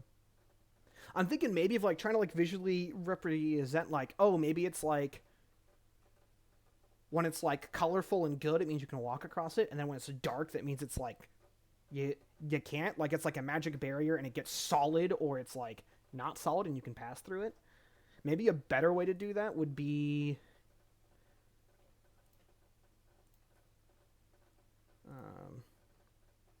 kind of want to give it like a crystalline structure or something.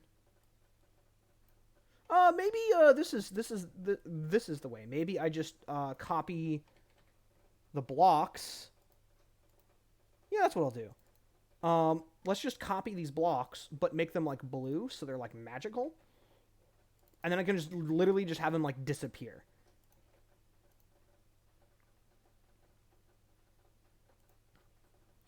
So maybe we need to like do something like this for this color. And then go like more like this for this color. And then I think that's still that color, right? No, that's slightly lighter. So let's go a bit lighter. That's like these. And then for this one, go like one darker for this. And for these.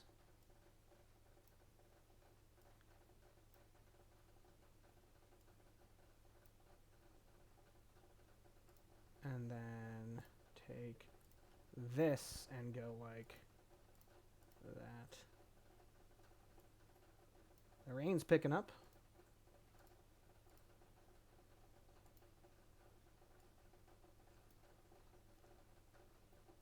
I really should take my fluids break soon.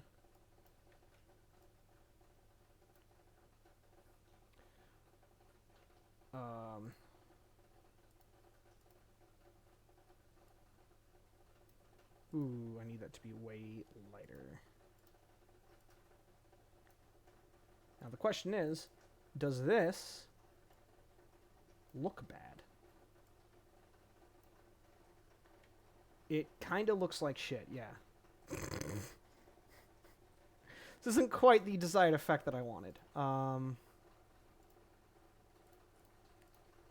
But maybe I don't have to, like... Yeah, maybe you can do something more like that. Maybe I just do that. Yeah, this is probably good enough. I don't have to mess with, like, all the insane shading that I did like the other one. And again, these are kind of temporary sprites anyways, so... I just need it to look, like, decent enough.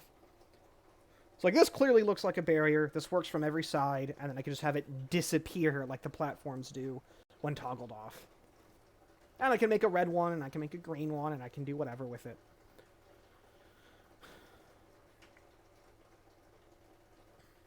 Boy, the rain's really picking up. Alright, I think I'm going to take a quick break to get some fluids. And then I might try restarting Game Maker Studio. And I can hopefully have some music back on again then.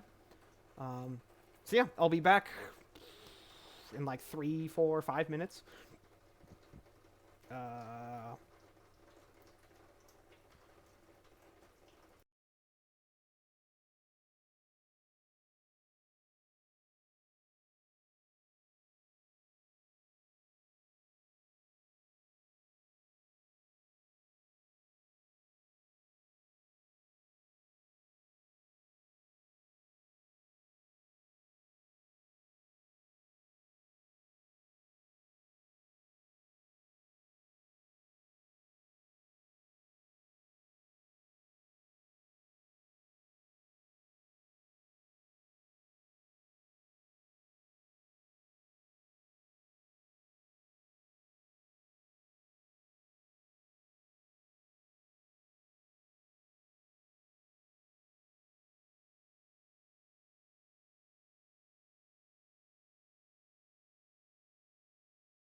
Alright.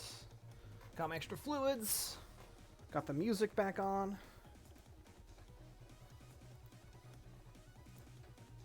let's get back into it. It's actually slightly too loud on my headset, but I already adjusted the audio levels on that, so that looks pretty good. Alright, so yeah, I don't hate this. I do want it to look a little more transparent.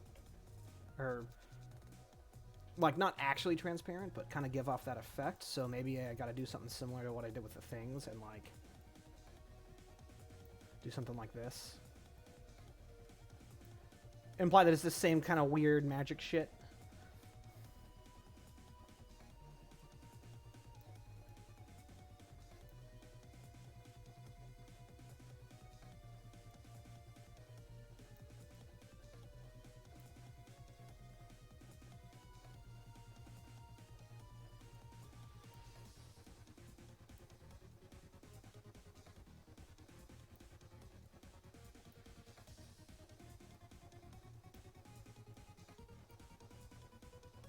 I don't know if the ones on the sides are actually helping. I don't even know if those are helping too much, but whatever. We'll give that a go.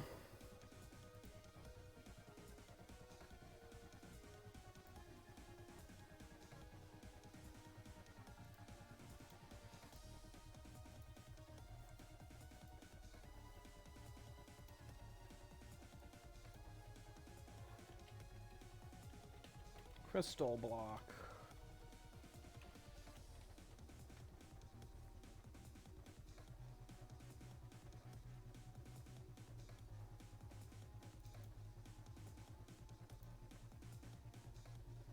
Oh, no. Let's copy the name. Delete the object. I duplicated the wrong one.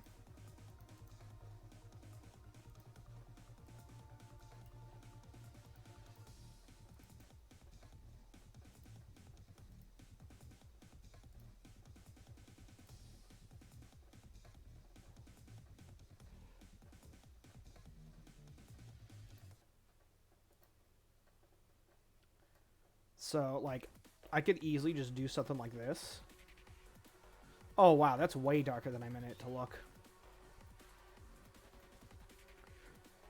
So basically, you, like, come in, and you're like, oh, I can't do this because the thing's toggled, so you have to, like, go back and untoggle it.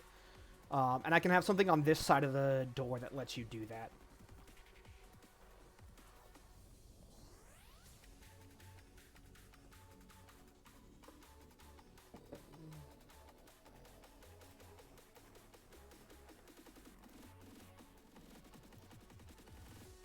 But yeah, this actually looks terrible. So let's fix that.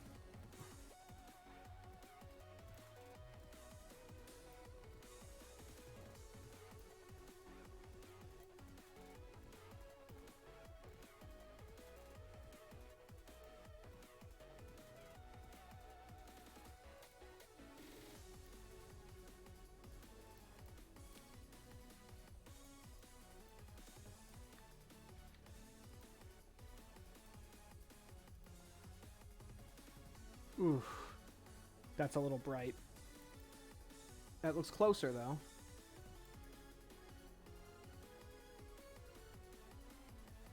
I'm probably going to have to just straight up.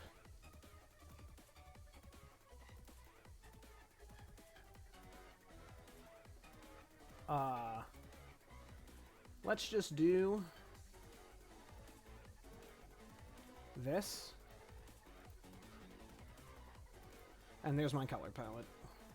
Should have started with that. It would have been way easier, but, you know.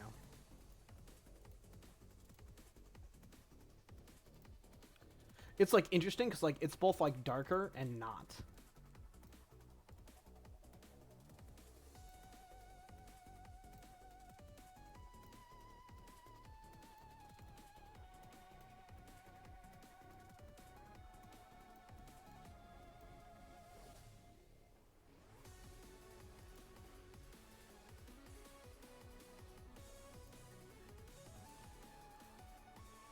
It's way more green than I thought it would be.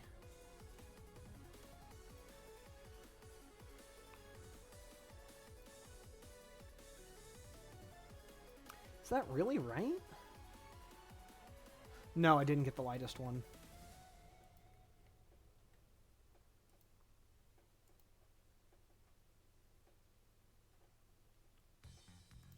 Oh, that's why. I need to set this to white.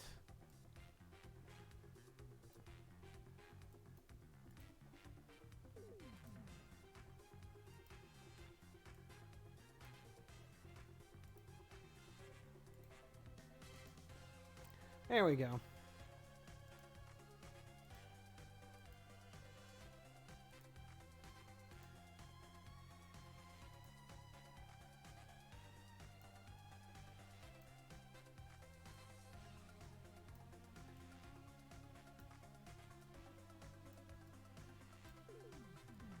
I thought it looked wrong.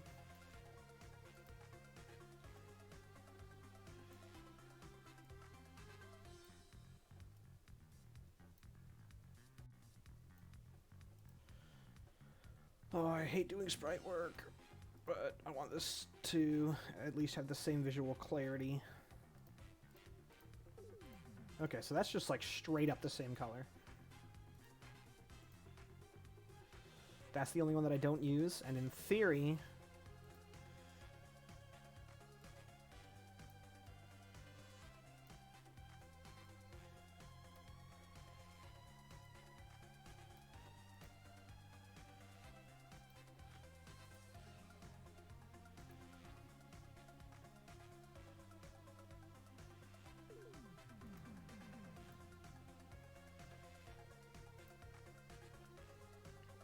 Yeah, I'm not, like, absolutely thrilled with that, but, yeah, it looks related. And that's the important thing to communicate, and it does look like a block. It does look like you can't move through it. So, I'm happy with that. What do I do from here? Right, I should think about the other side of this. So this would be room 8 that I need to pull up.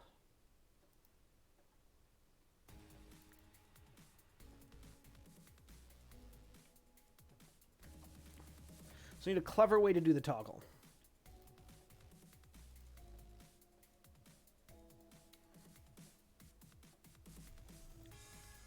So here's why this matters. I don't want either side to help you in completing the other.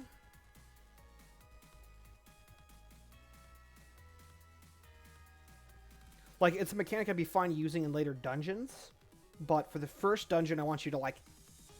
I don't want to railroad you, but I want you to learn what you need to learn. So I don't want you doing the left side with the permanent toggles, deactivate the puzzles on this side.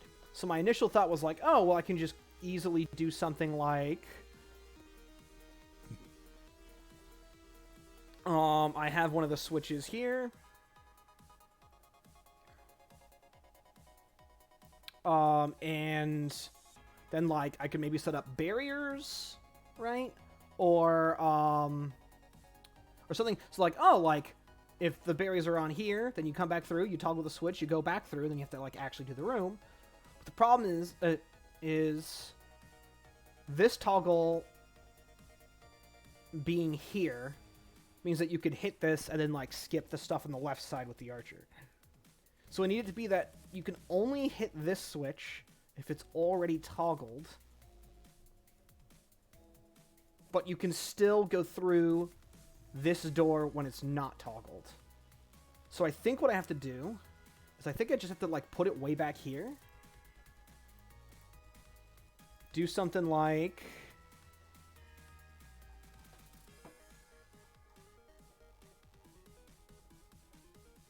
Oh.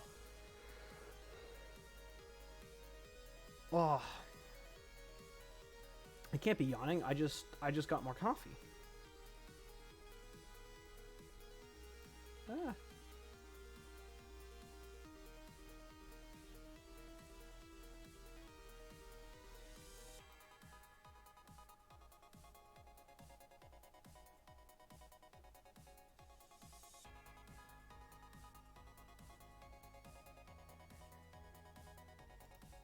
So, right, so if I do something like this.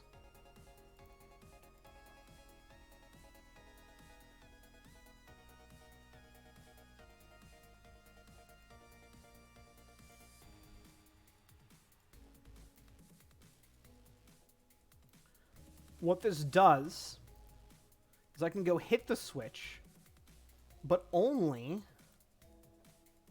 if it's already on.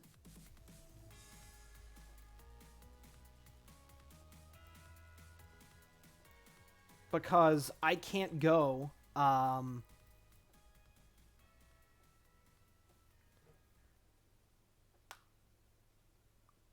because as this character on this side, I can't hit the switch otherwise. Like, I'm literally incapable of hitting this switch, because the boomerang doesn't go far enough, and I'll just, like, wall this off. That's, you know.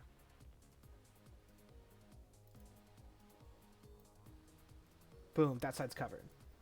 So I could do this. The problem is that there's no way back, so you have to take, like, a whole death, which kind of sucks. Code that I haven't done, that I really don't want to because it's a lot of work and I would only use it once in this dungeon, is I could do ledge code, so you can, like, fall off a ledge in one direction. And that would kind of just solve this. But I really, really don't want to do that. I have another solution to this, actually. I actually have another solution. I already have a way to do one-way paths with the current mechanics that I have.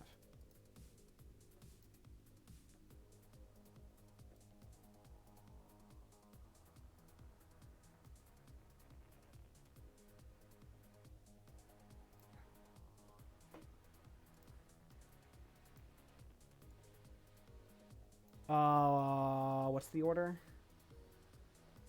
Blue, red, green, right? Damn.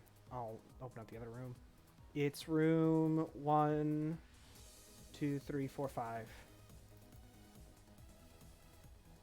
Blue, red, green. Yeah, okay.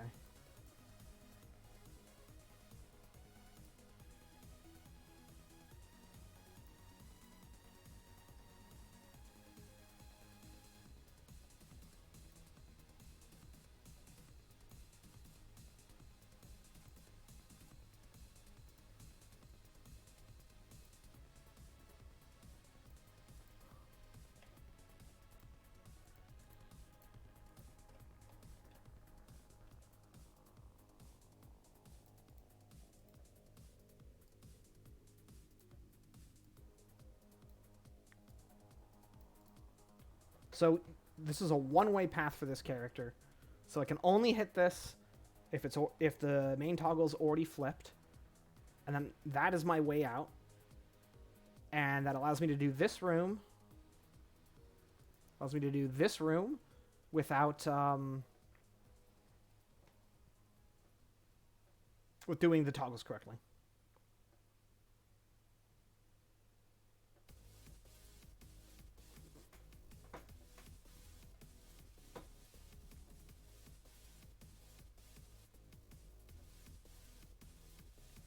It's a little convoluted, but it works. Now the question is, what if I do it the other way? It's fine. It just works. So as this character, if I do this whole room, I have to undo the toggle if there's a permanent toggle to come back out. Which I don't even think I need permanent toggles in that room anyways. But yeah.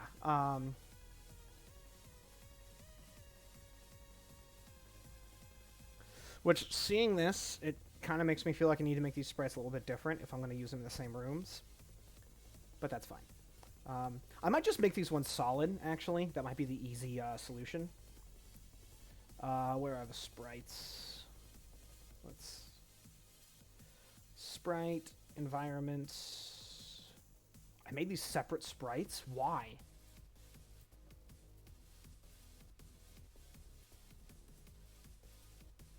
Was there a reason I had to make them separate sprites? That's kind of annoying. Oh no. Okay, no. That was just for the bullshit that I was doing. Yeah, okay.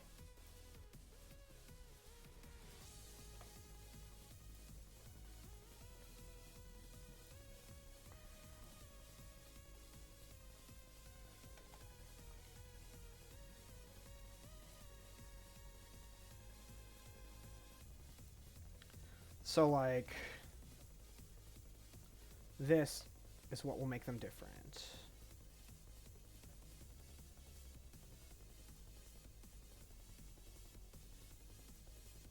'Cause I'm just straight up gonna do that.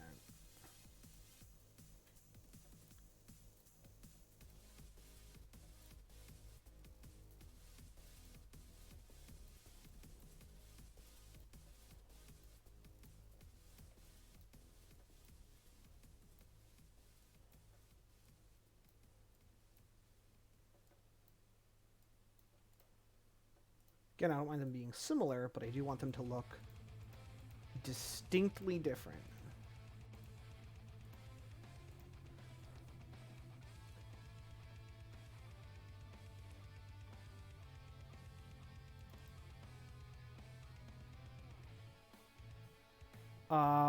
Butts.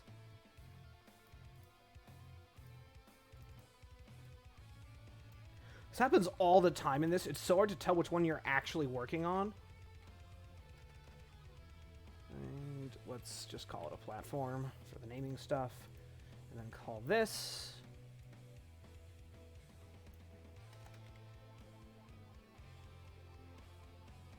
Crystal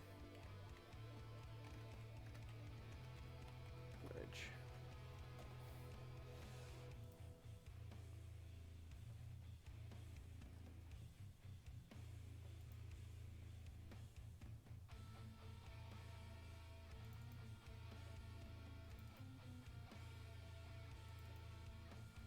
Yeah, that's a little annoying, but I guess I can quickly fix that with this.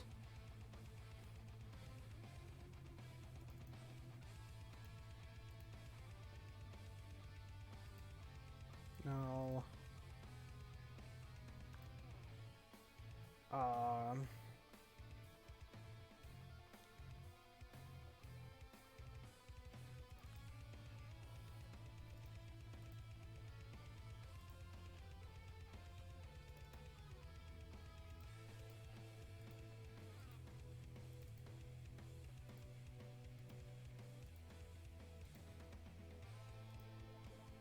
So named wrong, but I don't care.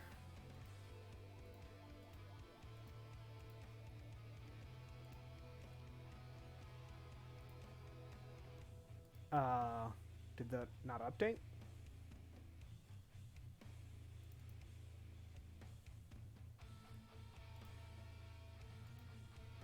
I might have made these the wrong ones anyways.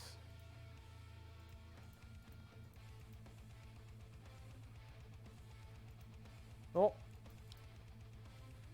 Darn it.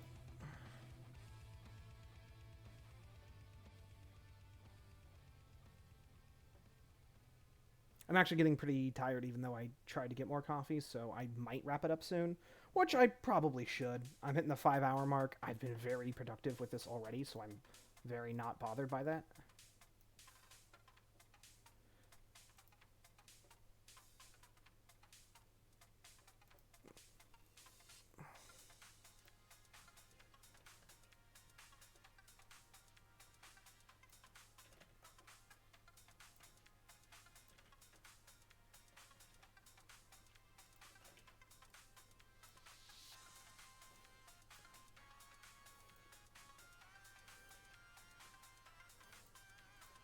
Cool. So yeah, these are distinctly different now. Yeah. So yeah, you got the one way, you got the toggle.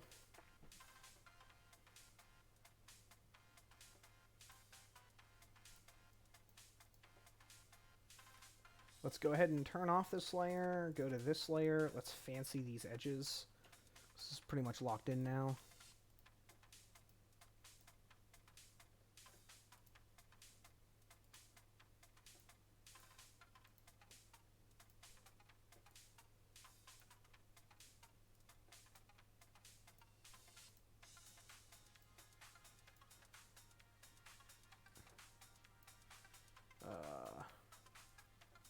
Okay, edges have been fancied. Let's go ahead and turn that proper layer back on again. I'll probably throw some bad guys in this room. I mean, I guess I might as well do that now. Why not? I don't think bad guys interact with holes yet, so that might be something to do. Fortunately, throwing these guys in here will actually, like, make me realize that I need to do that, because I'm sure they'll try to walk over it.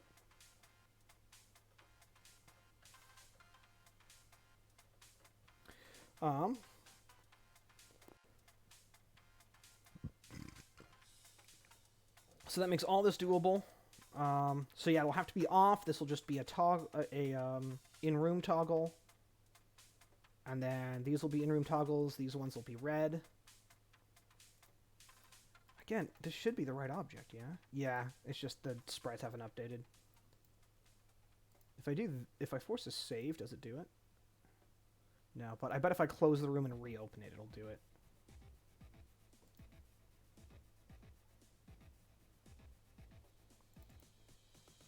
Yeah, cool. So this one's basically done. I mean, I have to actually rig everything up, but, like, the design's done. Yeah, and I thought about making this a permanent toggle, but I might not do that now. It just makes this whole sequence, like, cleaner and easier if I do it that way.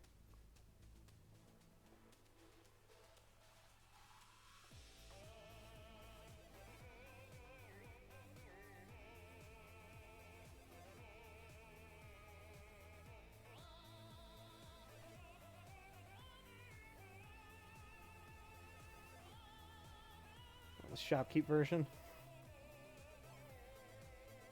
Although I should probably move off that, because, there's gonna be, it just goes, like, all the way back through the album again for shopkeep. Yeah. Let's find some other music. Again, probably not gonna be on much longer, because, getting tired. So what other music do I want to put on? Maybe we'll put on some Oracle music, and that one's a little bit shorter too. Oracle of Seasons OST.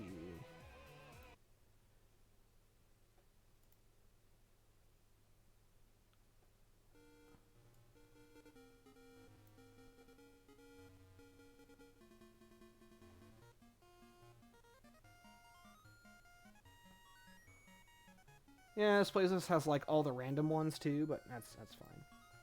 Again, I won't be on too much longer. All right, so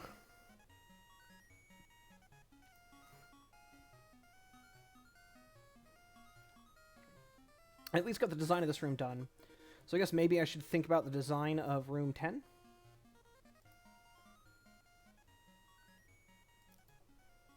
Haven't really done a bomb room yet, so I guess I can and should make this a bomb room.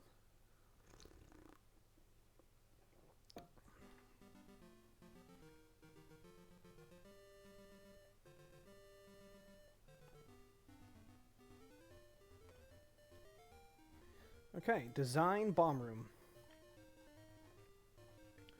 So the issue with bomb puzzles is similar to that one-way path puzzle, although again I can design that one better now, is that it's pretty hard to make a bomb puzzle that isn't a solve, like isn't easy to solve. Yeah, it's hard to make a bomb puzzle that isn't easy to solve. Like, by just like looking at it going, oh, I just bomb here, bomb there, cool, done. Like, you have to try to make it a bit more complicated, and that can be tough. Like, it has to be not obvious.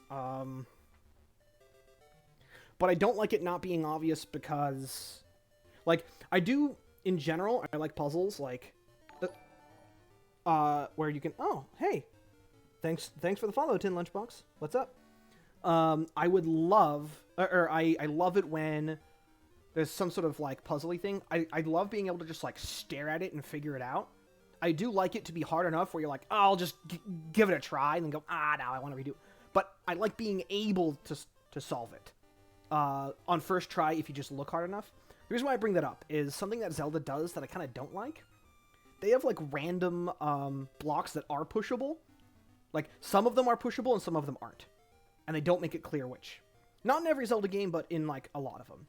And so that's how they'll make, like, bomb puzzles challenging. Is there'll be, like, bombable blocks and stuff, and you'll have, like, 10 bombs. But if you blow up, like, the wrong ones, like, you don't know which blocks are pushable, so you have to, like, try and find the pushable blocks and go, ah, crap, I gotta do it the other way. I don't like that, because, like, you kind of have to fail to get the information to solve the puzzle. I don't like doing it that way. Which is why I have the visual difference between blocks that are pushable and blocks that aren't.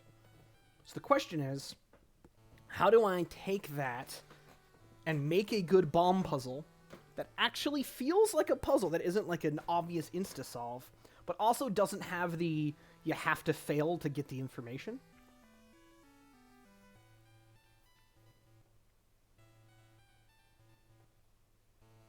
A little annoying, but not completely awful. I could do conveyor belt stuff, where, like, you have to put a bomb on the conveyor belt, and then it'll go and blow up, and so it's like a timing thing. I don't really want to code conveyor belts right now. I also don't think that's too interesting.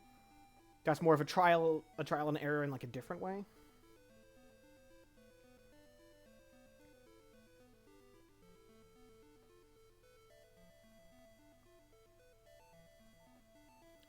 In theory, I could have some, like, chain reaction stuff and have, like, precision bombs, where it's like, oh, like, you need to find out where you can place the bomb to blow up the right ones. Because I could have ones that, like, blow up even more, then, like, the whole room blows up, and you have to, like, start over. But, again, I think that really precise bombing is also really annoying. And the puzzle doesn't necessarily have to be, like, bombs are the puzzle. I want you to have to use bombs in this room, but the actual thing you have to figure out in this room could be a different thing. But like, bombs are just used to clear out some stuff and give you space and all that. Like, yeah.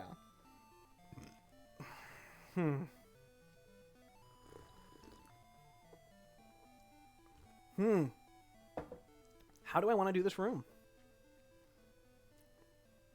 Okay, well, I know I'm going to need a brazier. So where are you? Fire. This is going to be somewhere in this room.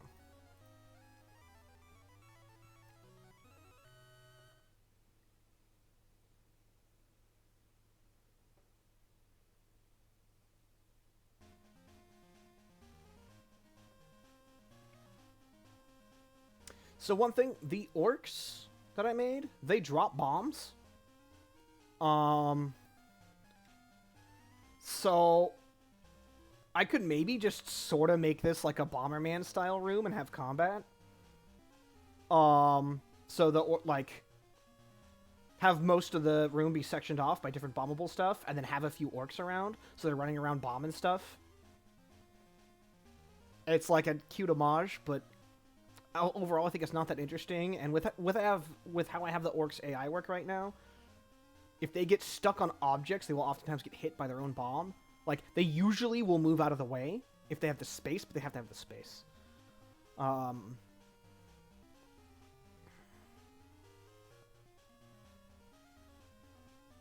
Ooh! I have a not horrible idea. If I feel about completely hidden bombable secret paths.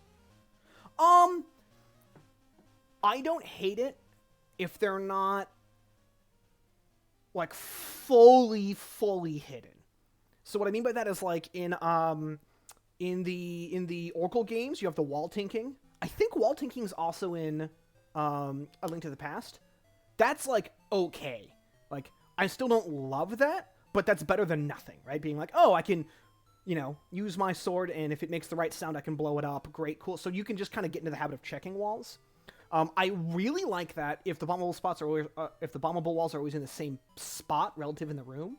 So, like, Zelda 1 does this, and Binding of Isaac does this, where it's only where the doors could be that are bombable. So there's only 3 places you have to check. If you have that with, like, wall tinking with your sword, okay, you just do 3 checks in a room if you're suspicious.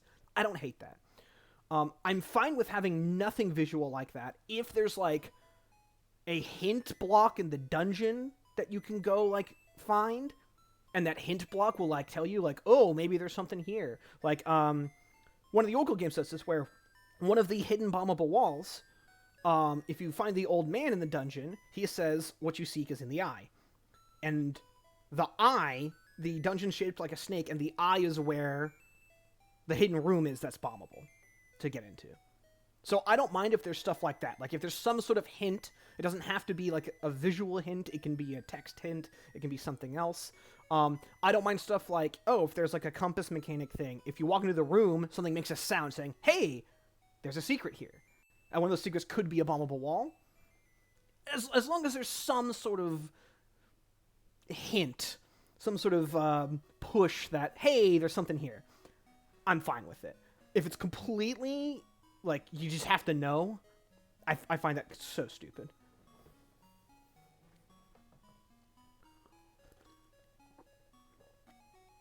I will say, I'll make an exception. I'm fine with the really abstract secrets if they don't matter. So, like, if there is a completely hidden bombable wall, you go in there and there's, like, a joke NPC that has some, has some references and some lines, and that's it. Okay, that's fine, right? Like, it doesn't impact the game. It doesn't really matter. It's just cute and funny and cheeky, and it'll create an internet moment when people discover it. Like, totally fine with that.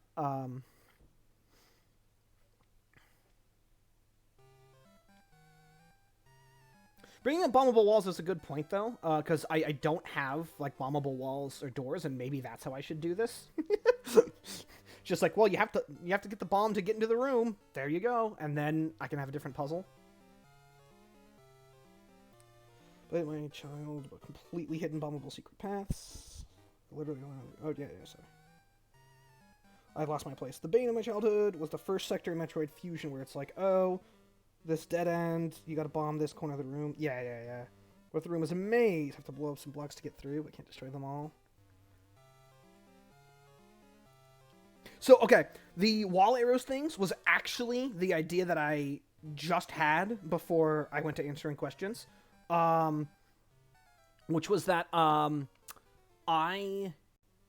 So, I was first considering, like, just a bombable maze, but usually you, like, look at it for 2 seconds, go, oh, bomb there, there, and there, and then it's done. And it's like, that's just not interesting. But I think it is interesting if I already have this enemy type. These things just attack you. Like, they're very good at tracking you.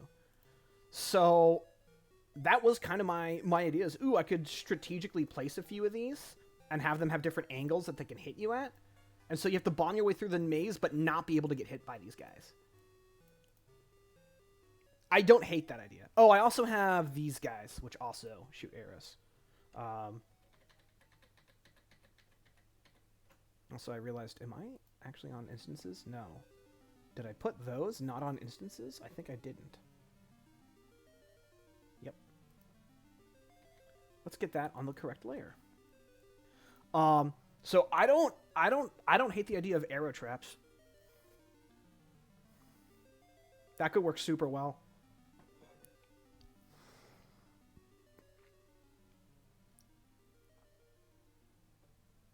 And the sword character does also, or the swordsman character does also have a shield. So, like, if you do screw up, you can maybe shield your way through.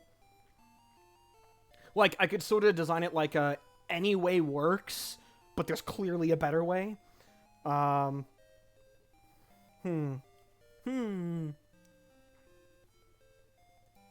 I believe these lock on, these are directional. Directional's probably an easier way to think about it and do it.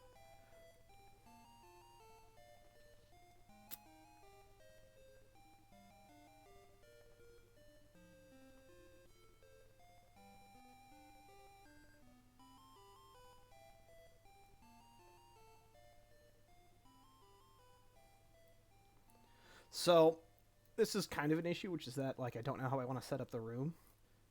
So, probably just, like, throw a bunch of these kind of randomly in and kind of design the paths around that. So the tricky part is, it's going to be a little obvious where these things can shoot. Maybe it makes sense to have a few of these and then, like, one of these guys in the middle.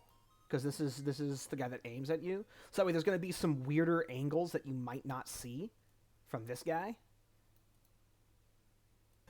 And then it makes it, like, just abstract enough that it's not, like, super obvious or super easy.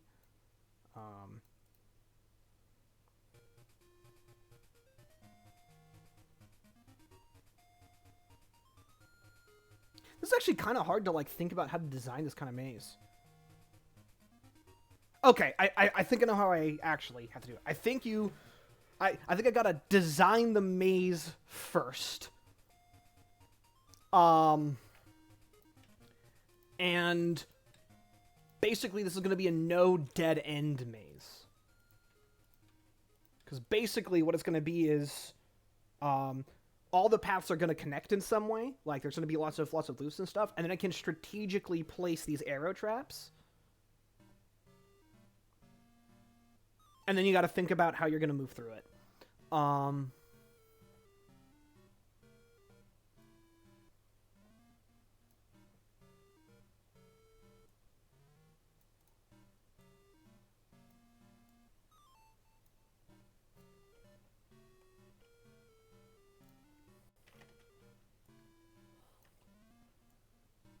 I love the Oracle games so much. Minish Cap is, like, also great, but the problem with Minish Cap, in my opinion, is that it's just a little too short. There's, like, a lot of content in it, but, like, it's a little short.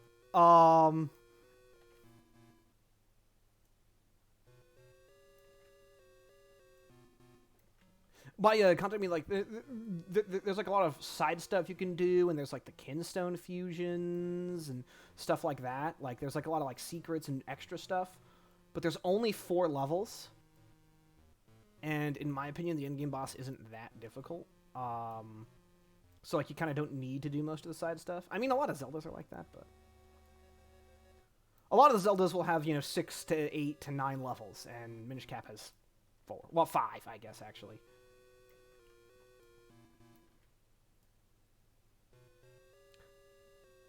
So I think you guys can see where I'm going with this kind of thing.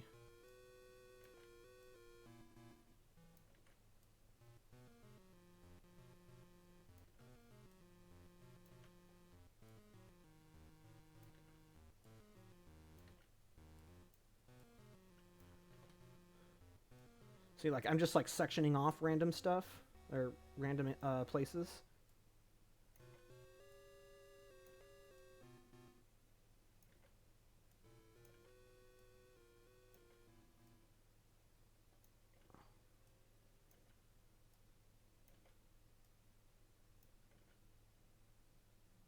Uh-oh. Where did that one go? Okay.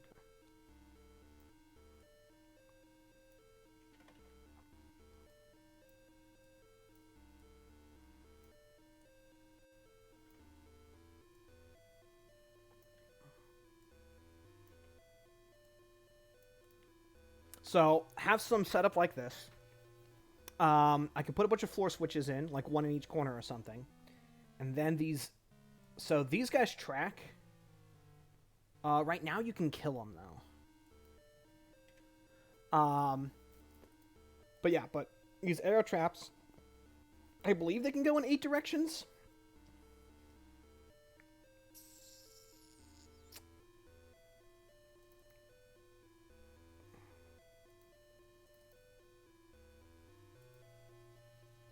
They can go in 4.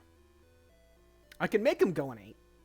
It wouldn't take too much work to make them go in 8. I know they just look like a garbage can. Circles are easy when you want to have rotations. That's the only reason that it's a cylinder, is it's easy to do the quick and simple sprite work. Because I was thinking, like...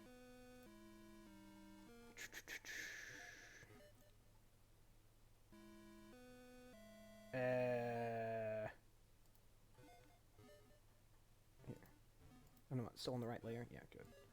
So I was thinking, like, diagonal one here.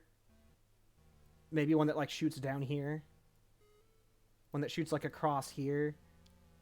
Right? So, like, I can create these, like, lines of big, like, trajectory that aren't necessarily super obvious.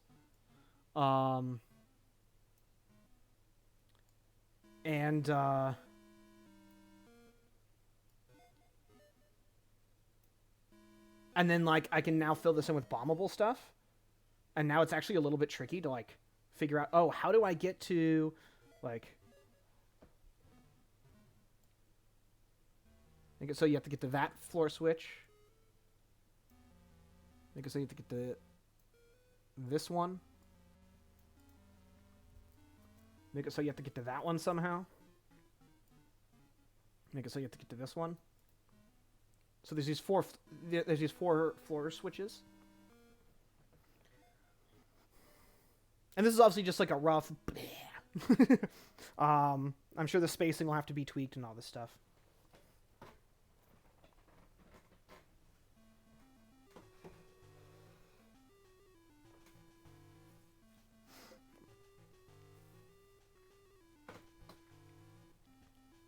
Because, like, some of the obvious ones, right? Putting a block here. So you could bomb this, come up this way, but I'm going to have this arrow trap shooting this way. So, like, you don't want to blow that one up to get through here. Maybe I could set up another one, maybe like this. So it's the same sort of logic of, like, you're like, oh, wait, no, I can't do this one. I can't do this one. So you're supposed to, like, come around this way to get to this one.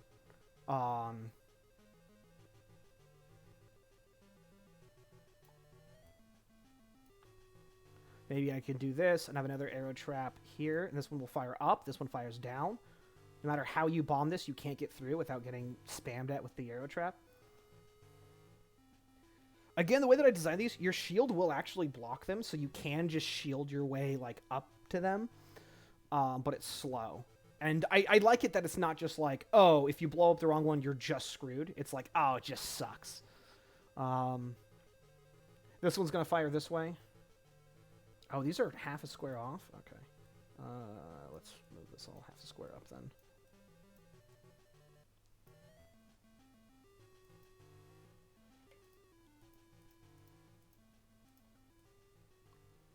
And I also don't necessarily hate it being like, well, maybe I do want to do it, like, do it like this. So, like, this one will shoot this way. But that's not very far that you have to, like, shield through to then get up to here. So, like, maybe you're like, ah, screw it, you know, I do just want to go that way. And then it's like, yeah, and then I have to, like, shield my way through to leave the room. But, like, that's fine. So, like, it's kind of a choice. It's going to shoot down. Again, these ones are a half a square off.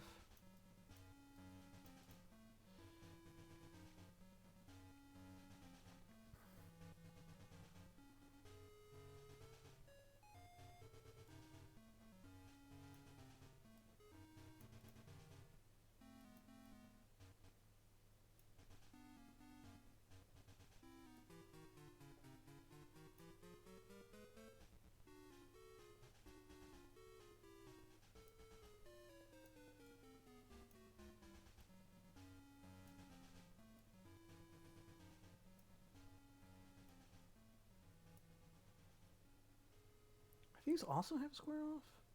Was I wrong? Were these not? These weren't half a square off?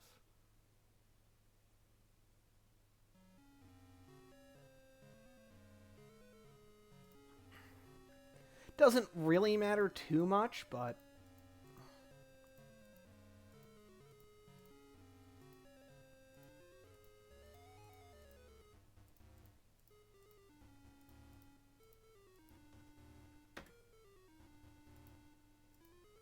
fixed.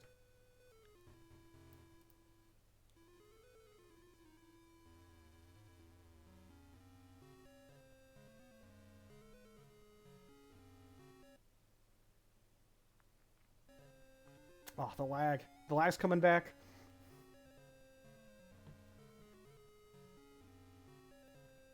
What about an airlock so you can destroy one of two blocks but not both? I love the idea. That's more complicated and bigger in scope than what I want right now. I don't hate that idea for later stuff, like and like that's where too, like in later levels and mechanic stuff, like I could see having fans and things like that. And so like maybe like there's like, you know, you could bomb stuff to let the fan blow through, and the fan maybe screws you, but maybe it also helps you. Like I love those kinds of ideas. I don't want to implement fans right now. It's going to mess a lot with the collision. Like, right now, the game's in a really simple state, and I want to keep it that way for the scope of the demo. But that's not a bad idea at all. Okay.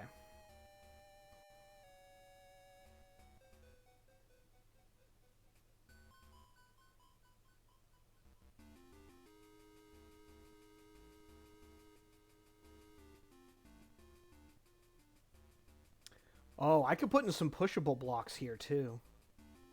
That would really mix stuff up. Might, like, take too much brain power for me to design it with pushable blocks at this stage. Again, I'm getting pretty close to being, like, dunzos. Yeah, we're at the 5-hour mark. I'm fading fast. And lag. For those that weren't here earlier, when I'm on YouTube playing music and running Game Maker Studio, it creates some lag issues.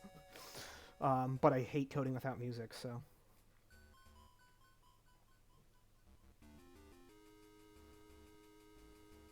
I think it's that, like, they're not coded to really be too compatible with however they, like, use rendering or whatever. Like, this is basically live rendering this, because it's, like, a dev tool. So, like, I assume that's sort of what the issue is, but... Hard to say. IDEs are not really made to be running at the same time as a bunch of other programs.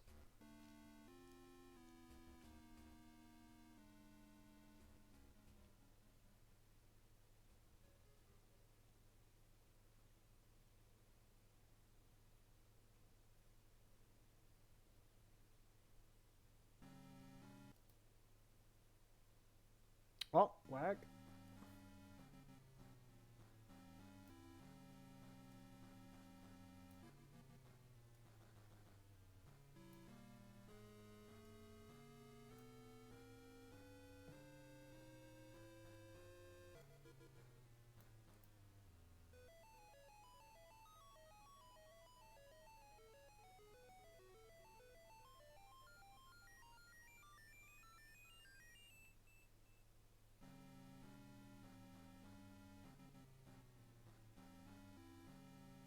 This is starting to shape up. And I do think none of this is, like, super obvious with the way everything's planned out. So, obviously, you can't tell which directions I want these to shoot, but this will shoot this way, this will shoot this way, this one this way, this one this way. This one, I kind of wanted to shoot at a diagonal, but I think I might not do that now. Because I think diagonals are going to be a little annoying for me to code. But I'll leave it there as, like, an idea. Of a double wall with some gap between. I also don't hate that idea, but the issue is that, like, whatever direction the arrow shooter's on, you just know that, like, well, those are the ones that you can't blow up. So, like, what I'm kind of going for here, this one shoots down, and I want this one to shoot this way. Maybe I'll just have this one shoot down. I don't know. But basically, by this one shooting down, if you place a bomb, like, here, you'll blow up this block, but not this one. So you can, like, snake in and get through. But you can't get through to these. So, like, what you're going to want to do is, like, blow up this one to get through here. Although I was planning on having this one shoot this way. Right? Like, this actually does become interesting, like, the more that I'm putting it together.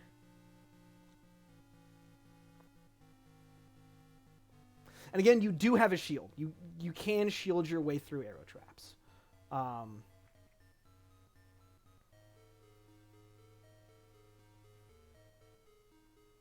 And I can change that. Maybe we don't want that, but, you know, I could probably replace them with, like, fire traps or something if we don't want shielding.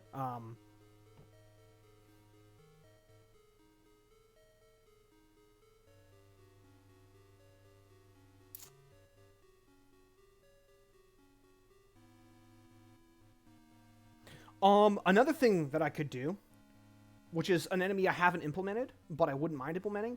Zelda has those, the slidey guys. The, like, floor traps. Those would totally work for something like this, too.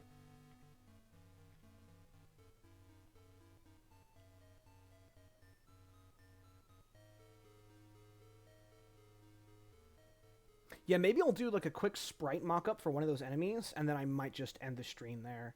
I want to keep going, but I'm getting exhausted. So yeah, let's end with implementing a quick little sprite for that. And it actually should be super, super easy, too, to knock this spread out.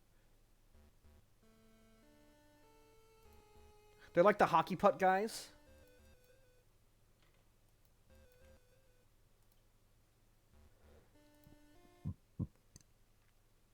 Oh, lag, lag.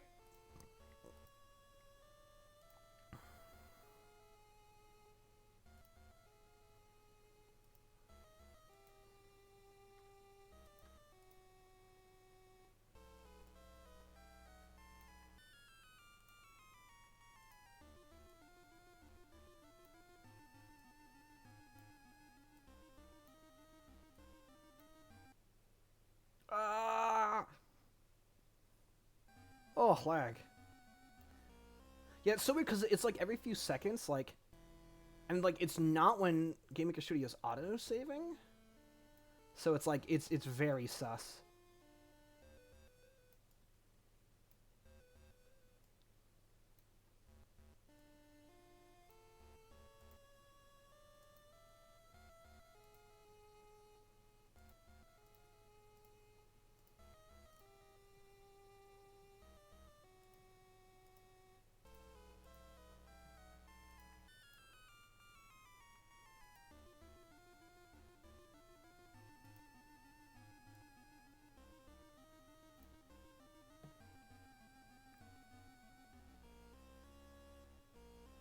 Hmm.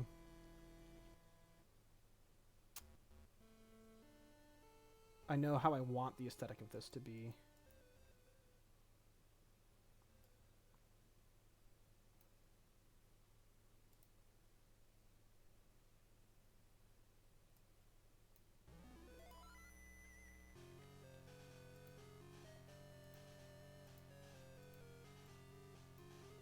Ah, that's how I should do it.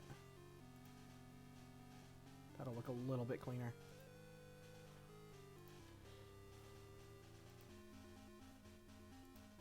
I'm not going to fully animate this because I think it's going to be way too freaking hard. But...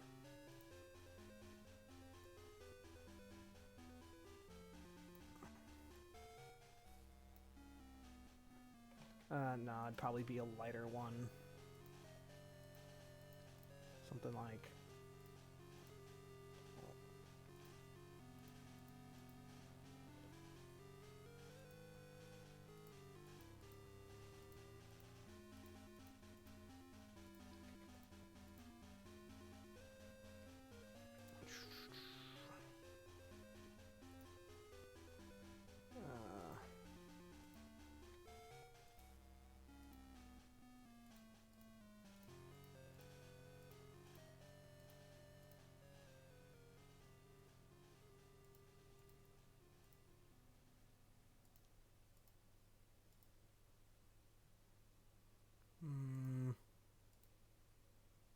I don't want that to get too, like, samey washed out, but... Alright. And let's do, like...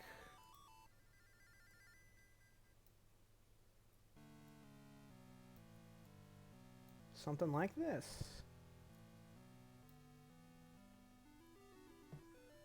I think it's a quick mock-up that actually looks pretty good. So hopefully it's obvious that this is like an eye, and I guess the way that I'll animate it is it'll like be like kind of like looking around, and then when it sees you, it goes angry eye, and it goes.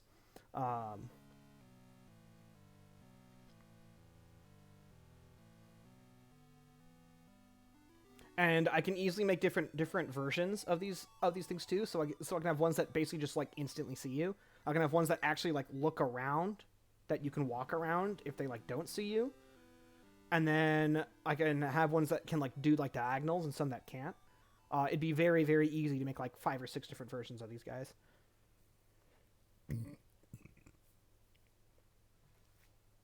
Very good kind of Zelda style enemy in my opinion. I don't like this black. That black isn't doing it for me.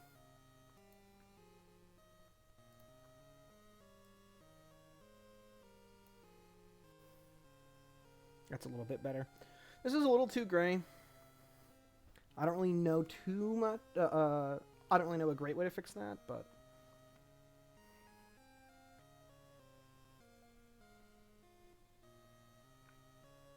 I'm also not a big fan of these blades being this pointy on these sides. It doesn't quite work for me.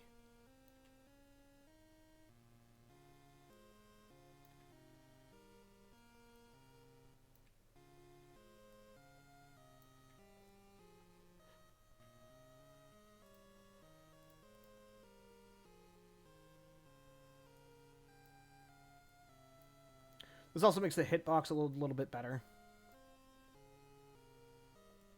Because these corners, it's not going to hit you. Having these stick out super far is kind of obnoxious, actually.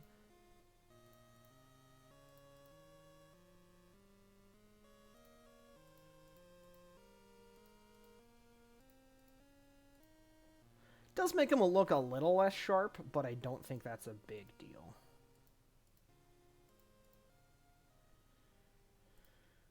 And in theory, like, they might look a little bit sharper if I took that out. No, that actually makes it look rounder. Okay.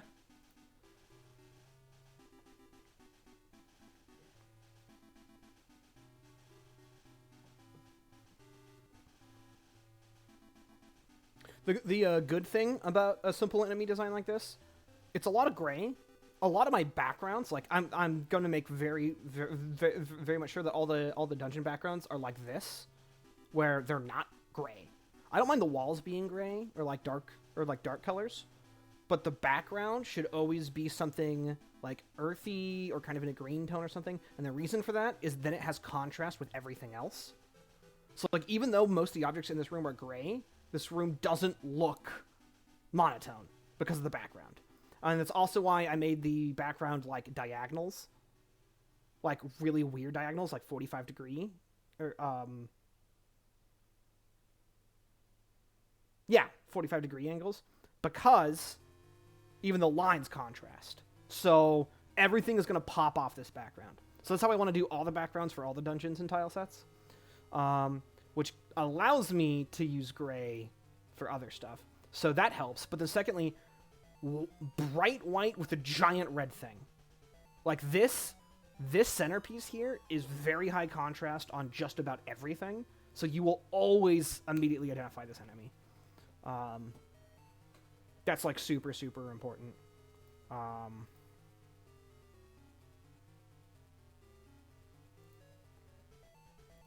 What do I call this? SPR slider, sure. Let's rig up the object really quick. Create object. OBJ slider.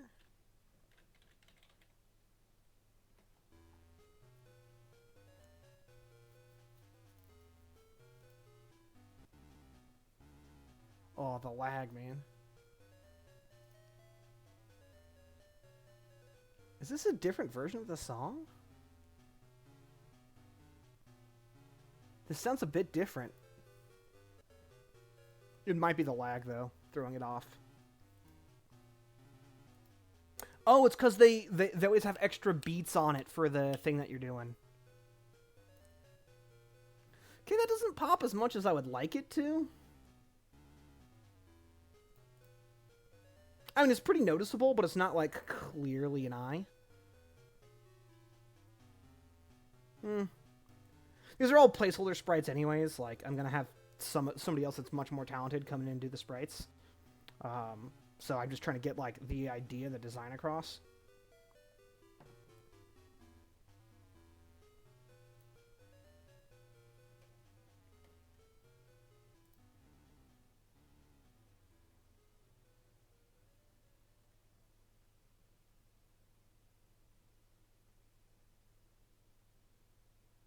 Yeah, I got a lot of ideas now to play around with. And some pretty good work done today. So I guess maybe the final thing I'll do before closing out the stream, especially because there's some new people that hopped in at the end. I'll just do like a light playthrough of the stuff that's completed. Which is basically the entire left half of the dungeon with the bow character. So I can show that off. And then I think I'll close out the stream there. And it also gives me a clean highlight clip at the end of the stream in case I want to clip that to show it to somebody. To show it to people in general later. I just need to fill this room with enemies. This is just going to be a combat room. So this room, how you're supposed to do it is you're supposed to go this way. So I'll show the correct way that you're supposed to do it.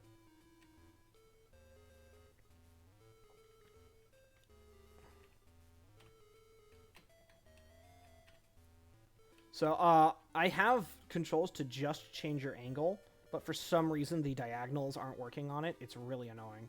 I haven't been able to debug that yet. So you do gotta, you know, stutter step to change your angle, but I'm eventually gonna implement like controller controls and stuff with like, you know, twin stick and all that. So basically, yeah, you have these toggle switches.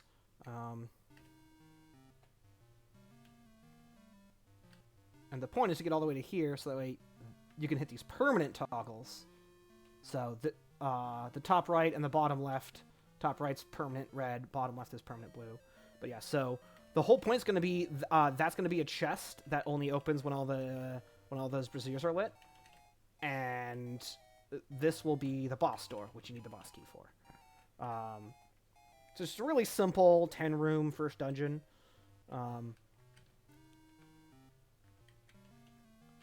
This has got to be an unused track. Yeah, unknown too.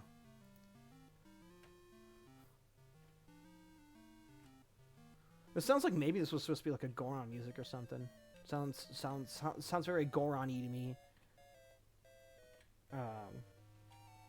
So this is one of the brazier rooms.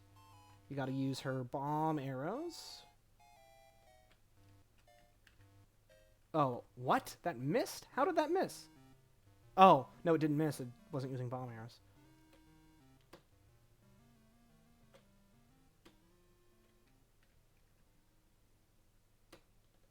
Oh, I don't have enough mana, which is why I put those mana orbs there. Yeah, so how I do stuff right now is all quantity stuff just uses mana. That's basically, if I recall correctly, that's how A Link Between Worlds does it, and I actually think it's kind of just better. Like, it is kind of nice to have, like... So, flavor-wise, it's, like, great to have to, like, pick up arrows and bombs and things like that. However, what I've noticed is, in pretty much every Zelda game, when you need to use bombs for there, they have to give you, like, a bush that always drops bombs that regrows. Or, like, something that just, like, always drops arrows. And it's like, if you have to, like, force ways to give us infinite of a quantity, then is it actually worth having the quantity? It doesn't really make sense to me. So, tying bombs and arrows and stuff to mana mechanically just kind of cleans a lot of stuff up and makes a lot of sense. So... that's why I do it this way. I think they had. I think they were right on the money with A Link Between Worlds for doing it that way. Oh, what? These aren't the new sprites? These are supposed to be different sprites.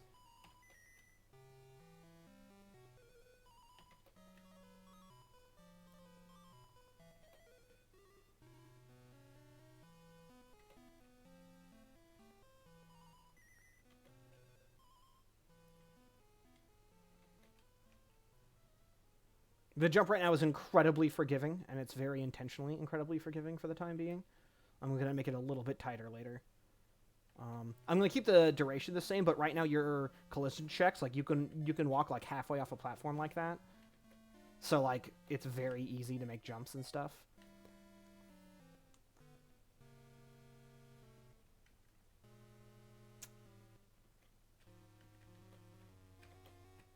Nice. Oh, damn.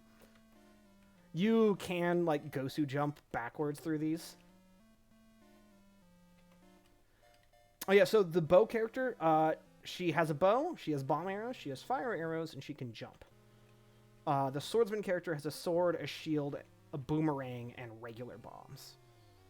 So the end goal for this game, I want to have 4 playable characters. Maybe I'll add more later, but at the start, I want there to be 4 playable characters, and the idea is kind of like Four Swords Adventure. Well, any of the Four Swords games. But instead of all the characters being the same, each character has a different set of items that they can use. And so you're swapping between characters for their different abilities. That's the plan. And I do want to have a multiplayer mode eventually, and I want to have a level editor and stuff, and then maybe, I'll add in more characters and DLC and expansions and things. Who knows? But initially, I'm just going to have single player with the 4 characters. The reason I'm doing that is that way I can release the game in stages, and I can get something out there, which I think is incredibly important. I don't need to be on fire arrows anymore. So the first 2 dungeons, I want to be like kind of the tutorial dungeons. So there's this one where you play as the bow character and the swordsman. So her side's complete. Both of her things are lit. The sword character, so then the sword character is going to go the other side. And then the other dungeon, I want you to play as the other 2 characters, which are going to be, I have like a engineer inventor character that has like the basically mecha gauntlets. Which, common trope, but I've never seen it used in, like, a puzzle game kind of setting thing. And so all of her abilities are going to be tied to her gloves. So, like, she'll get an upgrade where one of them can be, like, a grapple arm. She can punch through bombable stuff. That's her version of bombs, is she just does, like, a power punch. Let's see. I had a couple other ideas. Oh, I wanted to give her, potentially, like,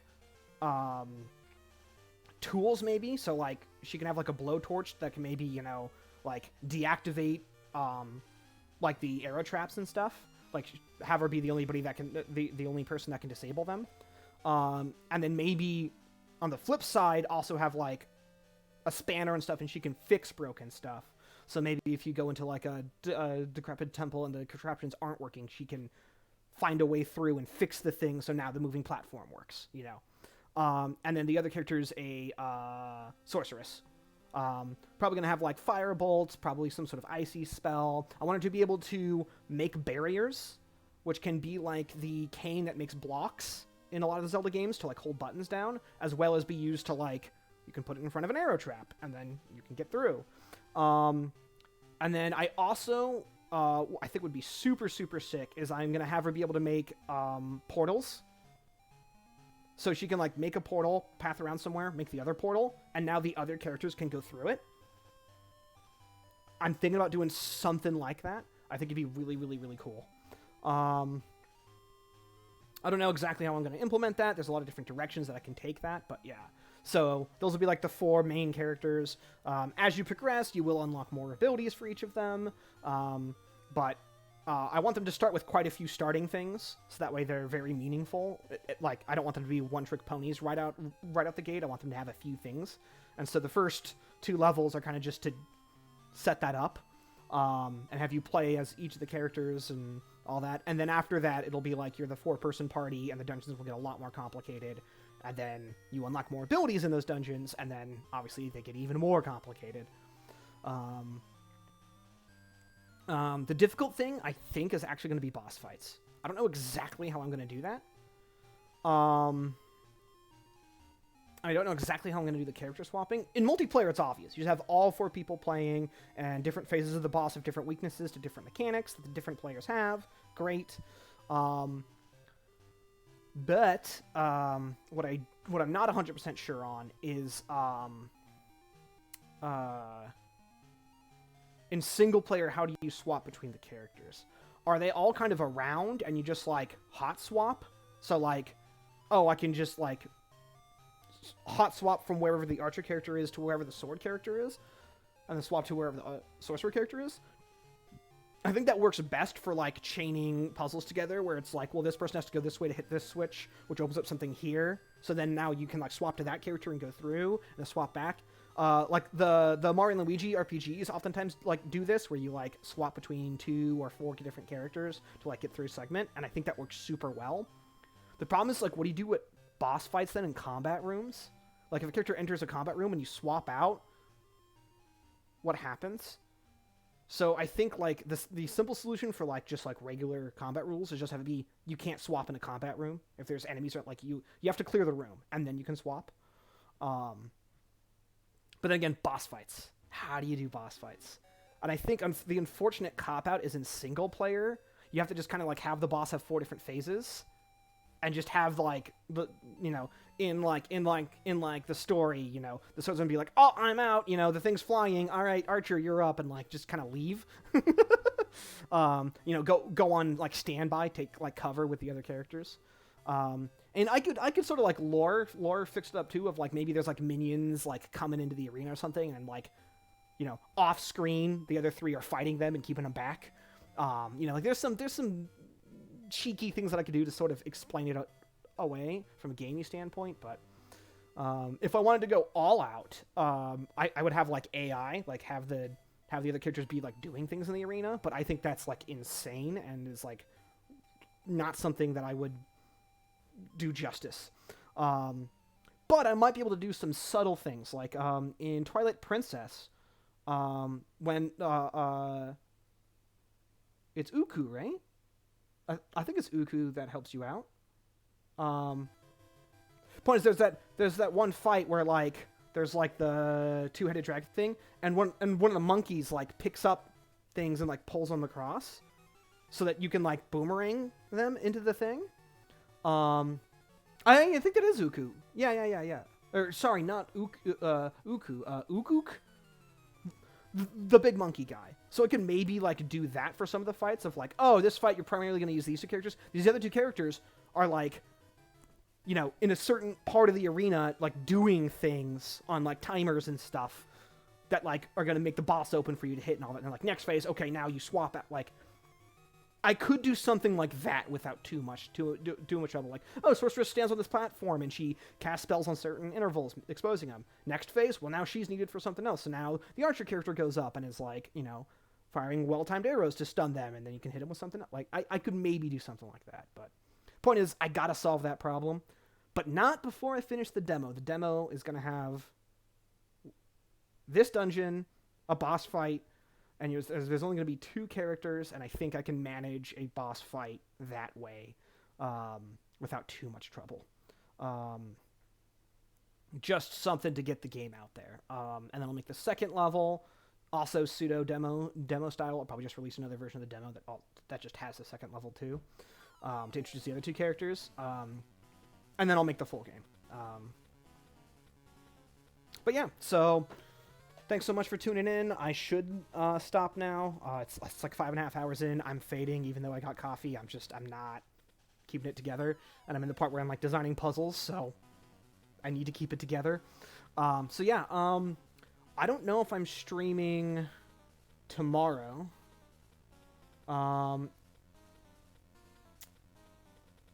Maybe. We'll see. I want to. So yeah, I may be streaming tomorrow. I'm usually going to start streaming around, most days is going to be like 10:30 or 11 EST or EDT. I forget which one we're on. East Coast time. So that's like 7:30 to 8 Pacific time, and like what's that? Another 4 hours for standard Europe time. But yeah, point is, that's about when I'm gonna hop on now. I'm just getting back into the swing of streaming now that like I've settled in after like the move and stuff, and I really need to start getting stuff done. I really need to get this finished. So yeah, hopefully I'll be streaming tomorrow. I should have links to everything down below. So there's my YouTube, which I haven't put anything on in a long time, but you can see one of my older projects that I was working on that I've had to shelf because the scope of that one got way too big. It's why I'm working on this project now, because this is a lot more manageable for me to actually finish. Let me get this music out of here because we're in weird music and also lag. And also I should probably just save and close this so that way that lag stops. Yeah, that's a good move. Yes, I'm sure I want to close out of that.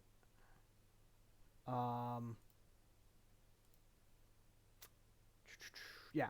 Right. So everything's down below. There's YouTube, which I'm gonna start uploading stuff again. Likely, I'll throw this VOD up there just to get something on there, especially because I'm gonna be doing coding for the next few months at least.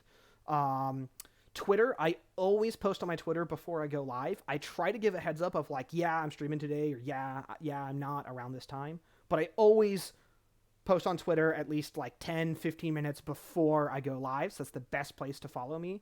I don't use my Twitter for like anything else, so it's like lean and clean and just stream news. There should be a link to my Discord, I believe. I hope there is. My Discord I use for kind of everything. I do lots of different stuff. I'm a maker. I do coding. I do a lot of gaming. So I kind of do everything in there. Feel free to join that. I also make stream announcements there. Twitch, Twitter, YouTube. I feel Discord. I feel like there's one more thing. Oh, I do have a Patreon. It might actually be deactivated now because I took a long break from streaming and like, yeah. So if I figure out a good schedule that works for me, I will re-enable that. But the final thing is if you have been enjoying watching me code, I'm going to be coding for the next few months at least easy. Probably mixing a little bit of gameplay here and there. Maybe I'll do some Zelda randomizers for inspiration, stuff like that. So feel free to give me a follow, because then you'll see me when I go live on Twitch. And again, Twitter is the best place if you want to know when I'm going live. All right. You can tell I'm out of practice because I completely botched that outro. It was way too wordy. Mumbled a lot, stumbled a lot. But yeah. So, yeah, again, hopefully I'll be back on tomorrow. Monday, I think I can do Monday as well. So probably tomorrow, probably Monday, probably not Tuesday, Wednesday. If I do stream Tuesday, Wednesday, it'll probably be a lot shorter, and it might be at a random different time. I might take those days to do a randomizer, just because Tuesday, Wednesday, I tend to be pretty busy. And then Thursday I should be able to stream again. So if I don't, like, I'll definitely stream Thursday, might stream tomorrow, might stream Monday. And all of this might change next week because I'm job hunting for stuff, and that might completely change everything. But yeah. So yeah, again, thanks for tuning in, and I'll see you guys next time. Yeah, I saved that, I closed that, all that's good. Yeah, cool. Yeah, so let's throw this up, and let's see if there's somebody worth throwing a raid at. I know there's not many of us in here, and it's super, super late. Yeah, basically no one's on. That checks out. I used to stream during a completely different time slot, so yeah, everybody that I'm used to being on after me, they're very much asleep right now. Fair enough. I'm in a 3-hour different time zone than I used to be, and it's like 5 a.m. right now. Like I'm streaming overnight because that's just our schedule here in this household. So yeah, completely different time slot.